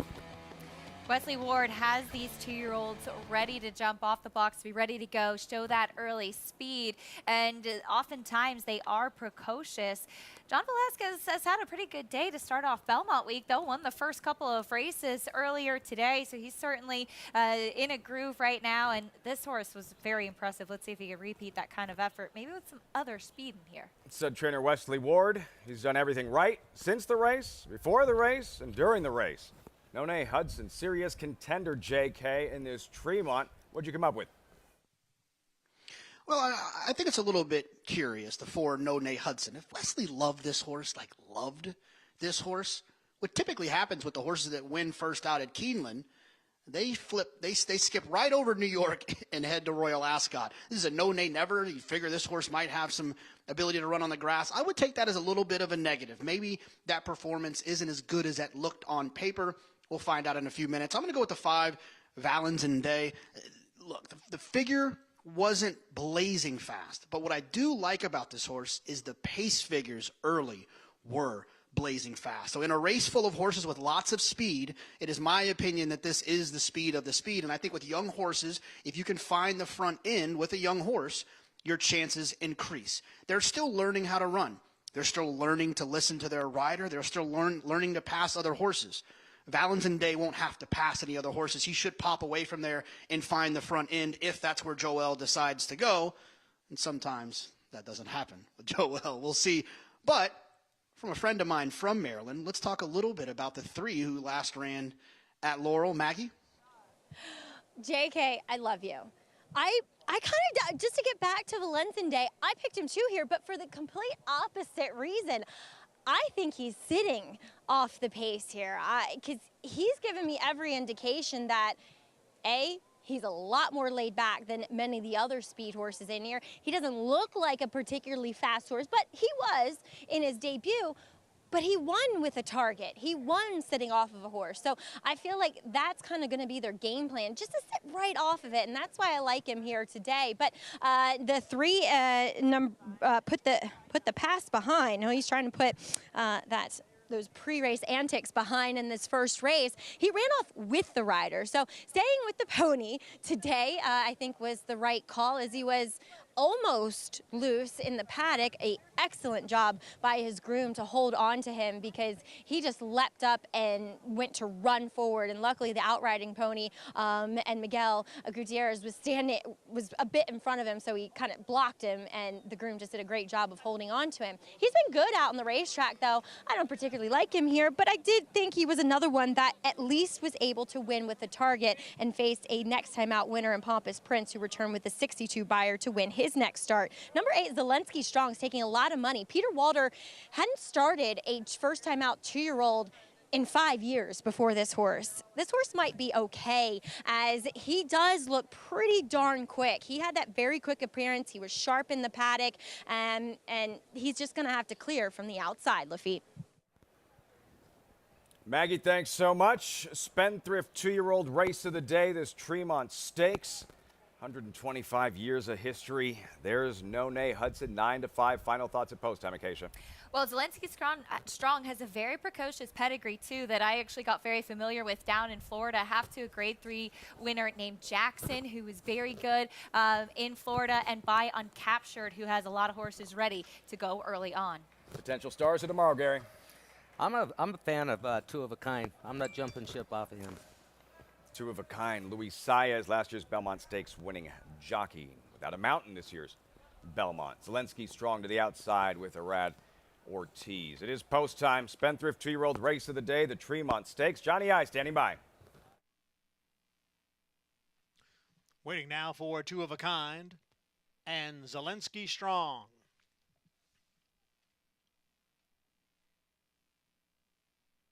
Two of a Kind has moved in. The final 2-year-old entering the gate for the Tremont is number 8, Zelensky Strong.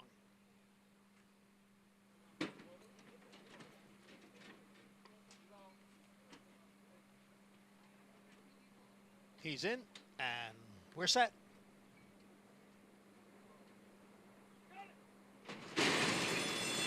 And they're off.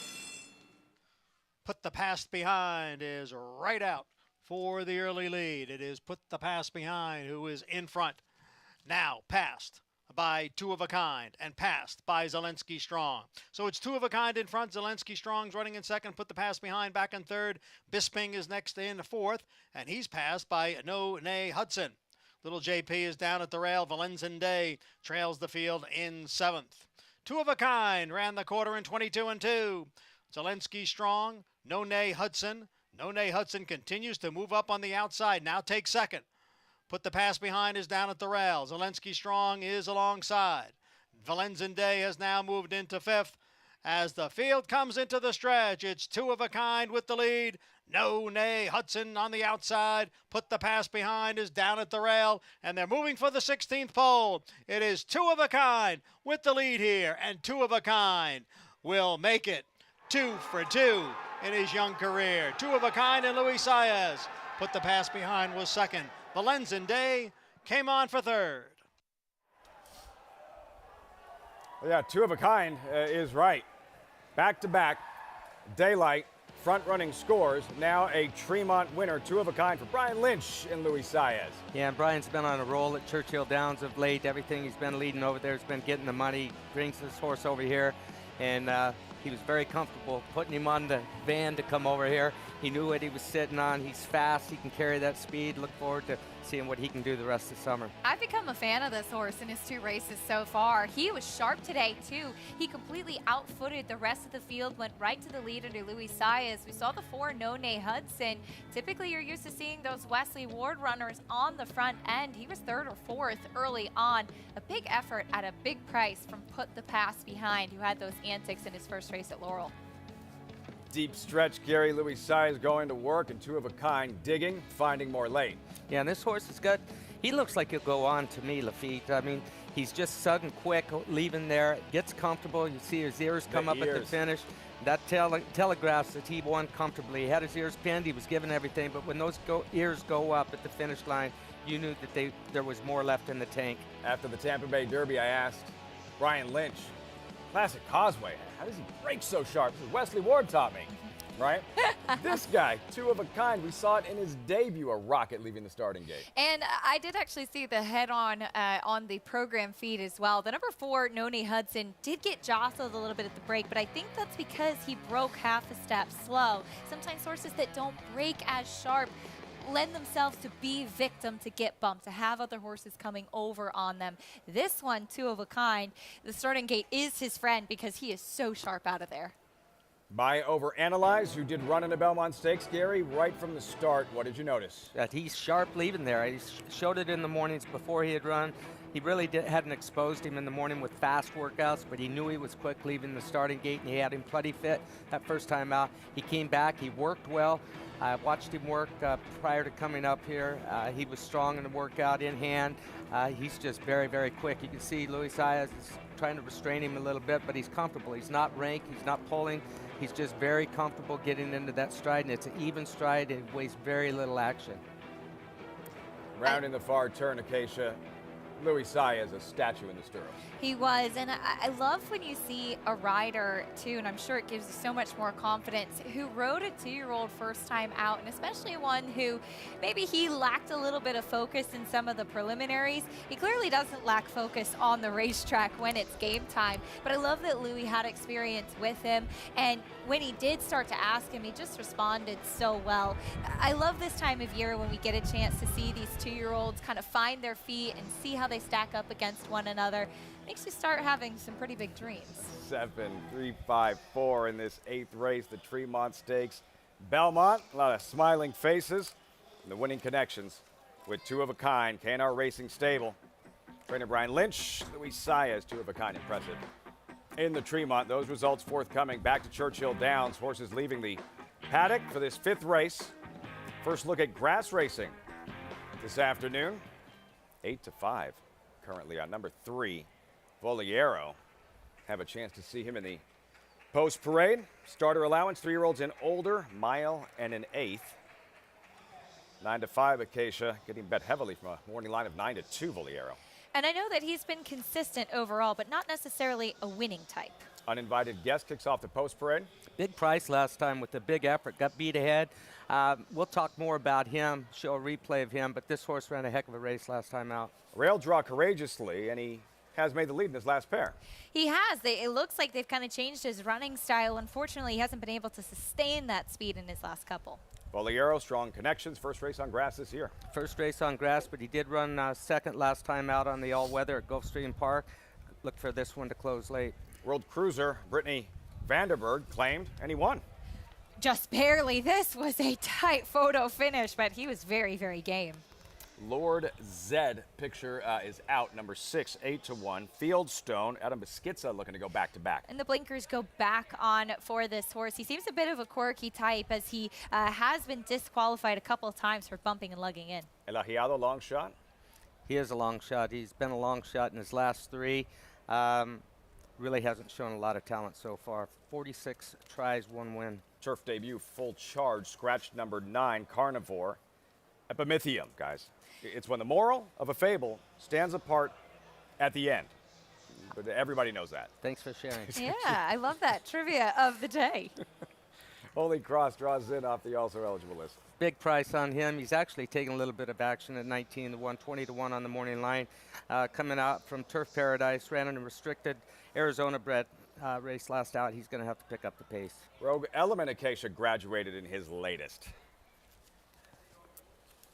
Rogue Element drawing in off the also eligible list. Field for the 5th Churchill Downs, start of the late pick 4. Another look at uninvited guess, $400,000 purchase. It hasn't quite worked out yet, but he ran well in his latest, Gary. This was last month on this turf course. Uninvited guess, battling up front. Epimethium getting involved late. Yeah, and I'll tell you, this chart doesn't actually tell the truth, the racing form. It shows him second or 6th, only a length and a half off the lead. That's not the case. Turning into the backside that day, he was being restrained hard by Joe Rocco, and they were going no pace. He went ahead and let him make an early move down the backstretch, and it happened to be almost a winning move. Whereas, you say the name, please. Epimethium. Epimethium. Thank you. He got caught with his kind of flat-footed going around the turn. He was making a run at the end, but I don't think he was ever going to get by uninvited guests that day. Paul LaDuca with us. What'd you come up in this first leg of the late pick 4 at Churchill?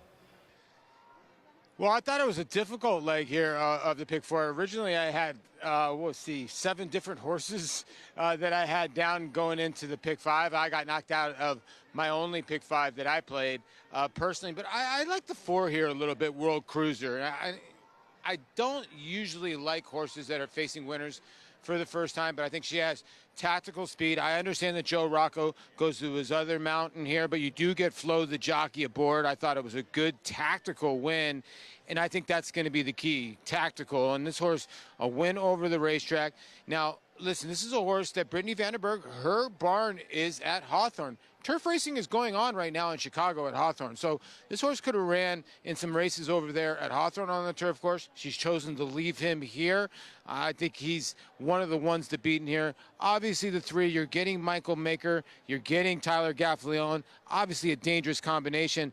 The win, lone win, was 30-2 on the paper from absolutely dead last. I still don't know how he won that race by a nose. And then uninvited guest, guys. Maybe this is a horse that's just finally maturing and getting a little better, and I would think probably be in the hunt. So those would be my top 3. So I like the 4 a tiny bit. And a little handicapping note, I want to share with everybody out there. Let's turn back to race number 3, if you can, with us on the racing forum, because this has happened 3 times in this meet. The winner of that race was Red Queen with Renee Diaz. Horse was a 3-year-old. It's the 3rd time in the meet where Renee Diaz has carried 111 pounds, and because he's riding a 3-year-old filly or a 3-year-old colt. All the other horses in the race, besides the other 3-year-old, were carrying 124 pounds. Now, I want Gary to comment on this. That's 13 pounds, and Renee has gone 3 for 3 so far with that angle, and you got $16. 13 pounds is a lot of pounds, Gary. It's a lot of pounds, especially if you've got a talented rider like Renee Diaz is. This kid has caught my eye at Churchill Downs. Watched him ride a race last week. Just very, very polished. He does what a book boy's supposed to do, just be a passenger, stay out of their way. But he can help one if he needs to help one. If they need some encouragement, he finishes very, very strong. He's fun to watch. He's exciting to watch. It's a good call there. 2 of a kind carried 122 pounds. Won the Tremont. We go down to Maggie in the winner's circle. comes back fine. Here, we're having too much fun down here. I'm getting offers for bourbon, Patron, champagne, but very pleased to be joined here by Chris Swan, co-breeder and racing manager here with Two of a Kind. And Chris, we were talking about the pedigree, and you raced the mare, and Correct. props to being a Freud mare as well. And she was a Massachusetts mare as well. Yes, she was. I raced her with Jack Murphy, who was a great guy. Had formal gold, and she's just been great for us forever. You know, the credit goes to the horse as always, but in this case to the mare. She's as honest as can be. She throws some precocious types too. Yes, she does. Yes, she does. And she's in foal this year to McKenzie, early cover, and we'll breed her back again to a nice one next year.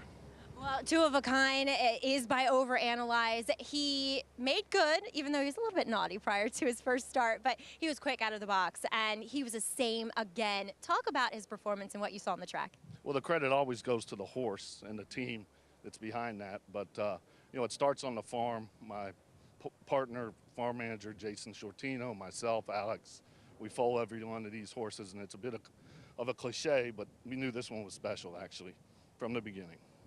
You can see it. I mean, watching him up close and personal, first of all, he's a beautifully put together horse. He kind of has that eye that looks at you and says, I'm better than you. Great mind, great attitude, everything like that. He was giving me the nasty eye too in the paddock. So all is good, and we'll see how he comes out. Leave it up to him what to do next. Chris, thank you so much for your time, and congratulations here. I represent such a good ownership group. You know, they deserve a thanks as well, definitely. Thank you, Maggie. And thank you for being patient with this interview, Lafitte. They're fired up, bright future, Two of a Kind in the Spendthrift 2-year-old race of the day. The Tremont, race won by the likes of Foolish Pleasure, Bold Forbes, Aladar. How productive will this year's edition be? Meantime, back at Churchill Downs, time for the late pick 4. Travis Stone standing by with the call.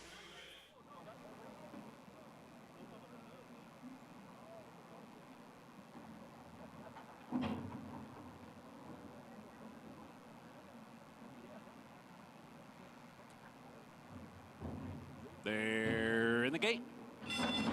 And they're off. Epimethium breaks alertly. El Ahijado does as well. Uninvited guest. And here comes Holy Cross. Holy Cross from the far outside up to take the lead. El Ahijado pulled back off the pace with Uninvited guest. They're together second and third as Holy Cross builds a 2.5 length lead. Holy Cross heading for the opening turn, the clear-cut leader.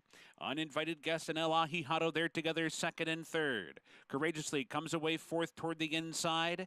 Epimethium is back into fifth. Voliero tucked away sixth and toward the rail. Fieldstone seventh by 2. Rogue Element is racing in eighth. Full Charge is back in ninth. And World Cruiser, the trailer, in 10th. Backstretch run, opening quarter 23-1. And at a big price, it is Holy Cross. Guiding the field along through an opening quarter mile in 23-1, an opening half in 48-1. So it is Holy Cross trying to take this field wire to wire. Uninvited guest has been moved off the rail to track a closer second now. El Ahijado continues on in the clear. Courageously continues on toward the rail. They're third and fourth and 3 lengths behind. Fieldstone finding his best stride now, circling up on the outside of Epimethium. They're both on the move. Voliero's down toward the rail, has to find a way through, 4 lengths to make up from there. And farther back, it's Rogue Element as they come for the top of the stretch. Holy Cross confronted by Uninvited guest. Fieldstone fan 5-6 wide, courageously finds a seam and comes on through. Voliero switched out with Rogue Element. 1 furlong to go. Uninvited guest trying to hang in there. Courageously, Rogue Element way out near the outside rail has come over the top. Rogue Element over the top indeed. 32-1. 2 lengths on the wire. Tight for second. Uninvited guest or Courageously. That was either Full Charge or Voliero. Just happened at Churchill Downs. Doing his best Rich Strike impersonation from the also eligible list at 32-1. Center of the track, Gary. Rogue Element on the outside. Yeah, he wasn't even in the picture here. I wasn't watching him. He was a shadow out on the outside of the what track is? and comes with a flash. Look, he just won his last race at Keeneland in the very same manner. Came from well off of the pace. He was 7-1 that day under Corey Lannery. He brought that form to the turf today with a big win. The only notes I had on this horse were when he ran in the Florida Derby as a maiden back in the day as a 3-year-old. Finally broke his maiden last time for 20, and now he comes right back to win on the turf with a flying finish. Wild, wild finish. This cavalry charge, not even close to being in the picture just yet. Rogue Element finding his best stride, 2 to their 1 and drawing away late. Jeff Hiles winning owner and trainer. Rogue Element in a shocker in the first leg of the late pick 4 at Churchill Downs. Results when we come back. Meantime, now the A-listers, they're here. That one from California. Flightline, he is electric, odds-on Met Mile favorite. And the Queen has arrived. Latruska, come and catch her if you can in the Ogden Phipps. They couldn't last year. That's next.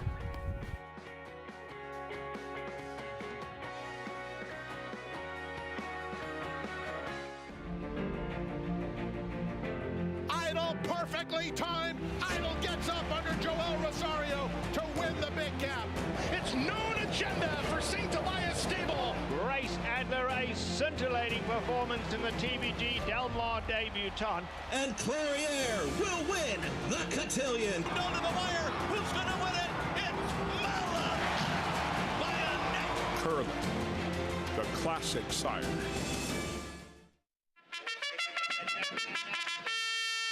Monmouth Park's newest featured race day is Haskell Preview Day, Saturday, June 18th. Wager on the TVG.com Pegasus for 3-year-olds, plus 3 graded stakes, all on the road to Haskell Day, Saturday, July 23rd. Win early and often by playing our 50-cent Win Early Pick 5.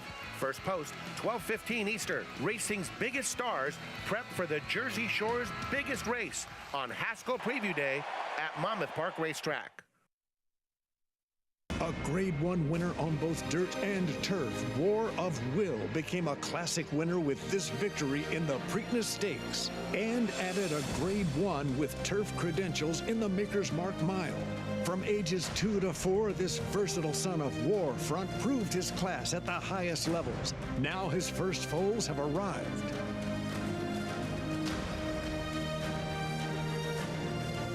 War of Will, standing at Claiborne Farm. Racetrack Television Network brings you every race, from every track, on every screen, every day. With monthly packages starting as low as $5, RTN gives you great value and access to more live HD streaming and race replays than anyone. Visit RTN.tv today to sign up and watch on almost any device, including Roku and Amazon Fire. RTN has packages that start at $5 per month.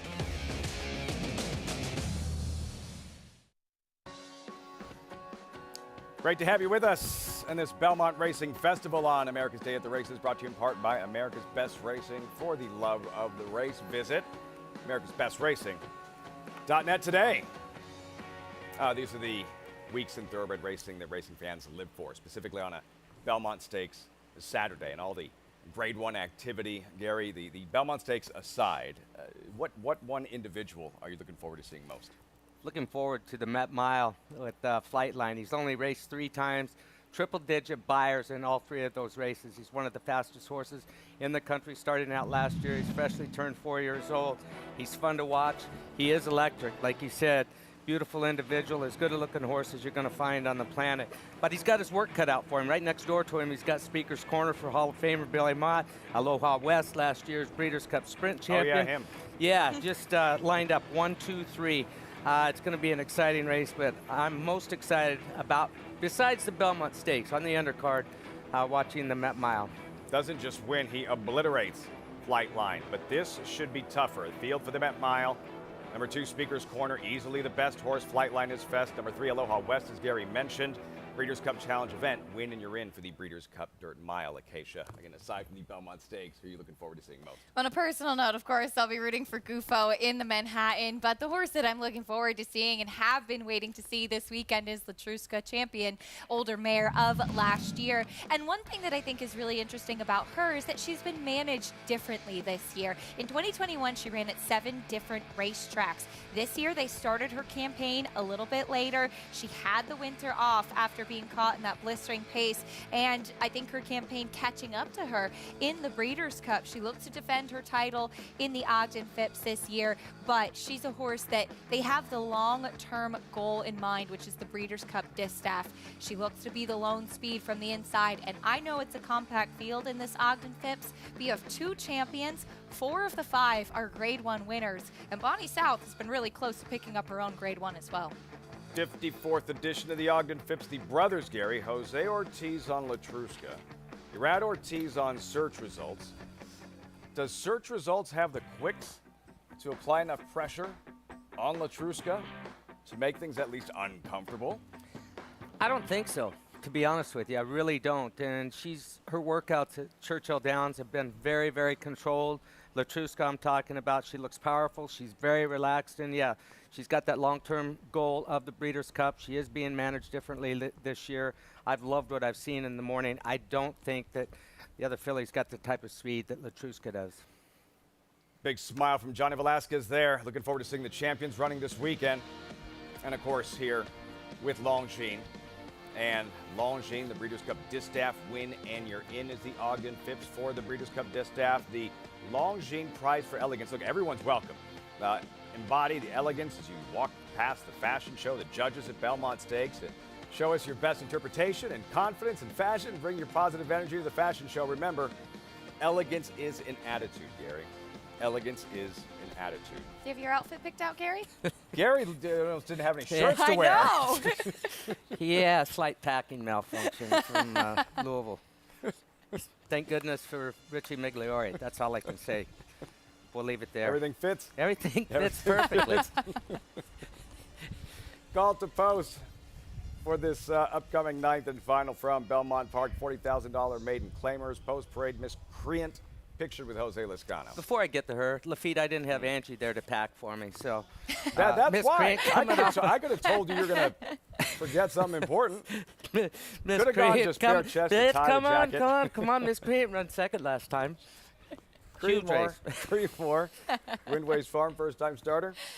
First-time starter who last year sold for $130,000 as a 2-year-old at the OBS March sale. She shows up here as a 3-year-old for $40,000. Oftentimes can be a bit of a negative and maybe enter for the turf, but the pedigree is much more dirt sprint.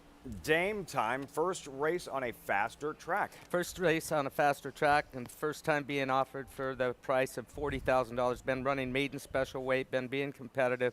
Started 5 times with 2 seconds and a third. Noble AB8, Irish filly, first-time starter. The pedigree does seem to be more turf on this one. First turf for Mark Hennig. You can't handle this, Luis Size. We're going to go back-to-back. He could go back-to-back. This horse showed speed last time out. Third race. And coming back for the $40,000 tag for Rudy Rodriguez.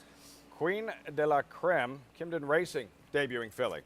The dam was 0 for 1. Her only start was sprinting on the main track. Filly by Bayern also sold as a 2-year-old last year, but that was for $20,000. Makes sense to debut for $40 here. Doozy Bats entered main track only, owned and trained by Wesley Ward. Look out. She was the rare Wesley Ward first-time starter at Keeneland that did not debut with blinkers on. They add the blinkers here today, and she goes to the main track. Now she gave us the slip for a moment. There she is, Noble Aviate, the Irish filly debuting runner.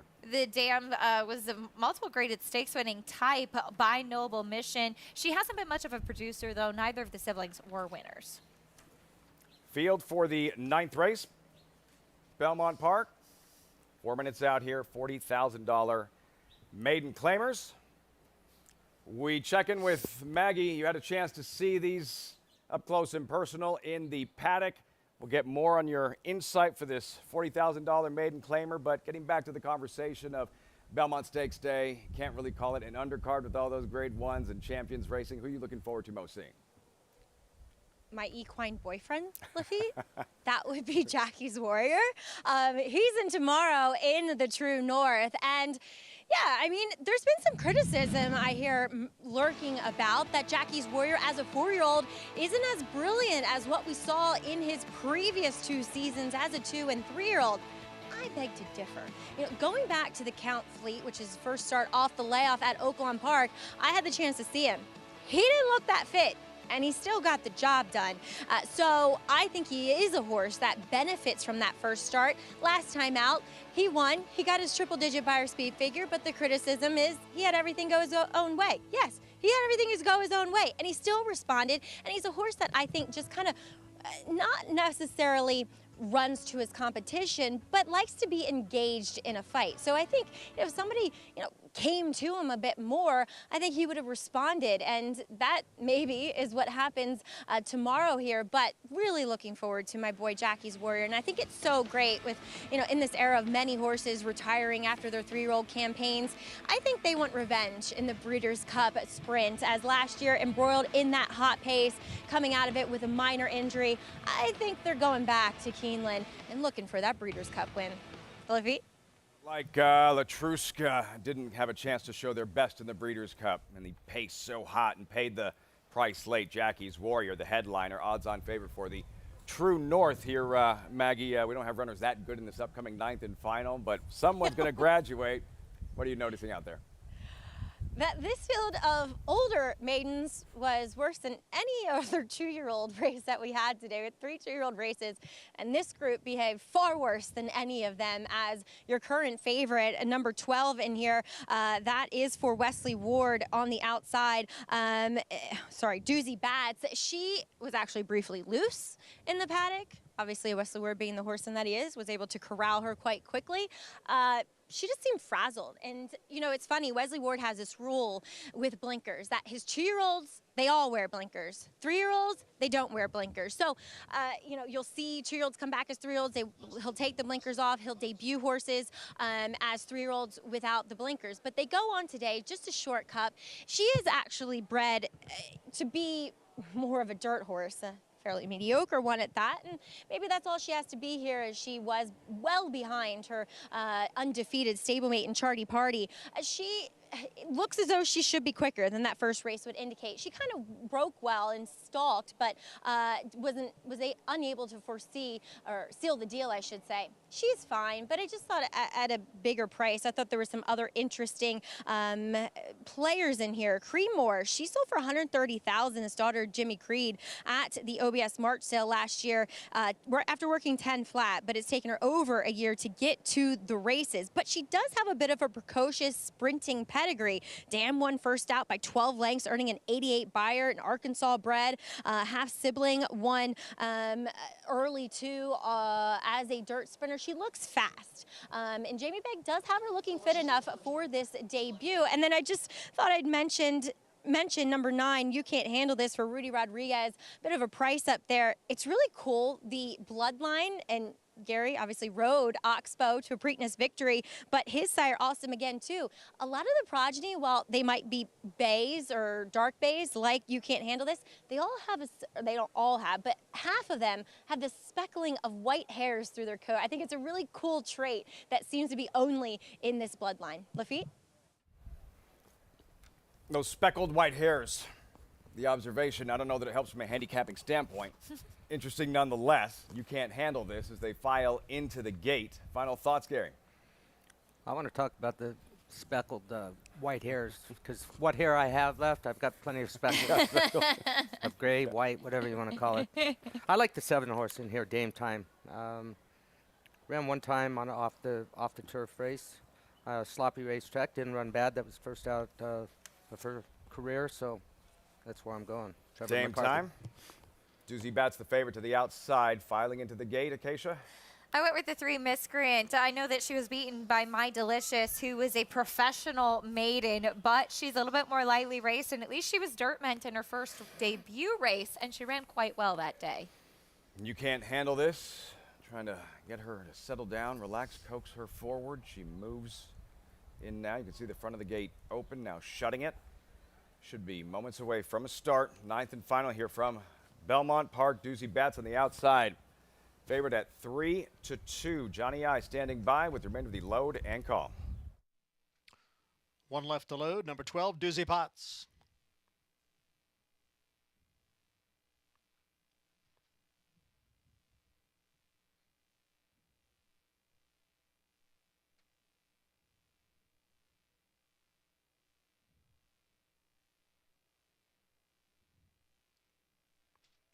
Field of 7 in this 9th race off the turfer. We're set for the start. And they're off. Hesitant beginning for number 3, Miscreant.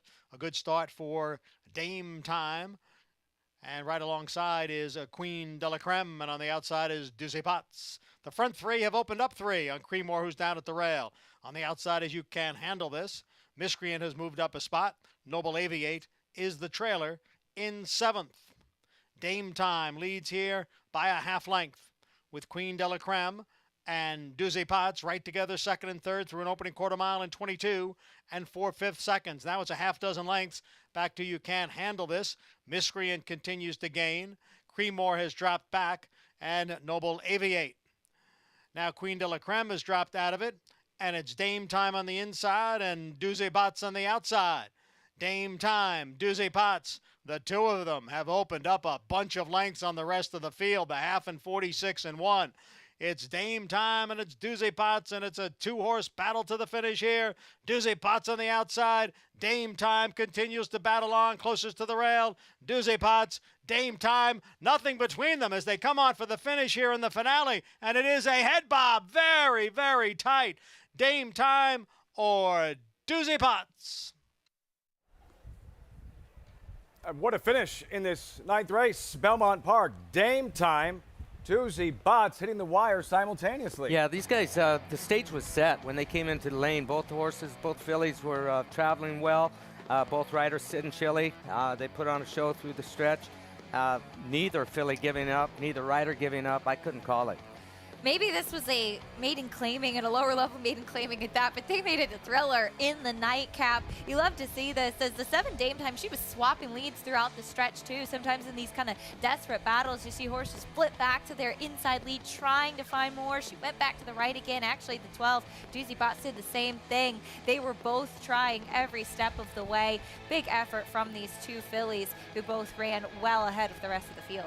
I thought Gary Dame Time with the bob Dame over Time. Doozy Potts. It is down 7-12-3-9 Dame Time by a flared nostril in the 9th here at Big Sandy. You know, Trevor McCarthy did a great job. He hit her left-handed one time. She drifted out, and very quickly he reached and corrected her direction. That's when she swapped back to that inside lead at the same time that Doozy Potts had kind of done it simultaneously. But when he grabbed her, she shifted away immediately from his competition from Doozy Potts. Right in here, when he goes left-handed, she drifts out for one stride there, reaches up down. That's what young riders need to watch more of, that quick correction when that happens, because this was so tight at the end. If he'd have come out and actually made contact with Doozy Potts, would have had an inquiry. And, we have an inquiry. We do have an inquiry. Well, thanks for telling me. Some well, we'll let trading the of stewards paint, call as this you one. mentioned in the stretch. Put on your best Perry Mason hat there, Trevor McCarthy. Young kids don't know who Perry Mason is. I Great watch Perry lawyer. Mason all the time Good. with my parents, actually. Big fan. He always gets the confession. Think either of the riders will confess? No. Absolutely not. We got Gary brought up a really good point. It was in so tight, too, and both of them kind of leaning in, leaning out at the same time. Trevor McCarthy trying to keep Dame Time on that straight course. Here's the head-on, Gary. Head on here, and let's take a good hard look. It doesn't happen. Oh, originally Johnny comes over and makes the original contact. So I say green light right there. He does come out and make contact. It's a short margin, but if they back it up, the initial contact came from Doozy Potts on the outside, the left side of your screen. When he drifted over, it was slight contact, but they were rubbing paint through the stretch. Johnny's going to take a shot. I would take a shot if I was out there, but I would also defend myself if I was Trevor McCarthy. That would be my line of defense, that, hey, look, he came over and made the original contact. It was a green light from there. It's 50-50. What'd you see, Acacia? It kind of felt like it was 50-50. It felt like they were both coming in. And sometimes, too, as horses re-engage, getting closer to one another, they start to lean, and you can see Dame Time lose her footing a little bit when she kind of leans onto Doozy Botts.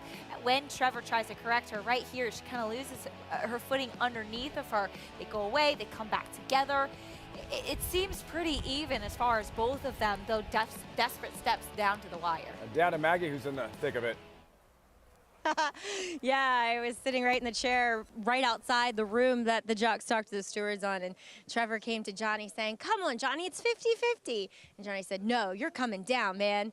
I mean, it was all in good fun, but Johnny seems pretty adamant that he's going to be put up here. But watching it time and time again, I'm kind of with Acacia that it looks as though Johnny made the initial contact and maybe Trevor pushed a bit more, but I think the margin of defeat is going to weigh heavily on their decision here, considering it was literally just ahead, Bob, guys. How significant is that, Gary, the stewards taking that into the count, who initiates contact, because it was Doozy Botts and John Velasquez? I'm set in my way. I think that Dame Time took the worst of it, to be honest with you. When she came over, when Doozy Botts came in right off of the turn, you can actually look at their hoof prints and see how much he came in, where that contact happened, and then the marks moved back out simultaneously. But as close as it was, and I'm just sticking with the 50-50. I would leave it up if I was sitting up there, but I'm not sitting up there in the judges' stand.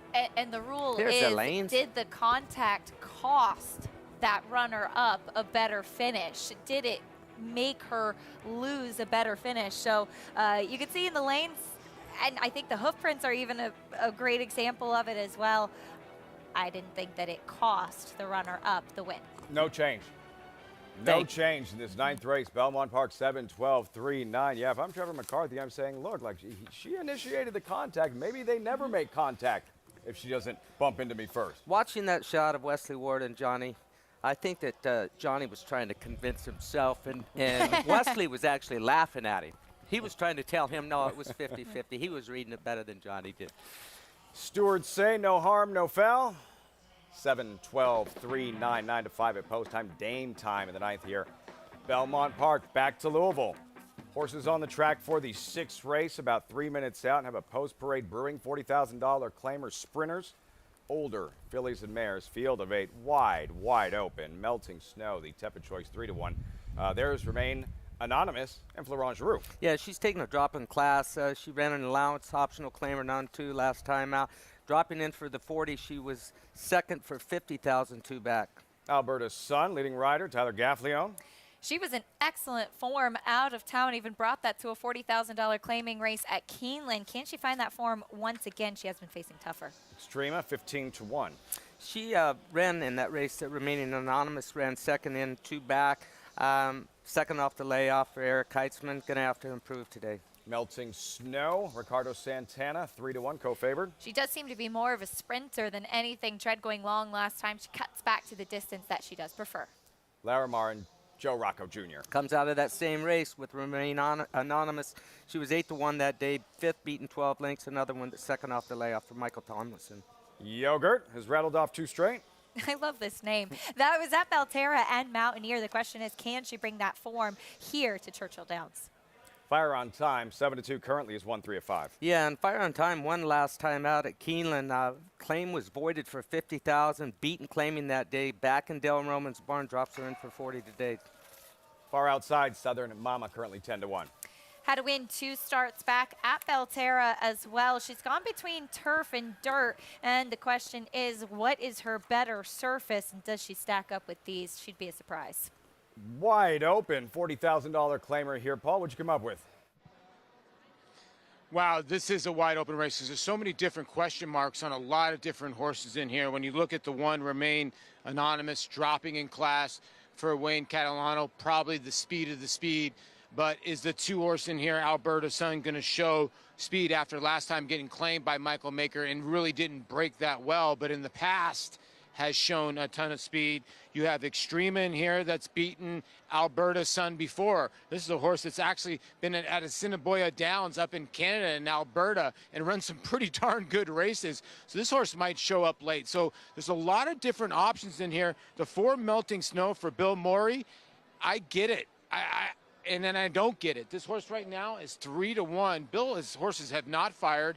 He had a first-time starter earlier that people bet, and it did not run. This horse has back numbers, but is sort of going backwards, and that leads me to the 5 here in Larimar. When you look at Michael Tomlinson's runners, they have ran well so far at this meet. This horse has good races here at Churchill.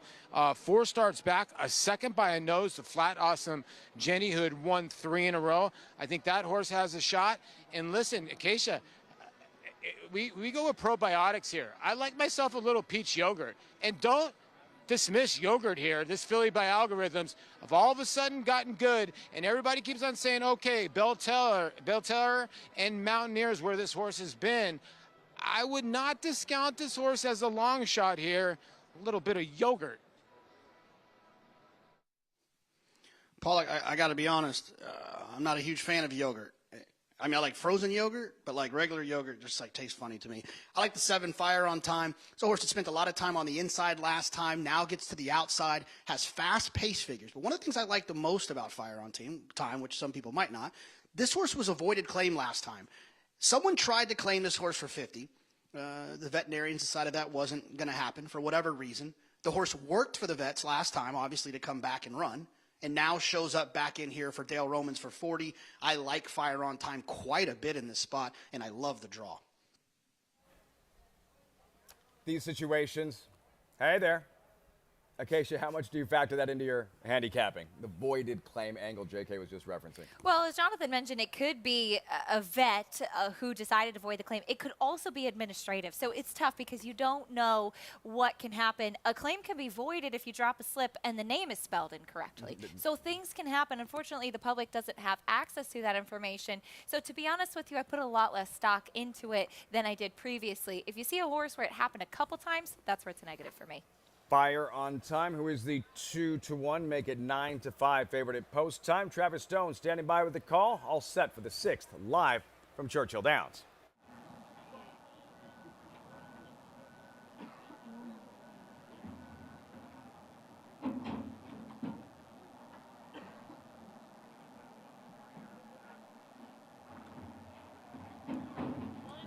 They're in the gate.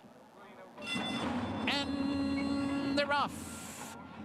Larimar, mid-pack, good beginning. Fire on Time is there. Alberta Sun toward the rail. These 3 across the track. And Alberta Sun comes on through to be the leader. Fire on Time takes up a spot in 2nd. Larimar losing ground from 3rd. Remain Anonymous on the inside is 4th. Extremas racing 5th. Southern Mama on the move from 6th. Yogurt in 7th. And Melting Snow, the trailer. Alberta Sun blazing the way to the far turn. The opening quarters on the board in a swift 21-3. Hounded by Fire on Time, who's just a neck behind and ratcheting up the pressure with 3 furlongs to go. And Southern Mama is right there, 3 wide 3rd.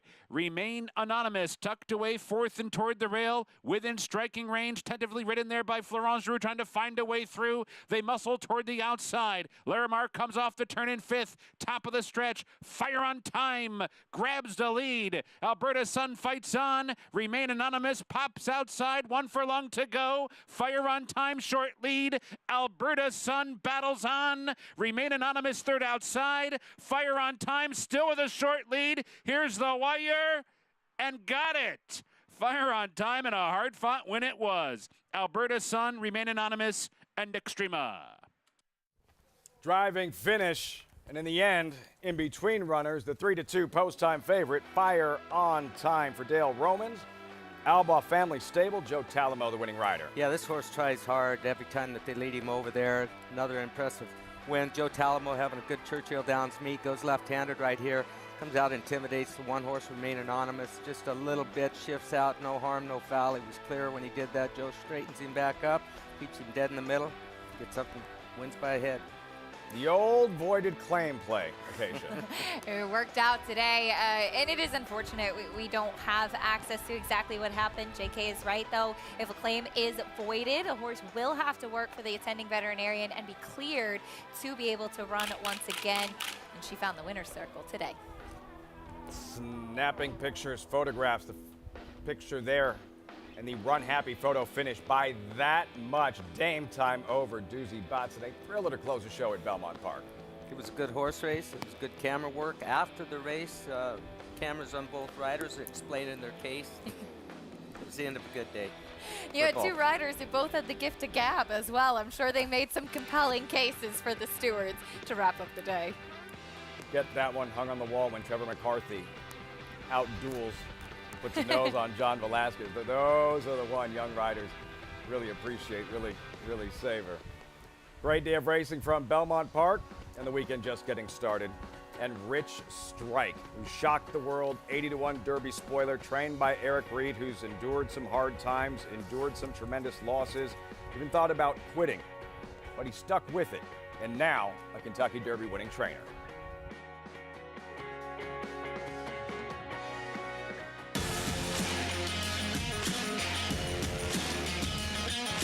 And they're off. Following C. Pouring it on here in the stretch. Impressive to win the Grade 2 Vosburg. Following C. Smile Happy has kicked it into high gear, and Smile Happy with a powerful performance wins by 2.5. The Club champion Run Happy, standing at Claiborne Farm.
Great to have you with us on America's Day at the Races. As always, brought to you in part by Hillendale Adelapa. Beneath those twin spires at Churchill Downs, where we just saw an exciting finish, Fire on Time, Joe Talamo entering the winner's circle. Yeah, and a fine ride, fine run from this horse. He's a hard trier. When you get one like this in your barn, you like to keep him around. The horses you can count on. Whatever that void was for, I'm sure that Dale Romans is glad that he got to keep him. Maybe he was claimed today, who knows? I'm sure makes it 2 wins in a row. The pace was set by the 2 Alberta Sun, who actually ran very well down on the inside to hold second. A little bit of a challenge from Remain Anonymous outside, but digging in, showing a lot of tenacity to get her head down first. A $5 winner, Fire on Time. Repelling all challengers, Fire on Time by Exciting Stallion. Not this time. What a good racehorse he was, and for the Albaugh family stable and Dale Romans, Fire on Time in the 6th race, victorious at Churchill Downs. Turning the page until the 7th race at Churchill. A couple of scratches take out numbers 2 and 5. Mile and an eighth on the main track, $127,000 per Aussie Pride at 4-5. Rich Strike was not 4-5 when he won the Kentucky Derby. 80-1, second biggest long shot in the history of the Kentucky Derby, and that's the question we're waiting to find out. Whether or not, was that a fluke or was he just underestimated? Rich Strike here at Belmont Park, schooling earlier today. It was in December of 2016 that a fire at the Mercury Equine Center in Lexington, Kentucky destroyed one of trainer Eric Reed's barns and claimed the lives of nearly 24 horses in his care. Reed was devastated and says he even considered leaving the sport. But with the love and support of his family, friends, and the racing community, Reed picked himself up and learned a valuable lesson from that tragic morning. I learned a lot from the fire. I mean, you learn when you get down to what you believe is probably the lowest point of your life. It's not. And I learned how much love and kindness is out there from strangers and from friends, because they build you back up and help you through those times. And, you know, I thought that was a horrible deal, and it was. It was 23, like our children. But, you know, we bounced back, and then I had two of my best friends pass away of cancer. I mean, that was every bit as hard, you know. And then my grandson was killed in a terrible accident. So there's another thing that was just as hard. But you find a way to get through them. And then out of nowhere, God blesses us with Richie. Rich Strike, now by 10, now by 12. Rich Strike, this race was never in doubt. Reed and owner Rick Dawson claimed Rich Strike out of his second career start, a 17 1/4 length maiden victory beneath the Twin Spires at Churchill Downs. They paid $30,000 for the son of Keen Ice that day, and after his next start, Reed began thinking about the Kentucky Derby. I thought at that point, you know, if I was ever going to have one, this could be the one. But it was still a big reach, but that's when I started thinking that way. Well, I thought at least we were going to get our money's worth out of him. And, you know, we turned out to be a little bit better than that. I always thought we had a chance. It was just finding how we were going to get the points. When Sonny got off him in the Battaglia, his eyes were as big as silver dollars. And he said he has the fire that we've been waiting on. He goes, he's ready now. We just need to get the points. Despite losing his first 5 starts for the new connections, Reed never wavered from his lofty goal. After a 3rd place finish in the Jeff Ruby Stakes, Rich Strike was still on the outside looking in of the Kentucky Derby starting gate. But an 11th hour scratch of Ethereal Road turned Reed's vision into reality. Rich Strike would now be one of the 20 horses to run for the Roses. And despite being the longest shot on the board, it was already a dream come true for Reed and those who supported him in his darkest hour. I remember everything about the walkover because it was my dad and my crew, and I wanted those guys to be able to say they'd made the walkover. And I remember as we made the turn onto the track, and I looked at the grandstands, and I told my dad, I said, we were always those guys watching everybody. I said, this year they're watching us. And, you know, I was so happy for my dad to be able to make that walk because, man, he paid his dues to, you know, he deserved that walk more than I did. And I was a winner at that point, no matter what happened in the race. And here comes Rich Strike down toward the inside. It's a wild finish in the Kentucky Derby. And on the wire, Rich Strike does it. Wow, a shocker in the Kentucky Derby. He's changed a lot of lives forever. You know, I tell Jerry Jr., I said, you know, your great-grandchildren will look at the Derby Museum and say, that was my great-grandfather. And I said, you're there forever. I said, this is part of history that can't be taken away from you, this experience.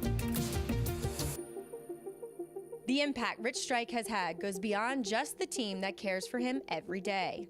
He's now one of the sport's most beloved underdog stories. I enjoy the fan base that it seems Richie has, because I keep hearing about it. I see pages that people have created on social media that I don't even know who these people are, and it's, you know, the Rich Strike fan club and stuff. So it's fun to watch. I'm tickled to death that we're seeing happiness again, and you know, I hope Richie can keep running good and keep these fans happy, and I hope this ride goes a long way. When asked what it means to have a horse like this in his life, Reed thinks back to that December morning in 2016 and where he and his team are now. It's strictly just a gift from God. He just came into the barn in a crazy way, and he's changed every person's life associated with him.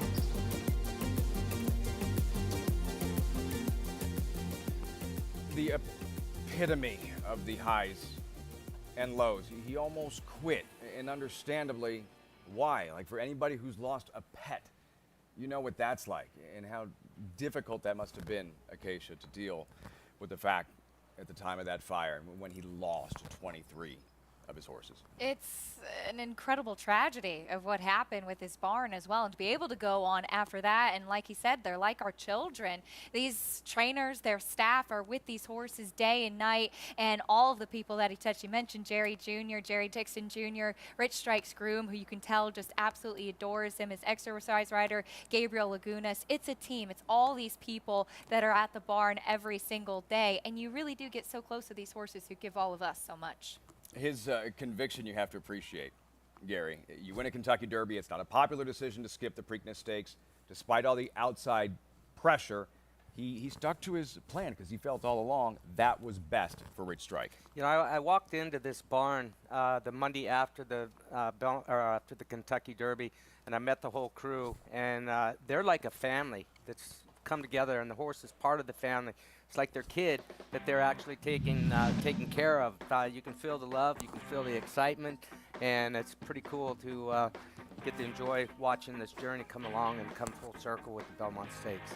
And he's come in here to Belmont Park. He seems like he hasn't missed an oat. He galloped 2 miles over Big Sandy the other day. He hit the training track, hit the main track, hit the paddock. He's gotten the full tour here at Almont. He probably went down Hempstead Turnpike too, for all we know. But you love to see a team who feels so privileged and lucky to be in this position, because I think sometimes we lose sight of it. Just having a starter in the Kentucky Derby is not an easy thing to do, let alone win it at a big price. And a horse is an animal who can take so many people on an incredible ride at the same time. Wasn't in the race the morning before the Kentucky Derby. Rich Strike, Gary, can he do it again? I think he can.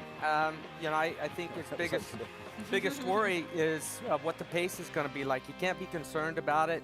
Just go out and ride your race.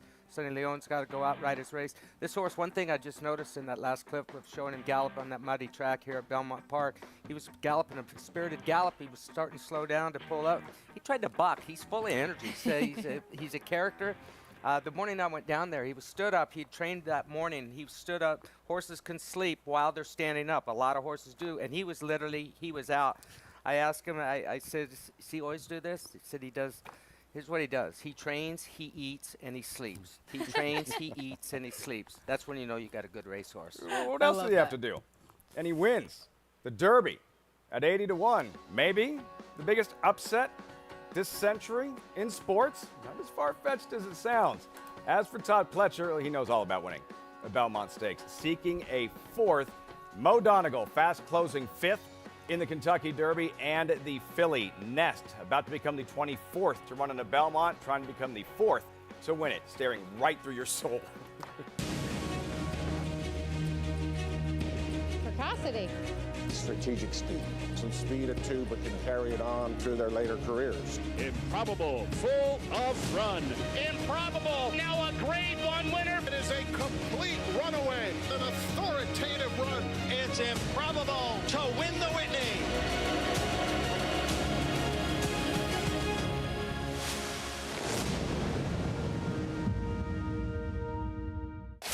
Who you betting on? How about an app created specifically for horse racing? Nairo Bets. We specialize in thundering hooves, fist pumping, and boosting your bankroll with robust weekly promotions. And offer betting tips from actual horse racing experts. Bet all day and night, nationwide.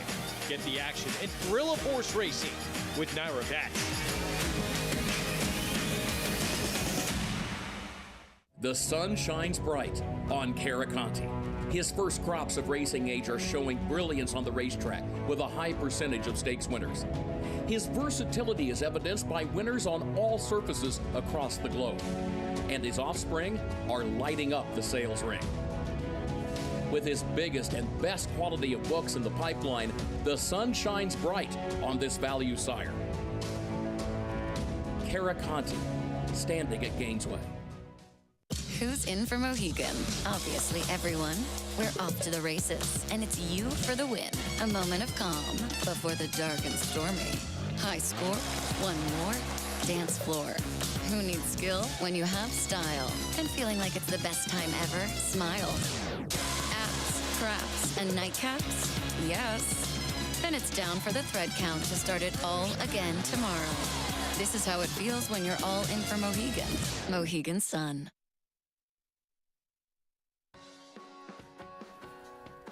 Great to have you with us on America's Day at the Races. As always, brought to you in part by Naira Bets. Bet any track, anywhere, anytime with Naira Bets. Get started at nairabets.com and check out the bonuses available to all members. ABR Race of the Week. Guess what? Third and final jewel of the Triple Crown. 154th running of the Belmont Stakes. 3-year-olds, mile and a half, 8 deep. Todd Pletcher well represented. He has the filly in Nest, struck with Rags to Riches in 2007. And Mo Donegal with a Rad Ortiz seeking a second Belmont Stakes victory. Mo Donegal, that inside post in the Kentucky Derby, but here in the Wood Memorial, running down the eventual Preakness winner early voting. Yeah, and he got a perfect ride, perfect trip in the race here. In Joel Rosario aboard for this race. It was a huge effort, I know he lost a ton of ground in the Kentucky Derby. You know, obviously shorter field in the Belmont Stakes here, but the way he finishes in this race in the Wood, I don't think there's any doubt that this horse is going to enjoy the mile and a half. And he's the type of horse that he has had the tendency to not get out of the gate very well. And he's been drawn in the rail 4 times in his short career, including in the Kentucky Derby. And I think that hurt him too, because he's a little bit of a horse that you need to time right, I think. And I think Joel Rosario did that exactly right in the Wood Memorial. Irad Ortiz has gotten to know him too, but you need to put him in the right position, get him out of the gate, and he doesn't need to be stuck down inside this weekend. The time, that 5-week gap in between the Oaks/Derby and the Belmont Stakes, Todd Pletcher has mastered it. The 33 starts, 3 victories, Rags to Riches, the Filly, Palace, Malice, and Taprit. Trying for a 4th Belmont Stakes Nest for Todd Pletcher, defeated favorite in the Kentucky Oaks. No real excuse in the Kentucky Oaks. From what I could see in there, she ran a great race.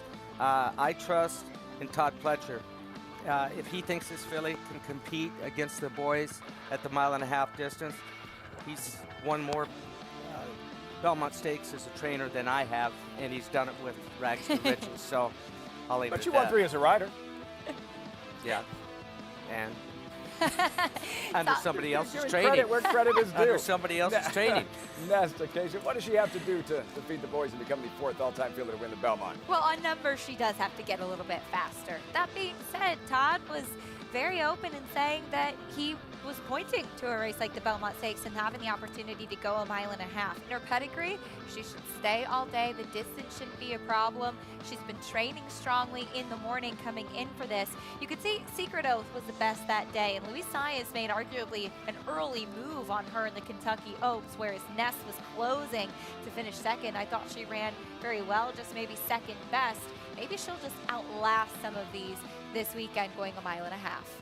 Fillies in the Belmont Stakes. Nest about to become the 24th all-time for trainer Todd Pletcher. Rags to Riches, can Nest do the same? We'll find out Saturday evening. Live coverage continuing from Churchill Downs on America's Day at the Races. Kids are out, the ponies there. Great shot there from Churchill. We'll be right back. Much more coming up on America's Day at the Races. Reach the starting gate. It's post time. Home front, the favorite comes forward. And they're into the stretch. Cold front put to the test. Old Cash on the outside trying to go with him, but Cold front kicks away. Cold front 2.5. Cold front does it again. Firing the field in the Amsterdam.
America's Day at the Races continues, as always, brought to you in part by Claiborne Farm. 100 years of doing the usual, unusually well.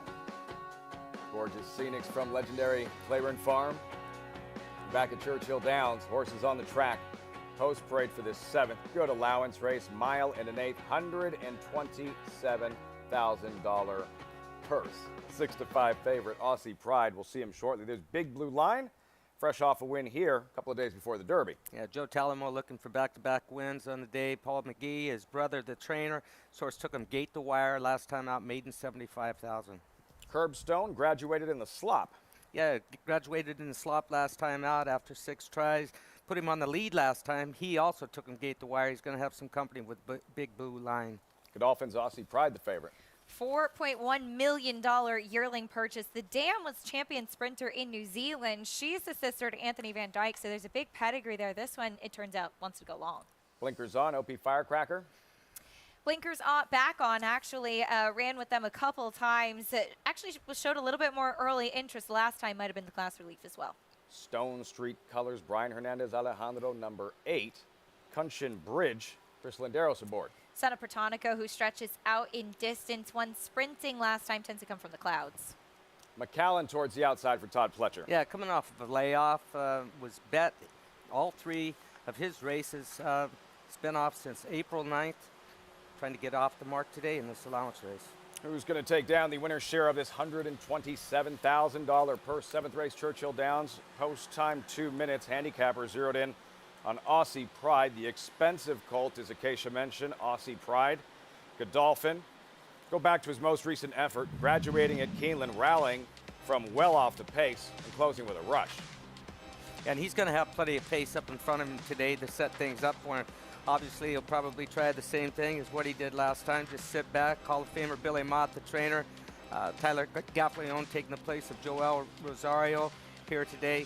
Tyler, a fine rider, great finisher in the game. So going to have to get this horse stoked up about 3/8 of a mile out and see if we can run him down late. And they found the surface that he did prefer. I saw him 2 back at Gulfstream when he ran on the turf. And my comments that day was that he did have a turf hoof, but he was this big, solid type of horse that just looked a bit slow. It takes some time for him to get his feet underneath of him. He's a grinding type, a horse that should handle the mile and an eighth without any problem. And he was totally outfooted at the start last time out. But once he got rolling, he really rolled last time out. Paul, do you trust he'll grind his way to victory? Aussie Pride, world-class connections, even money favorite. Yeah, obviously a hefty price on this son of Curlin, $4.1 million. And wow, he showed it off in his last effort. If you look with any kind of number, speed figure, or whatever you want to go to, he lays over this field. Now, the worry that you have is the 1 and the 3 in here come off open length wins here at Churchill Downs. Now, the 3 for Brendan Walsh, Curbstone, won on a sloppy racetrack going 1.25 miles. So you try to wonder to yourself, okay, is this horse going to like a fast racetrack? Well, the horses run well at Keeneland, took a race, a field almost gate to wire there, and over the turf course at Belmont. So it seems like any surface he likes. One thing you do notice on his form, he looks like he needs the lead to win. So his Big Blue Line, who obviously got some new speed into him last time, the 1, and took a field gate to wire with Joe Talamo. He's back aboard for Paul McGee. Is he going to be able to test Curbstone early in this race? Because the 4 Aussie Pride was so impressive last time. I even think with a tiny bit of a regression that he can still win this race. And the other horse in here, I get it. He's got a ton of second-place finishes. But to me, Alejandro, the 7, keeps on getting better and better. He finally broke his maiden. His last 2 starts have been better. The Steve Asmussen barn is starting to click a little bit more. They're starting to cycle a little bit more. He got into a little lull about a couple weeks ago. I actually like this race cold, 4-7, Lafitte. Cold, exacta 4-7, says Paul LaDuca. JK, how do you think it all unfolds? Yeah, I mean, look, I see his point with the 4 and the 7. And there's a lot of horses in here that make some sense to me, but they all kind of have that from out of its style, at least the main contenders, horses that are going to kind of close a little bit. The 4 Aussie Pride wants to come from out of it. I like the 3 Curbstone. The pace figures going the 1.25 miles were pretty fast. And I think if this horse is sent away from there, has a chance to make the lead going 1 1/8. But the good news is that because this horse went fast early going 1 1/4, I feel confident this horse will finish his race going 1 1/8, even though he has to be used a little bit to get to the front end. I like the price at 7-1. I don't want to say that Curbstone is a more likely winner than Aussie Pride, the 4, but I think Curbstone presents some value from a pace standpoint because I think the 3 can clear. And even if the 3 can't clear the 1, I think the 3 can sit off of the 1. Give me the 3 in here, Curbstone. 7-1 on JK's Curbstone, something to watch right from the start. Number 1, Big Blue Line. Number 3, Curbstone, in terms of the chase for the lead in the early stages of this 1 1/8 route at Churchill. 4-5, Aussie Pride. Here's Travis Stone. They're off. Curbstone veered outward soon after the break. OP Firecracker bounces out on top. Kunshan Bridges there. McKellen on the far outside. And at the rail, here's Big Blue Line who comes on through. So Big Blue Line heading for the opening turn. The leader cutting the corner, holding on to the advantage by a length. OP Firecracker up into a clear second now.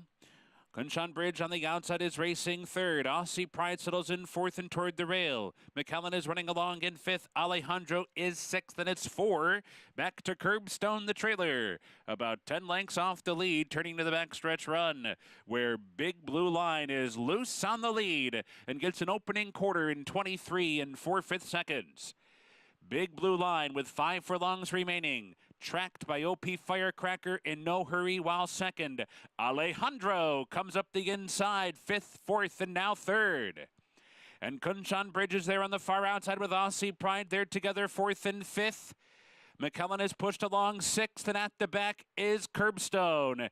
And up top, it is Big Blue Line, who got a half mile in 48 seconds flat and rounds the far turn. 3 furlongs to hold on to this lead. OP Firecracker poised in second.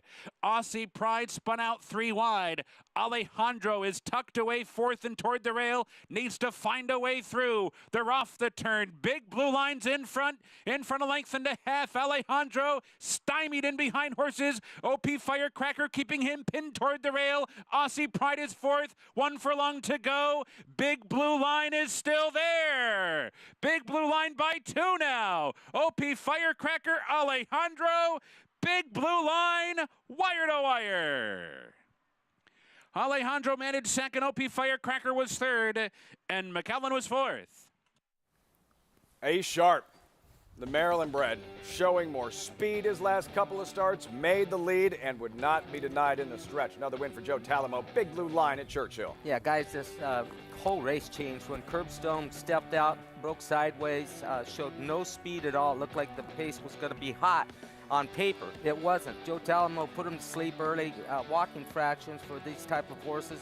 Let him get away with some slow fractions. Take a look at the 30 horse right there. He didn't come out that much, just some solid contact. Might have knocked that. When these horses hit like that, coming away from the gate, it literally can knock the wind out of them. When they bumped out hard, they're 1,000-pound animals, and that's solid contact that was made right there. So throw that race out for Curbstone, but give full credit to Big Blue Line in this run right here. And I thought it was interesting, even after that, he wasn't persevered with. Clearly, Adam Beschizza wanted to just kind of protect him and let him take back and let him do whatever he wanted to. He didn't ask him at all to show speed. After that, as a result, Joe Talamo and Big Blue Line were able to set the pace pretty comfortably. We saw a big kind of middle move from the 7, Alejandro. He got stymied down inside with nowhere to run and wasn't able to have that late punch, but he looked like he was going to be menacing for a moment. No catching Big Blue Line. Building that confidence. 5 career starts. He's broke from the rail in 4 of them. And in his last 2, he's made the lead, dictated throughout, and strong handling from Joe Talamo. Big Blue Line. Silverton Hill LLC winning owner. Paul McGee, the Maryland bred, at 7-1, 1769 at Churchill Downs, as the hardware awaits the winner of the Belmont Stakes, the August Belmont Trophy. Who will take down the 154th edition? Find out 6:45 Saturday evening.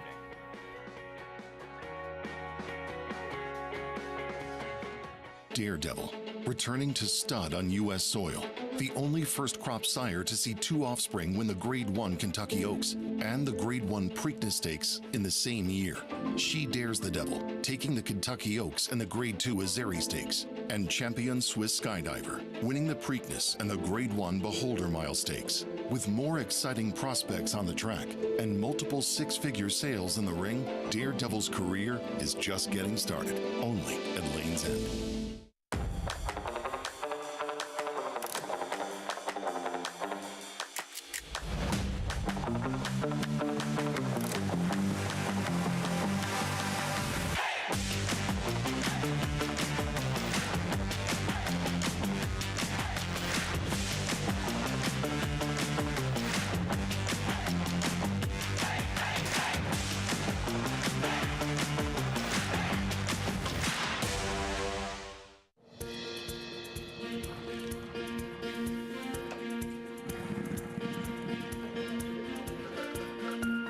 We take pride in what we do. For me, it's more of a passion than actual work. I'm an assistant trainer. Carpenter. I'm a peace officer. I'm a jockey. I'm a gardener. I'm a groom. Clocker. Assistant starter. Trainer. ESL teacher. I love what I do. There's so many jobs that come together every day. It's a collective effort that really makes this ball go round. We are New York Racing! I couldn't imagine working anywhere else. For me, riding horses in the morning is the best thing I can do. New York Racing helps support my small business. It's extremely important to the New York economy. Like my dream come true. This is like a big family. We are New York Horse Racing.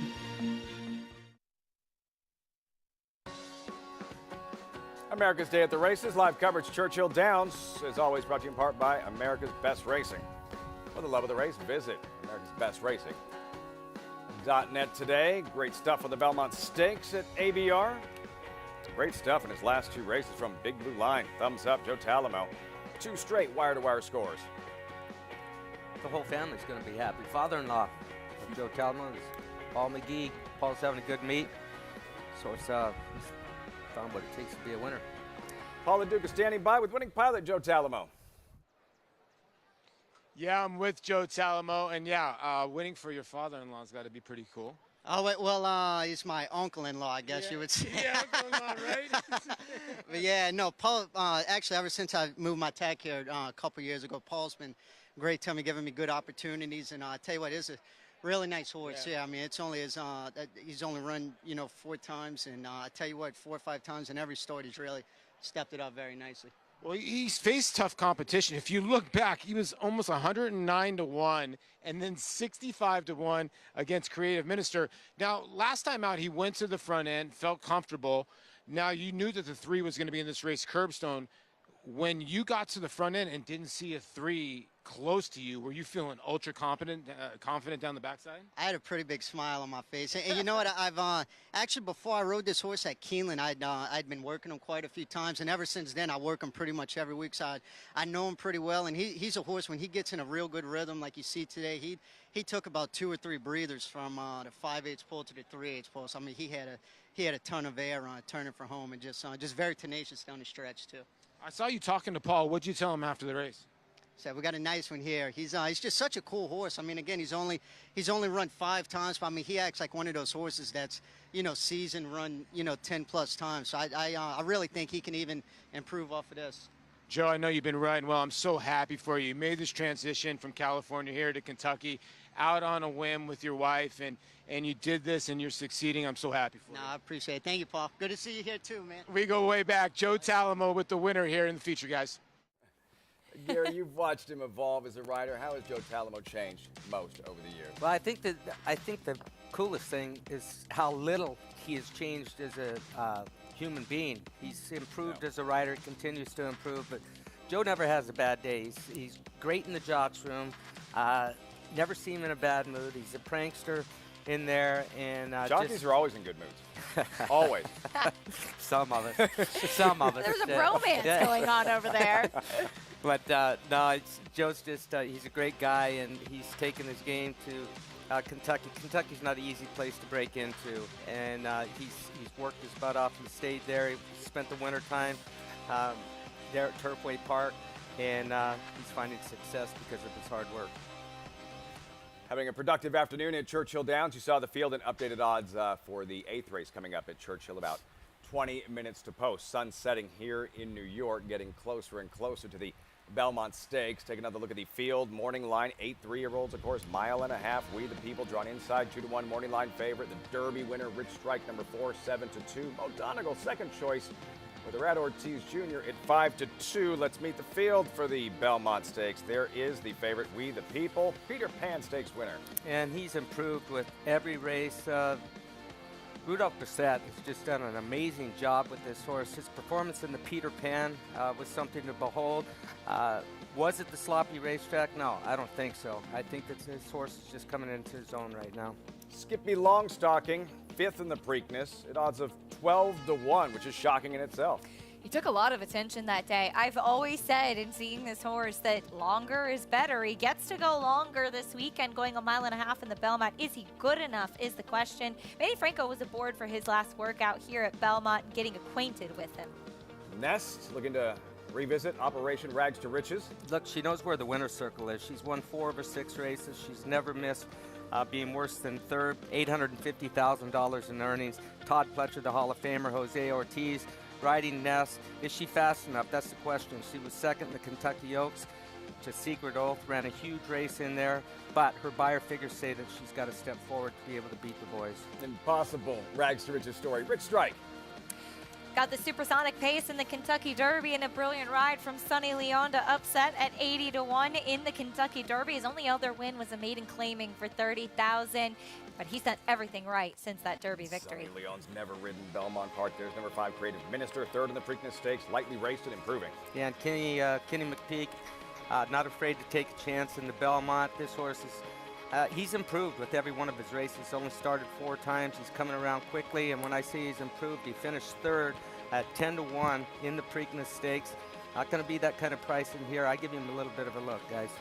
Mo Donegal, 2-2 for Todd Pletcher, Wood Memorial winner. He has the same kind of running style as Rich Strike does. He was more towards the outside closing, or Rich Strike saving ground and knifing between horses in the Derby last time out. He doesn't do more than he needs to. Wins by slim margins with that late kick. Number 7 Golden Glider, Peter Pan runner-up for Mark Casse, just like Sir Winston, Belmont Stakes winner. Yeah, he got beat 10 lengths in the Peter Pan, but I gave him a little bit of an excuse. He got bottled up a little bit. He's a big, long striding horse. He had Dylan Davis had to sit and wait on him a little bit coming off the turn. Then a horse kind of drifted out in front of him. He didn't have a horrible trip. It wasn't a great trip, but I think the 1.5 mile distance fits in. Barber Road, Joel Rosario takes over for Raylu Gutierrez. And Raylu has been a huge part of this horse's development. Joel Rosario, a big day race rider. The blinkers come off with the equipment change, and Rich Strike, not the only one in the field to have broken his maiden for $30,000. Barber Road did at Keeneland as well. Kentucky Derby Saturday. Barber Road, Rich Strike, Mo Donegal did not break cleanly, Gary. No, he doesn't break cleanly, and he's done that several times in the past. And look, he's getting encouragement to go on. He's getting tight in there. No real excuse of what's going to happen from here.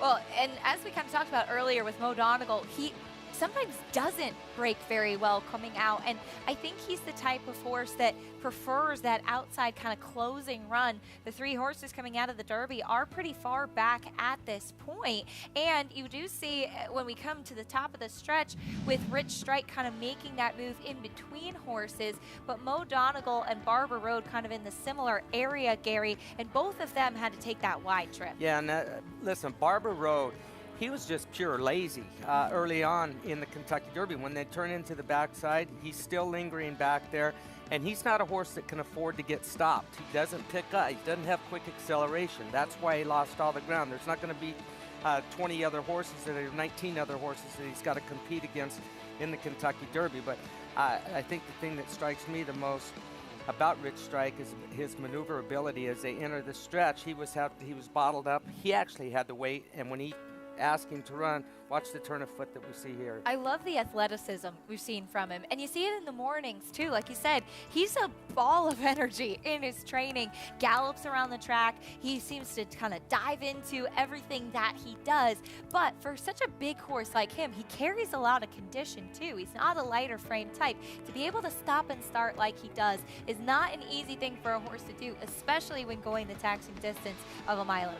He reminds me of a running back. The other two remind me of a tackle and a guard. Yeah. Don't get them stopped. It's going to take them a while to get wound up, and that's why they're running in the Belmont Stakes. They got to run the 1.5 mile distance. How concerned would you be about Sonny Leone? He's going to ride a grass race on Friday here at Belmont. He'll ride his first ever main track race, Belmont, early on the Belmont Stakes program. How concerned would you be about the lack of experience? Listen, the way I've watched him react to his win in the Kentucky Derby, he's very confident in himself, and we know how confident he is in this horse. So, look, you would love to see him get a handful of rides over this racetrack. I think the most important thing, when I first started coming in here to ride Belmont Park, I was riding horses that I didn't necessarily know that well. He knows this horse well, and you can bet that he's marked where the pole's out. At the 6 furlong pole is where the 1/2 mile pole is on most racetracks. So believe me, he's going to be reminded many, many times before it hits the starting gate at 6:45. Look, the track is information, the data there, Acacia, peaking at 44.2 miles an hour, Rich Strike. Yeah, it's just amazing. That athleticism we talk about, we call it turn of foot. You typically see it in grass racing with those horses that make that big late closing kick. To do it in a dirt race with stops and starts like he did makes it even more impressive. Jonathan Kitchen still with us, JK. The closers in the Belmont Stakes, Rich Strike specifically, how can he duplicate his effort in the Derby when, on paper, we're not going to see a pace anywhere near that hot? Well, Lafitte, I really dislike closers in the Belmont, especially closers like Rich Strike, who got a huge setup last time. Now, look, rooting for the horse, right? Cool story, but from a handicapping standpoint, from a betting standpoint, I have to play against Rich Strike, mainly because he is a closer who got a setup. But then I'm going to tell you that I like a closer in Mo Donegal, but I'm going to tell you why I like Mo Donegal. Todd Pletcher knows how to win this race. He's won it 3 times. But those 3 wins aren't really the wins, the races that get me excited about Mo Donegal. It's a couple of his losses that he's had in the Belmont. In 2009, Dunkirk had never shown any early speed, found himself on the lead and almost wired the field. 2014, Commissioner, no early speed, found himself on the lead and almost won the Belmont Stakes. Todd Pletcher knows that you need to be forwardly placed in this race to have your best chance. I have a feeling he's going to relay that information to Irad Ortiz, and Mo Donegal will be closer than he's ever been before. And if he can match that with the talent he's shown in the Kentucky Derby, in the Wood Memorial, I think Mo Donegal could give Todd Pletcher his 4th Belmont Stakes. Closer, JK, like how much closer to the pace off We the Peoples? As close as he can get. Look, We the People has more tactical speed and should be in front if that's what Flavien Prat wants to put him. But I would think that Mo Donegal will be in the front half of the field, and that's something he hasn't been in the past. Paul LaDuca with us from Churchill Downs, Paul, and We the People, who is a 2-to-1 morning line favorite, so impressive in the Peter Pan Stakes. How do you think he'll respond here in clearly the stiffest test of his young career? Well, I think David Aragona got it right, as in the morning line, as in We the People as your favorite. But when you look inside We the People, okay, let's take out his last race, Lafitte, the Peter Pan, okay? Now, he had 3 races. He ran in the Arkansas Derby. What would his odds have been if he would have been in the Kentucky Derby? Got somewhat of the same running line as Rich Strike. Boom, goes from a 73 buyer to 103 buyer because the horse has a lone lead and is 2.5 and 3-to-1, where Rich Strike was 80-to-1. I get it was the Kentucky Derby against the Peter Pan, but are we looking at a horse that can go 1.5 miles? Is it really a horse that's lone speed, the test of the champions, that can get that 1.5 miles? And does lone speed really work? Yeah, it does most of the time at Belmont, but I'm actually on the same horse as Jonathan is. And the reason why, when you look at Mo Donegal, 5 out of his 6 starts. I was on Rich Strike for a little bit. I went back and I watched replay after replay. 5 out of his 6 starts, he's had the 1-hole or the 2-hole. He has been inside. He is not a good gate horse. In the Kentucky Derby, he got pushed out of the gate to try to get position. He could not. That took a little steam out of him late, where Rich Strike did not have to. Sort of fell out of the gate and sort of drafted along on the backside. Jonathan mentioned Todd Pletcher, 3 wins in this race. Mark Cassidy, the only one that does have another win in this race. Another aspect, they're going to Todd's backyard. And another aspect, Mo Donegal has beaten Zandon and early voting. So there's a lot of different things you can go to. And I hate to go to the obvious horse, but if I'm going to get a price on Mo Donegal, I think he's the horse to beat. And we, the people, might get overbet.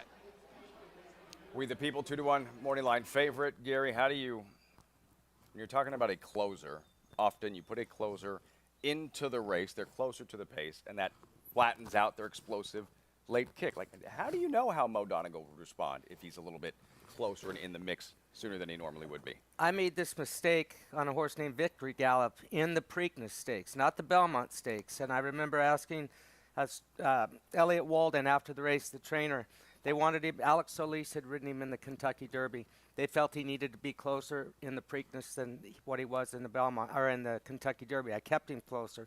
Real quiet, beat him. I came back and I said, Elliot, please let me ride this horse like Alex rode him in the Derby. He doesn't want to be rushed out of the gate. He wants to make one run. So there's what I think about changing a horse's style in any race, let alone the Belmont Stakes. If the pace is slow, he's automatically going to be closer to the pace. But if the pace is legit, he's still going to be back in no man's land. And that versatility, key, Acacia. Absolutely, and couldn't agree more. You have a horse that runs in a certain way. Sometimes things really go wrong when you take them out of their comfort zone, too. Horses are definitely creatures of habit. How's it all going to unfold? We'll find out in less than 48 hours. The Belmont Stakes, third and final jewel of the Triple Crown. That's where it all started. Rich Strike, 80-1 Derby winner. Gorgeous shot from Churchill. Much more coming up on America's Day at the Races. Warfront. This son of Danzig ranks among the world's elite sires, ranked #1 by percentage of stakes winners, graded stakes winners, and Grade 1 winners. No stallion has a better strike rate. Recent top runners include Group 1 winner Homesman, graded stakes winners Master of Foxhounds, Ancient Rome, and Bombard. Plus Annapolis, who became his sire's 100th stakes winner. In the auction ring, his progeny continued to command top dollar. Warfront, standing at Claiborne Farm.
Horses on the track for the 8th at Churchill Downs, $55,000 maiden claimer. Let's start with Supremely for Columbine Stable, drawn inside 7-1 for trainer Al Stahl. Yeah, started his career for maiden 150, then dropped in for maiden 75, going to maiden 50 today.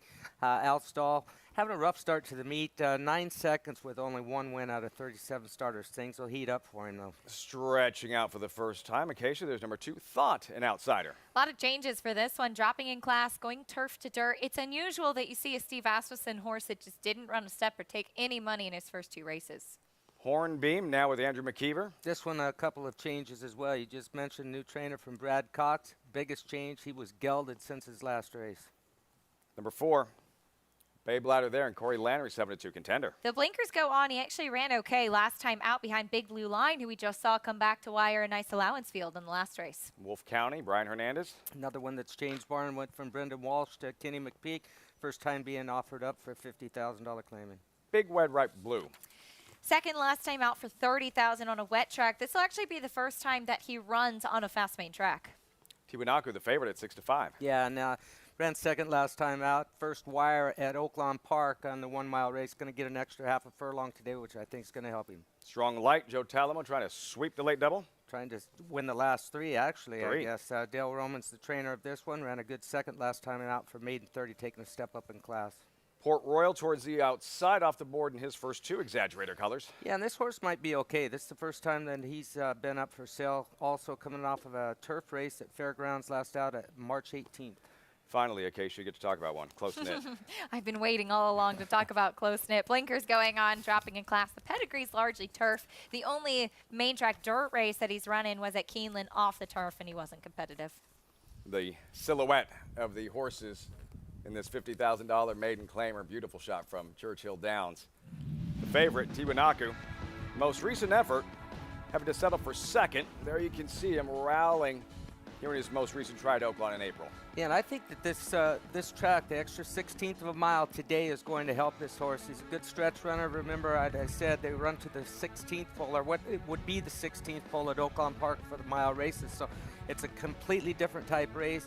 Not really a good turn runner, but he runs the straightaway very good. So I think that's a big help today. Yeah, those kinds of races don't favor those ones that are running late. They just kind of run out of real estate when they finally get going, not coming to the finish line altogether. 8th and final in just a few moments here at Churchill Downs. Paulie, who graduates in his nightcap at the Downs?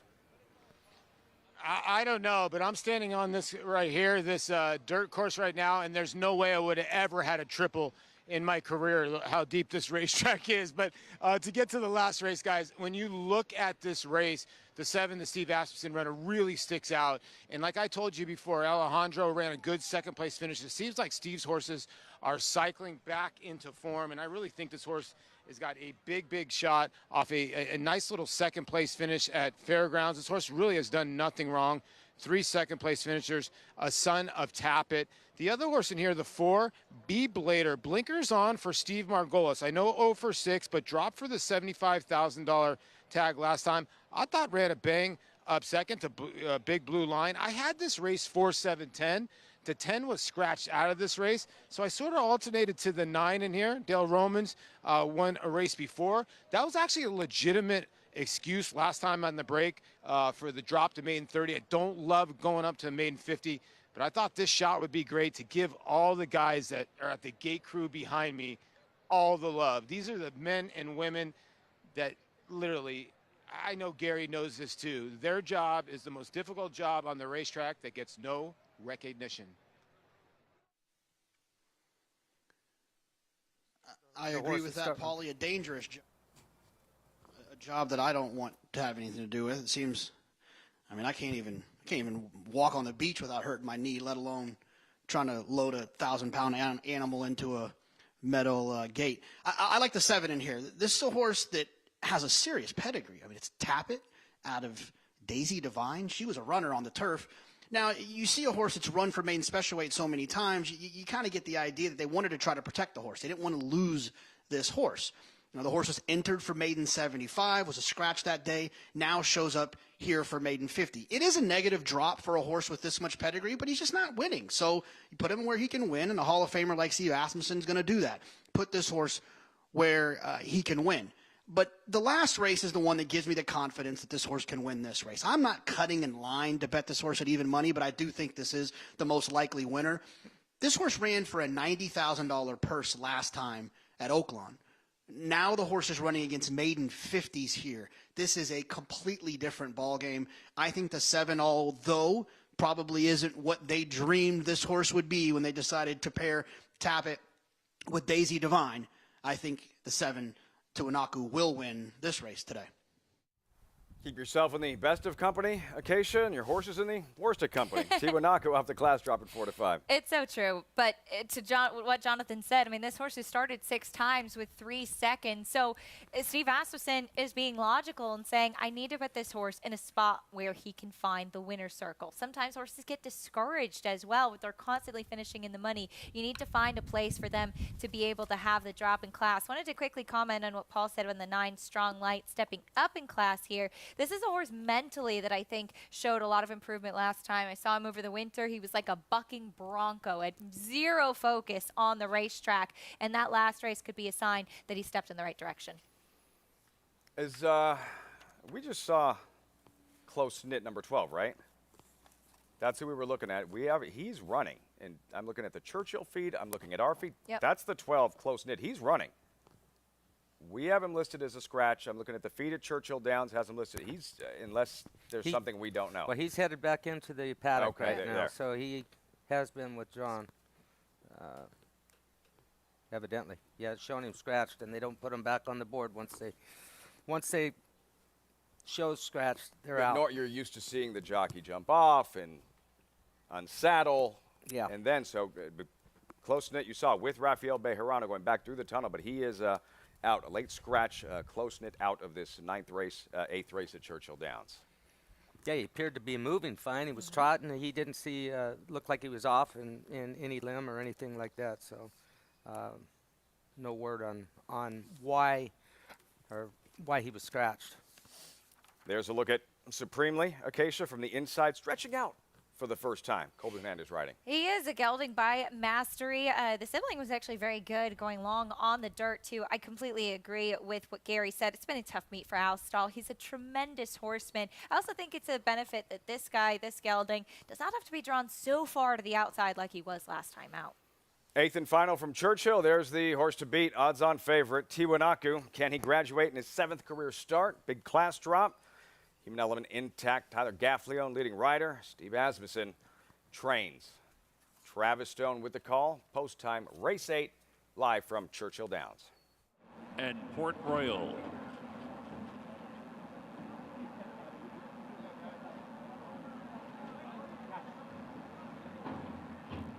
They're in the gate. And Wolf County broke through the front of the gate. Brian Hernandez stayed aboard.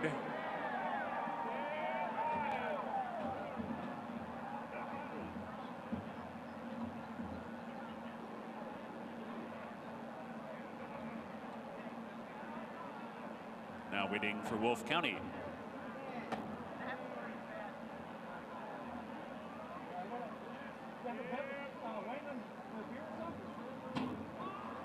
Ready for a start. And they're off. And Thought is sent on for speed right off the mark, hard ridden to get to the lead, and he does. Supremely comes off the rail to track from second. Wolf County's racing up in third, some crowding there in behind. Hornbeam was in quite tight, and that took out Tiwanaku and Port Royal to the far outside. So they move around the opening turn, and here's Wolf County now, who comes on to take the lead. So it's Wolf County opening up to lead. Supremely comes on to be second. Thoughtus toward the inside in third. Big red, white, blue tugging at the rider. In between horses in tight, while fourth Tiwanaku comes away fifth while in the clear. 2.5 lengths back to Beyblader running along in sixth. Port Royal seventh. Hornbeam reserved while eighth. And Strong Lights to trailer. 5 furlongs to go.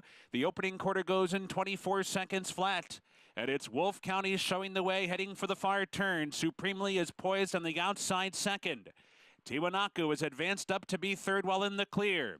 Thought is under a ride fourth and toward the rail. Big Red, White, Blues tailed off into fifth. Beyblader's on the move from sixth. Port Royal starting to pick it up with Strong Light as they round the far turn.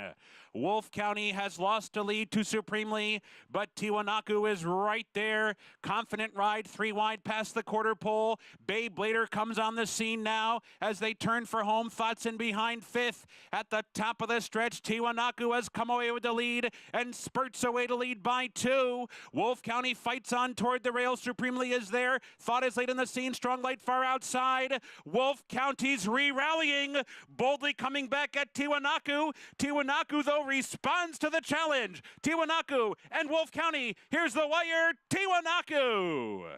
And a hard-fought winner it was. Wolf County, Strong Light, Thought, and Beyblader.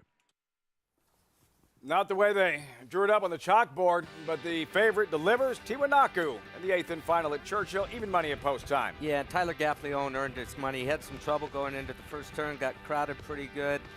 Coming into the stretch, looks like he's going to drop. I was talking to Acacia. This horse's action, he's going up and down more than he's going forward. And like I said, Tyler's staying busy on him. And a huge run from the 5 horse through the stretch that just be denied. Brian Hernandez aboard that one. What happens here? Bryant.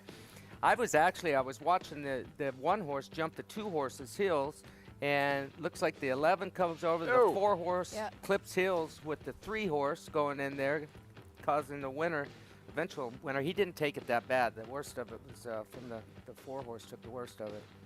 Well, everybody kind of blowing that first turn a little bit, and the 5 Wolf County was the one that broke through the starting gate prior to the race too.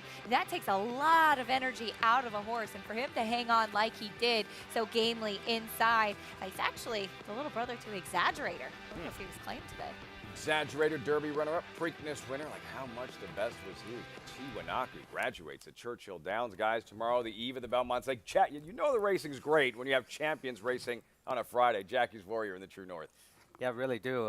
Looking forward to seeing Jackie's Warrior get back out and doing it again. Undefeated in 2022. Let's see if we can keep it up. Yeah, he's an awesome horse. He'll be the highlight in the True North, but it's a great day of racing tomorrow. And, of course, looking forward to all those Grade 1s on Saturday. We'll have it for you right here.